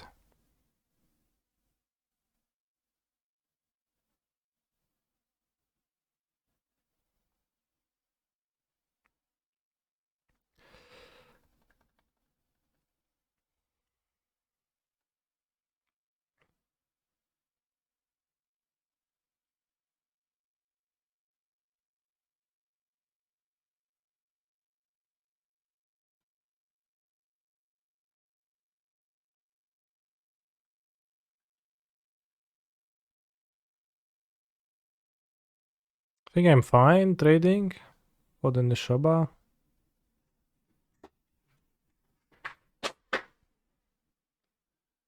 Oj, ty psuju.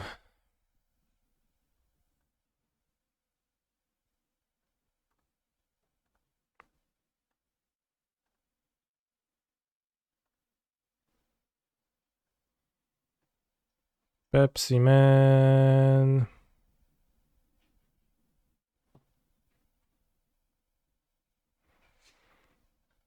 Here it comes. Stubborn Denial. Land.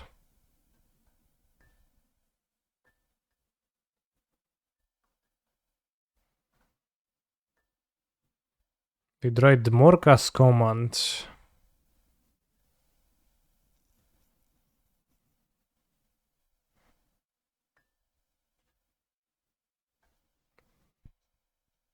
An option is to breach, hit, bobble. Another option is to bounce Nishoba Brawler with the fairy, which I think I like. Do I? What did they do with the Morkas command? We could also iteration for a land. No, I think I like the fairy because it's like surefire, and if we draw a land, you can even also bounce the World Nagatal too for them not dealing damage at all. Also, they won't kill me because we know they do a lot of Morkas command, so they just can't deal enough damage to kill me with the Tribal Flames.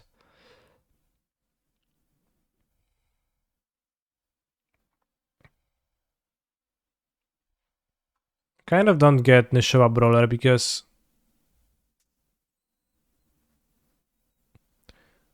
that card does not seem close to playable to me.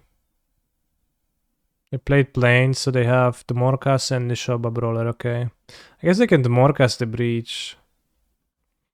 Do I not like Iconoclast in this deck? I did not.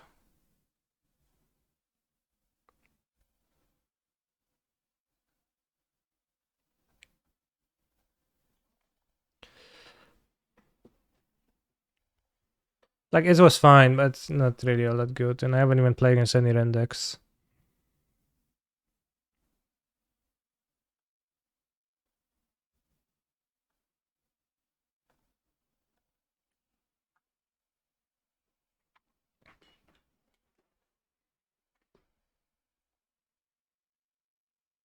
I guess if they wait on the Morkas and they Morka.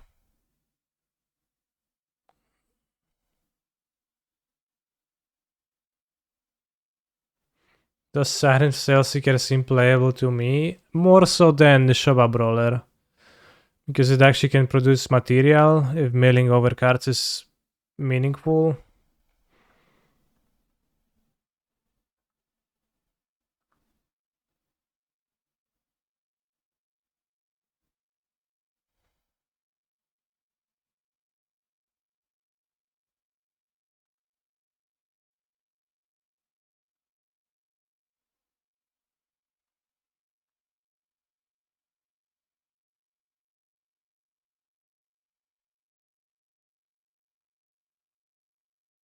I guess you can't hit this in response because you won't have Delirium.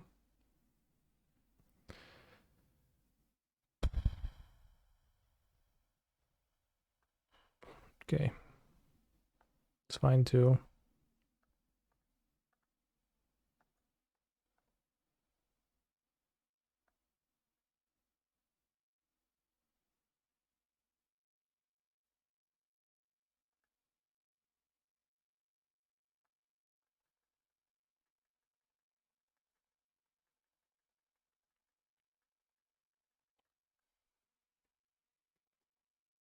Silent Spellseeker can mill over cards, create material that's kind of like sort of playable.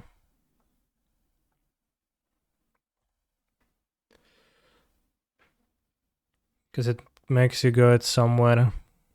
And this guy just has 5 power. Notice how my opponent's graveyard contains Dromoka's command effect. Choose 2. It's pretty cool.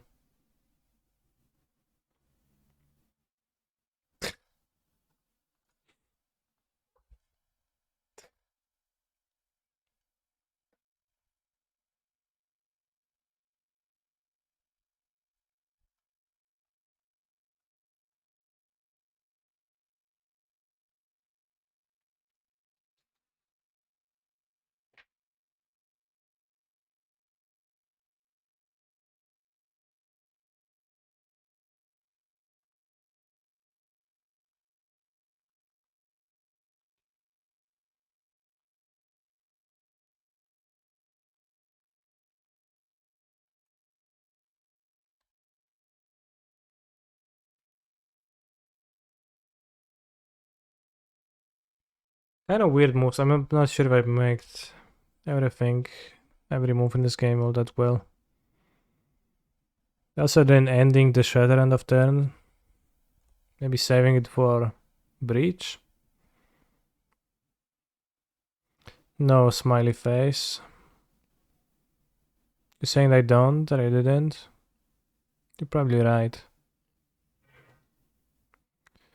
Probably right.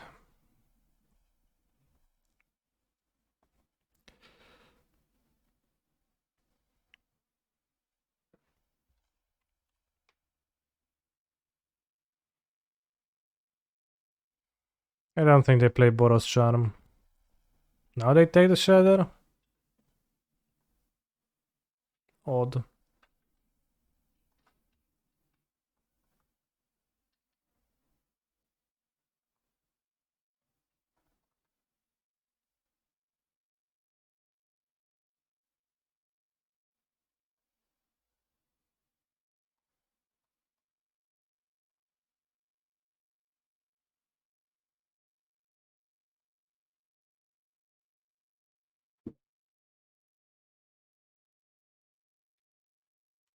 Yeah, yo. Hey, it's a mock Samber, but we don't have the station. Stacja dokująca.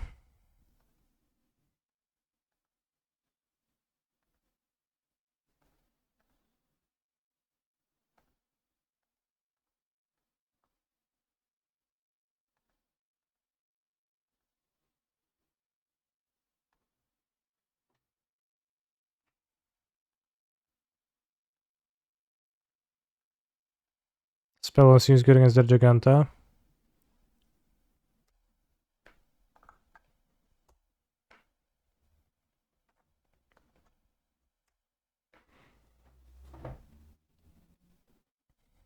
I guess a version of this deck like this is probably better, worse in the mirror because you just kind of die to their combination often, because card advantage does not necessarily cut it.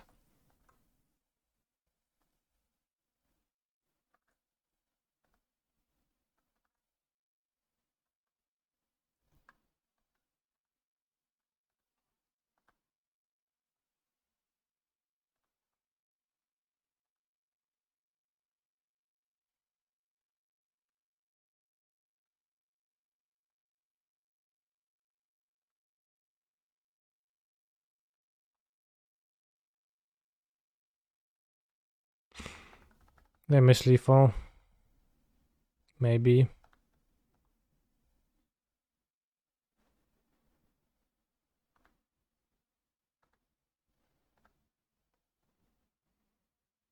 They draw a land, so we can win.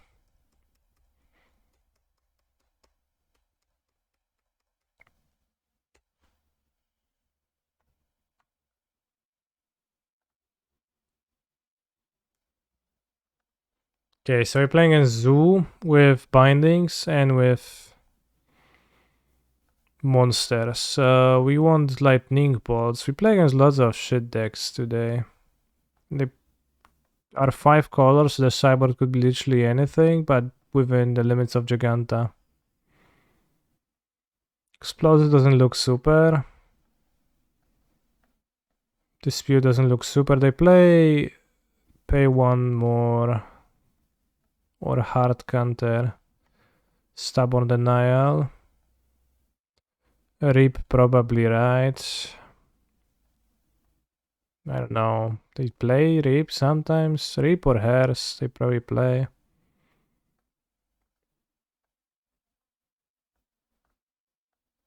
Maybe I want E, and that gives me the flexibility to answer the hate cards if they have that.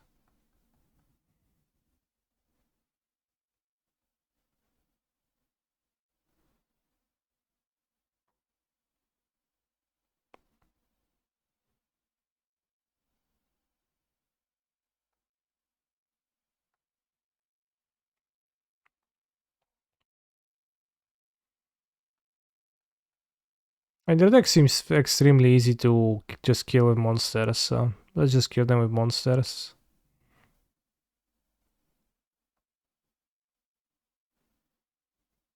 I don't know what they're gonna do.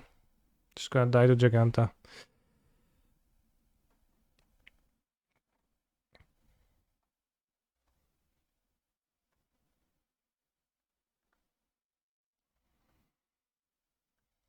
Keep Grapeshot because why not, lol. Partially because I forgot.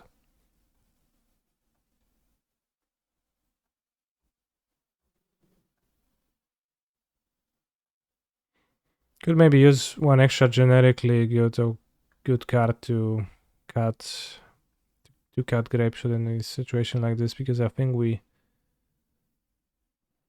left with no good cards, just maybe Orvar.